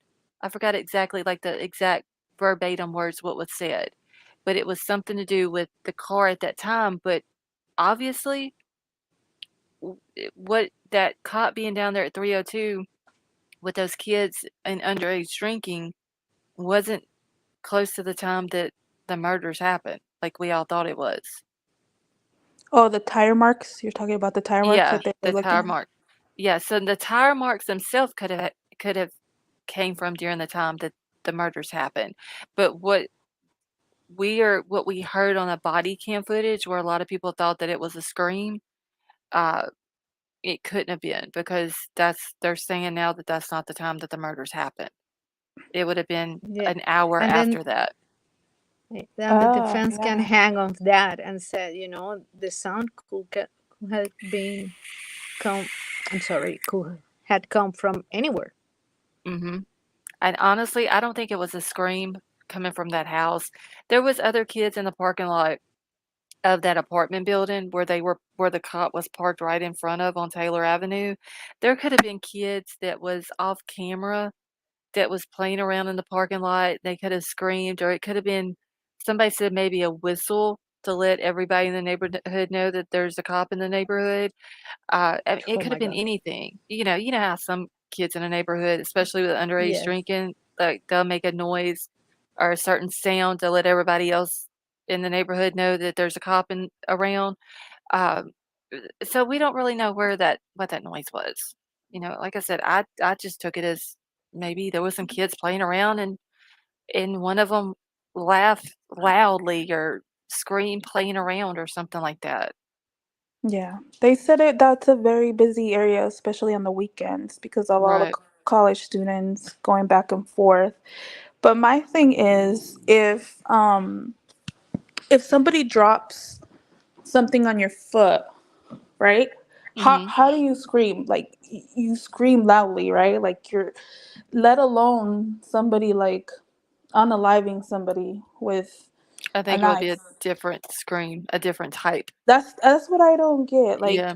because they said that two of the victims obviously had it worse because they were, I'm assuming, and this is just my opinion, that they were probably killed second of whoever was in that room because they were the ones that fought. Maybe one didn't see it coming, right? But then the other had to have seen it, so that's who fought. Same goes in the other room. So I'm wondering, I'm just wondering about the screams and just I don't know. I'm trying to make sense of it. Right. I know there's like just so much with this case that doesn't Well, make were the screams sense. debunked? I don't think they ever were. I can't remember. I mean, there's been From what so I much from what I saw, information. it was an online YouTuber that falsified this. However, if you can find something that disproves that, but it was not real. But it was just something to gain views off of this. Okay, so there was a YouTuber that created a fake well, it wasn't a fake scream, it was an actual woman who her and her husband have a YouTube channel, and her scream was real. What she was saying, "Stop it," and all this and that, that was real, but this YouTuber took that video and used this lady's video and put it out that it was a scream from that morning from the girl's house and tried to say it was during the time that the murders were happening. That was debunked. And I even said that the person who put that out, I wouldn't play it. I wouldn't give him the time of day because he has done this before with And that's another why I case. love you. That's why I Uh, love you. I can come here and talk to you about this, and I know you have information. Now, the scream that was heard on, or what they're claiming was a scream on the body cam footage when the cop was down there at, what was it, 3 o'clock in the morning, we might as well say. He called, all the underage kids. Some of them were from Sigma Chi, but there was a few of them that was underage, and he gave them a citation for underage drinking. Yes, Joe, that's what I'm talking about. Um, During that body cam footage, that's during the time that everybody was watching the background of the video. There was the dark, jacked up truck that passed in the background. There was a light colored car that passed in the background. Um, in that body cam footage, there is what sounds like a scream in the background. You can barely hear it, but it does sound like it. But that's what I'm talking about, that could have been just one of the kids in the parking lot the of the apartment building there on Taylor Avenue. They could have been just joking and playing around, and you know how kids do, and one of the girls might have screamed just playing. I don't think a lot of people were trying to say it came from the house, which clearly we know couldn't have happened because that was at 3 o'clock. The murders are saying happened between, uh, was it 4 and 4:25 now? So that one Right. I don't think had ever been debunked. I just think that some people No. were saying that it could have been, just a scream in the background, could have been the kids. That's the same video that they called the 4 heads going in the background, 4 people going behind the cop, crossing the road over into the band field. It's on that same video. Oh, okay. Um, um, what was I gonna say? I totally lost my train of thought. I do that all the time. I really do. It'll literally be right there, and as soon as I open up my mouth, it's gone. Oh, I remember now. Okay, so they're gonna have to. Some of this is like it contradicts itself. In my mind, I can't make sense of it because they were saying, and I don't know if this is just because there's so much going, law enforcement wanted to keep everything close to the vest, so there wasn't, people were just starting to speculate. But I remember them saying, well, they've been still saying that it's a party house, a lot of people come in and out. So if it's a party house and she, maybe didn't think, the witness didn't think anything of it because it's a party house, then she wouldn't be frozen in fear, right? But if she was frozen in fear, then something was obviously wrong. So I don't know. It's a little like contradiction in there for me. So I'm trying to also make sense of that. Well, I was thinking that at that time she didn't even know about the murders. When she just sees the guy walking Hmm. through there around past where her room is into the kitchen and out the door. At that time, she don't even know about the murders. So there had to have been more there that was either said or went on that they're not letting the public know if she was frozen in fear and locked herself in her bedroom and didn't call police. Definitely. Because if you remember later on in the morning when they get up and they find Ethan and they think he's passed out, um, then does Dylan not remember the guy that she saw in her house earlier that morning with the mask on? Uh, Right. during the same time that she hears crying and somebody in the house saying someone's here, does she think about that or does she forget about that and just think that Ethan's passed out? I Right. don't What is think. I what is mean, what is the okay opinion to have about that? Either you don't trust Dylan or you do. I feel like there's no real No, opinion ever. no, I I don't I think don't it's about I Dylan. I can't. think it's Oh, about what LE is letting out. Because frozen in fear, I don't think that she said something like that.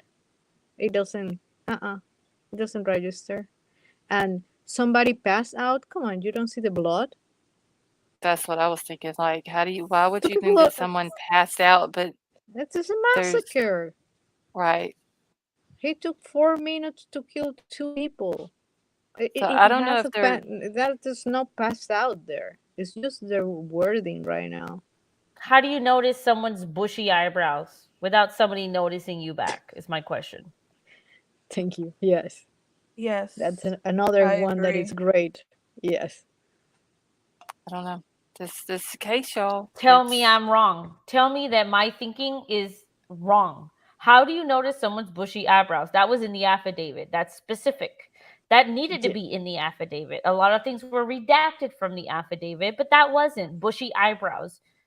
Yeah. Why? And, So and they are worse eyebrows than those. I mean, Unless, like I said earlier, they did say that he had a mask on that covered his mouth and his nose, and maybe they just left it out that he had something covering his hair. So, if you have a large area, but most of it's covered up, you're only gonna notice what is uncovered, and that would have been his eyes and his eyebrows. yes, And and then when maybe you say bushy eyebrows, we're not thinking like this person had eyebrow hair that was out like um 3 inches. honestly, We're talking about like just dark features, in my opinion. you say bushy eyebrows, and I'm thinking like an 80-year-old man, honestly. Well, that was in You the know? yeah. affidavit. I don't know. Someone that Right. whoever wrote that meant to, or Dylan said bushy, right? Yeah, the way they're saying it is that that's her words, is that she noticed his bushy eyebrows. Now, I'm pretty sure she had to go in. I don't know if they still do sketches of people. I mean, they did with the Delphi case, but I'm wondering if she had to do like she had to obviously do a description, but I wonder if they drew this person out as she's describing them, and that was her words, bushy eyebrows. She could have been under the influence as well. Yeah, because I Yeah, mean, they that's did say an. that she was all, you know, It was a shit, game what's her that name? night. Yeah, and I've heard that Dylan was at the game. And then I've heard that just her and Bethany was out in the community, but they were separate, and they end up back at home around 1 o'clock. But then in the affidavit, it says that Bethany says that she saw Ethan and Xana at Sigma Chi house between 9 o'clock and 1:45 when they returned home. So apparently Bethany was at the Sigma Chi house that night also. And that never came out before. It was just that they were out in the community separately. Yeah. So many Yeah, questions. Right. and Dylan saw him what? 10 seconds? 15 seconds? If Less? that I long. mean, It just yeah. probably if he didn't say anything to her, he just walked by her like she said, literally 5 seconds of that. Like he literally Look, just walked around the corner. All he would have done was came from Xana's room, and he would have came at an angle. He would have walked through the little doorway right where her bedroom door is, and he would have literally at that same point pivoted and turned his back to her and walked straight out the kitchen out the back door. there were Like no 5 curtains on the seconds. sliding door or any windows, so there was a lot of light shining in. Right. And you can see everything through a window at night if there's nothing covering them, and you got And lights then you have on. all these lights, yes, on the outside. Yeah. But So could he bushy have eyebrows, you can't see bushy eyebrows from 10 feet away. How close do you, I mean, then again, let's get into semantics and talk about like, what is this person's eyesight? Is it 20/20? Is it, I mean, come on, let's Well, get a little you real gotta here. but you gotta realize also how close because the space where her bedroom door is, literally if I'm standing in her bedroom door looking out from her bedroom, to the left, the stairs are right there. Literally, Yeah, you pick 1 foot up and you're on the stairs. If you go straight into the kitchen. If you go to the right, you walk through the doorway down where the little step is into the living room. You literally have maybe a 5 by 5 spot in that little area where her bedroom door is that he would have walked through, and he would have literally walked through the door, I come think right that beside of less. her right beside of her bedroom. He would have turned from where her bedroom door is, he would have been face to face with the doors or with the steps going upstairs. He would have Mm. kept turning and straight into the kitchen. Yeah, it may be less than a 5 by 5 spot. It's a Yeah, very we can tiny see it spot right there. in that video that the roommates making fun of each Mhm. other. Yeah. It's a So tiny space. it's a very tiny space. So he would have been from her door 2 foot. So, I mean, she would have been very close to him. Like, she Yeah. would have been 2 foot away from this dude. So That's why then I think that he he must have didn't heard want the to kill door her. open. He didn't wanted to kill her because he could just drag her outside or drag her inside. It's a tiny room. I remember Mhm. seeing Kylie open like a utility closet and getting a broom out, Right. turning, and she was right there. Right. Yeah, because the utility room where she got it out of was right by the steps, and then the steps are right by Mm-hmm. Dylan's bedroom door. Like, it's a tiny, tiny spot Yeah. in that little area right there. Who was at She the might house have been first? DoorDash or Bryan? DoorDash. I If don't the know. space is that small, he has to have heard the door open. He has to have seen her, even though, I mean, it doesn't say on there, and that's just my opinion. Yeah, because she says DoorDash she was opened at up the 4 door. a.m. She says that she opens her bedroom door and he's walking towards her. So, like I said, I Mm-hmm. don't know how wide she opened the door, but as far as like the DoorDash guy, they're saying that Dylan's own words in the affidavit, she was woken up at 4 o'clock and she heard sounds of what she thought was Kaylee upstairs playing with her dog. At the same time, DoorDash was delivered at 4 o'clock. So, and at the same time she's woke up and she thinks Kaylee is upstairs playing with her dog is when she also hears someone is here or someone is in here. So could he have came into the house and went upstairs when the DoorDash dude is delivering the food? I think that he came into the balcony. Kayla's balcony. DoorDash is gonna go to the front door. Yes, they are Yeah. busy with the front door, and he gets in through the Well, balcony. they said that it's been said that they confirmed that he came in to the house through the back sliding door and then left out the back sliding door. I don't know how they Carnoodle is confirmed the one that, who but received a DoorDash order at 4 a.m. right. But Yes, if he Xana left was. through this, who put down the bar stools there? I don't know. I'm wondering if that's how they locked because some sliding glass doors is like hard to lock. So if you put something in the track, like to keep Yeah, it where but you can. I wonder if that's what if, they did or if there was something happening there. And who is they? I don't know. I don't know if I thought law Because if they enforcement. Law no, because enforcement did that. law enforcement, they have those batons or whatever that they can hit people with. You put one. They have other things. They will not yeah, I don't know. disturb a I've scene. seen a picture of with the two bar stools on the floor by the screen or the sliding door, but I don't know why they were there. Yeah, I don't think that. I mean, they have guns. Why are they gonna have put that there? Also, how would he know that he would be able to get access through that door?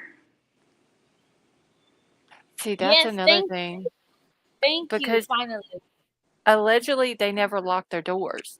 So has he walked up to that house before to see if the door was unlocked during the night? Maybe I I don't know. honestly feel like maybe someone told him, but not knowingly. Like let it just in a general conversation.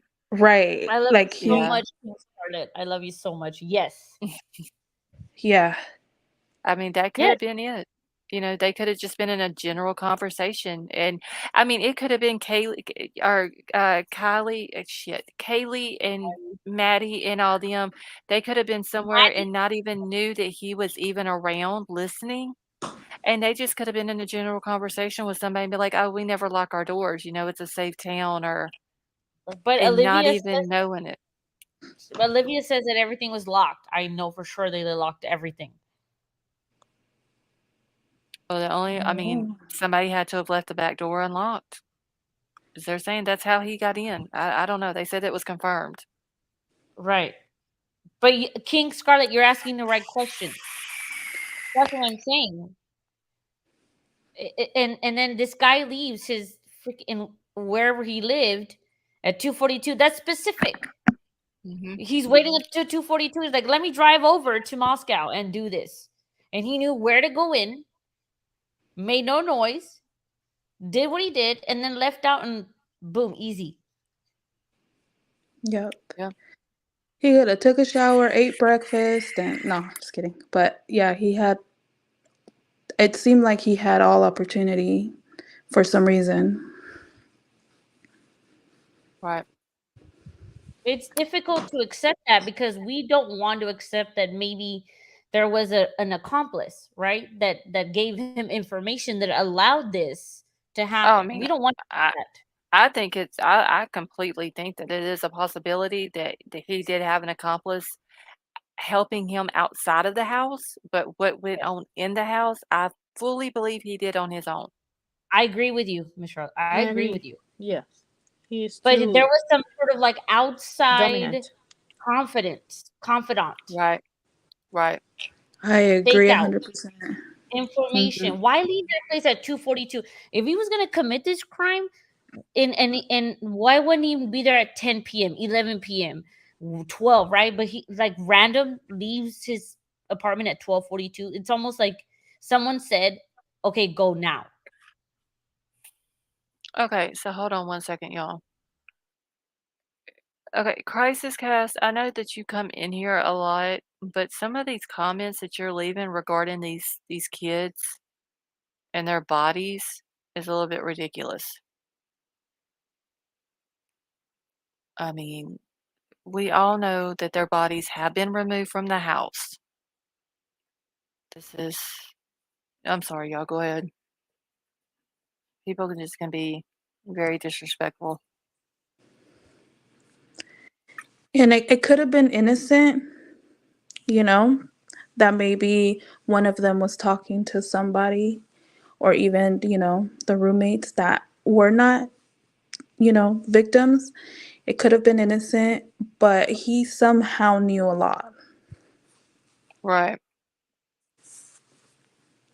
And like Ara said, he was very confident and had his plan, and he only had a few minutes, and apparently he accomplished it in whatever time they're saying, within a few minutes. Yeah, hold on one second, y'all. I'm just sending a text message real quick. Okay. All right. Okay, go ahead, y'all. In the affidavit, they said that he was interested and analyzed technological data in public safety operations. Why, if he had their phones cloned? How he just knew, because it was there, the possibility. Kylie was trying to get what was his name? One of the Jack? Oh, Yes. Jack D. Yeah. Yes. She was trying to get his attention. By any turn of log, he didn't answer, and he didn't go to her house. How he knew? I don't know. That's It's why I think that there had to have been someone outside of the house that knew the house, that had been in the house, that knew the layout and everything, that could have been telling him something. I don't know. I'm afraid to speak because I think maybe some of your mods are assuming that I'm bringing false information. This is just my opinion, but I mean, well, we are just trying to brainstorm how it could have been. No, they're not, or they're not talking about you. It was someone else in the chat. It's not you.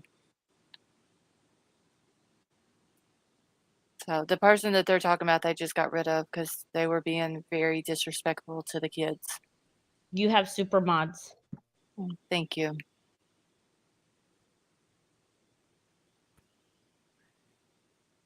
Yeah, they didn't got rid of that person though, so just like I said, just coming in saying stuff when we clearly know that these kids' bodies have been removed from this house, and they've done had funeral services for them.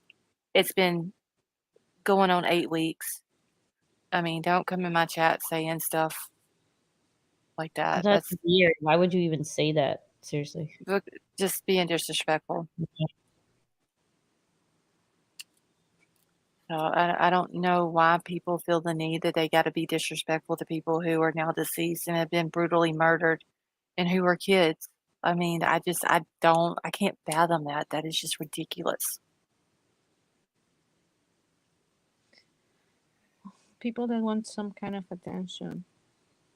Then let's see, who was it that texted the 3:30 a.m. demo? Brooklyn, that was what is that girl's name? Molly Gray had sent the Venmo to Jack Kay's sister, and all it said was 3:30 a.m. That's all it said. Yeah, Jim J, we're still on, but I'm gonna be ending it here in just a few minutes. Okay, people are foolish with their morbid curiosity sometimes. Right, Casey. But just on and on and on, like, they just saying it, repeating themselves every time they post a comment in the chat. Just saying it, you know what I'm saying? Like it's ridiculous. Miss Lost Souls is patient, but her patience, don't test it. I'm a very impatient person, but it's just whenever you're being disrespectful to someone who has been murdered, or just anyone who is deceased in general, but especially when someone has been murdered and you come in and you're talking about their bodies have not been removed yet because we haven't seen them removed. It's been 8 weeks. They're not going to leave 4 kids' bodies in a house where they were murdered for 8 weeks. I mean, use some damn common sense. Seriously. It's just, and I'm a very crabby person tonight, y'all. I do apologize, but I'm very crabby tonight. Don't say And sorry, ma'am.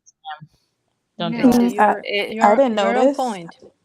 it's just I don't like people being disrespectful like that. This is That's your like house. if you want to make me mad, that's how you do it.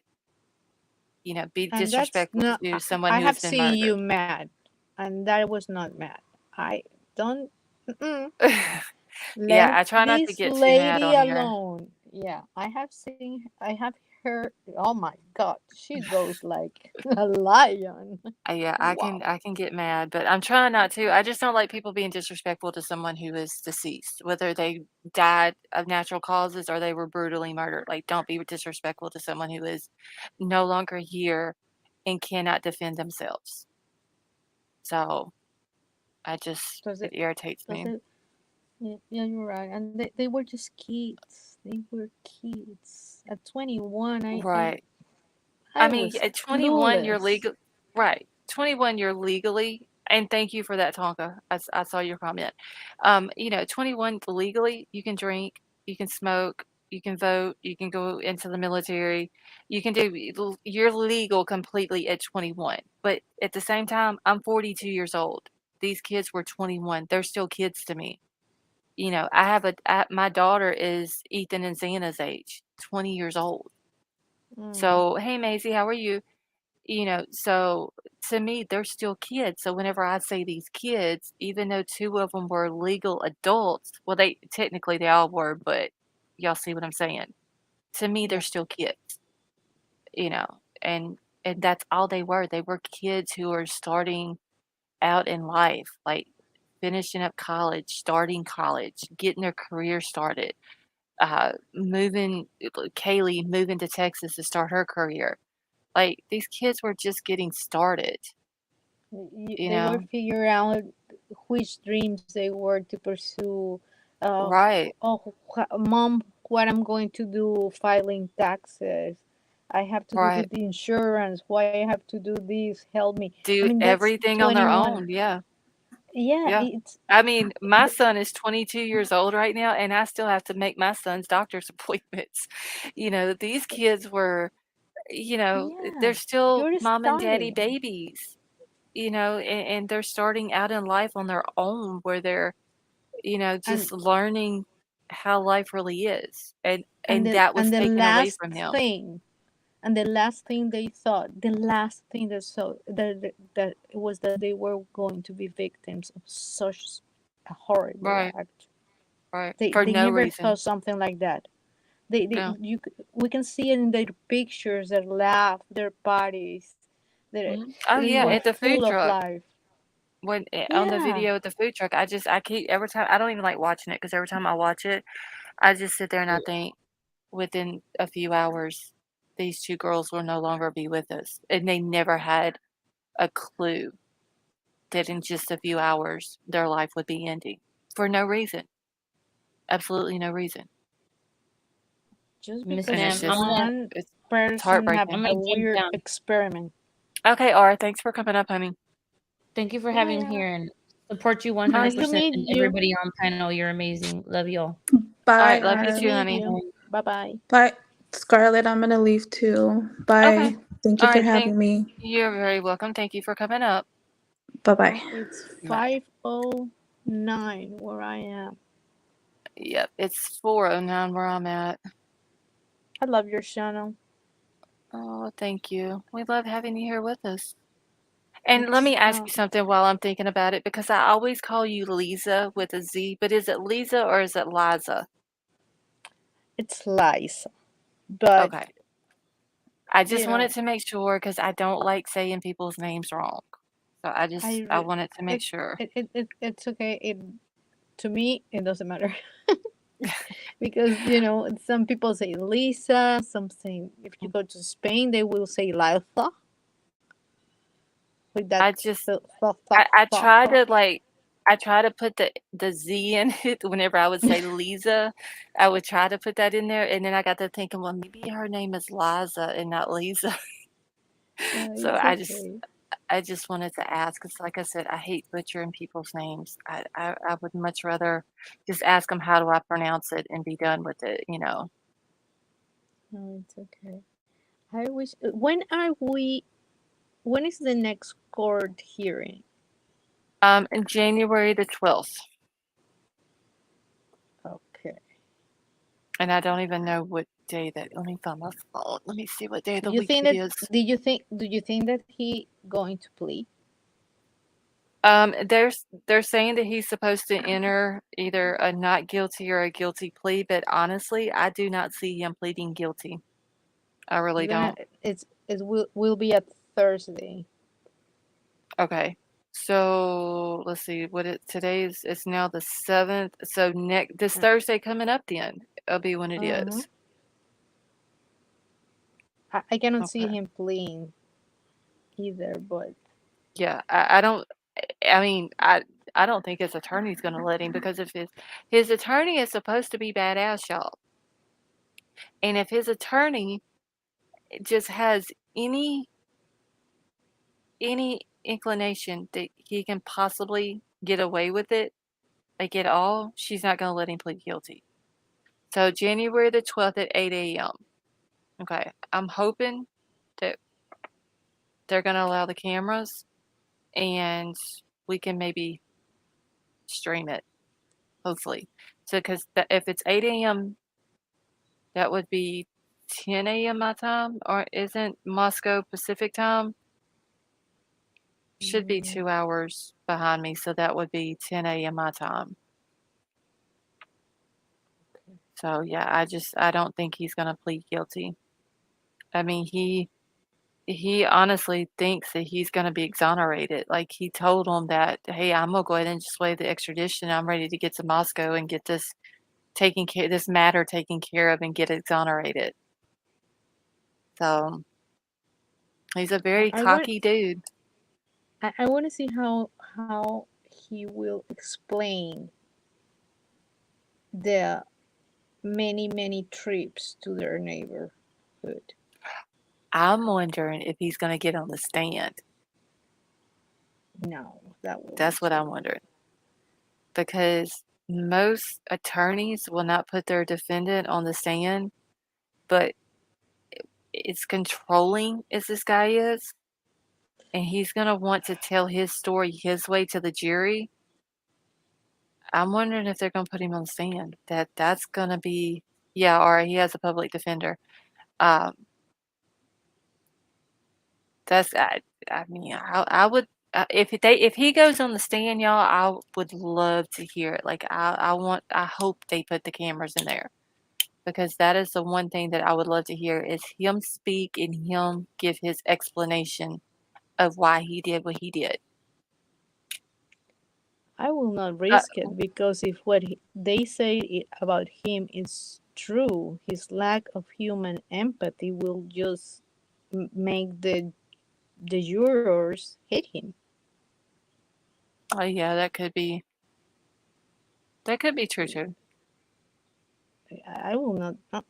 Don't. You stay here and shut up. But they say his No. attorney though, like his attorney got another murder case overturned because she proved that one of the cops was lying, and the dude got Ooh. off, from what I understand. I haven't actually looked into that case and just found out that the end of it, the outcome.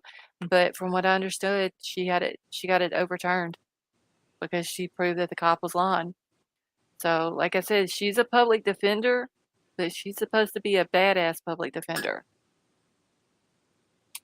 Well, So that's we'll have good to. in a way that he cannot say that he didn't have a fair trial. That Okay, my lawyer is bad and all that stuff. So King Scarlet, the guy that she got off, he was recharged. Is that what you're saying? Let's see, plea deal, life in prison instead of death row. I just don't want to see this kind of evil again. Yeah, I know Kaylee's parents. They said that they're for the death penalty, because like her dad said that the only way to get justice is if he leaves the earth.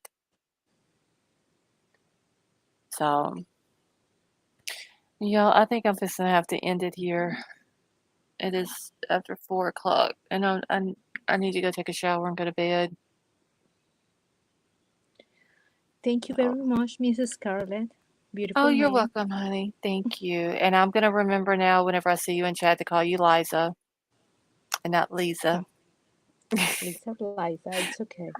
I'm And thank you, sorry. Chad. I mean, we're just trying. Oh, Sifa, hello. I love Sifa. Oh yeah, everyone does. Hey. Well, thank you, and have a good night, good morning. Oh, you're very I don't welcome, know. and thank you for coming up and hanging out with me. Anytime you want to come up, just, let me know in chat and I'll drop a link for you. Thank you, ma'am. Bye Oh, bye. you're welcome. All right. See you later. Ciao. All right, guys. I'm fixing to end it here. I need to, like I said, go jump in the shower and then go to bed. Much love to you as well, Gigi. So thank you all for coming and hanging out. Thank you, K-Mash. Grandma, good night. So thank you all for coming and hanging out with me. I hope you all have a wonderful night. I love you all, and I will see y'all all tomorrow night. All right, Izzy, sweet dreams to you too, honey.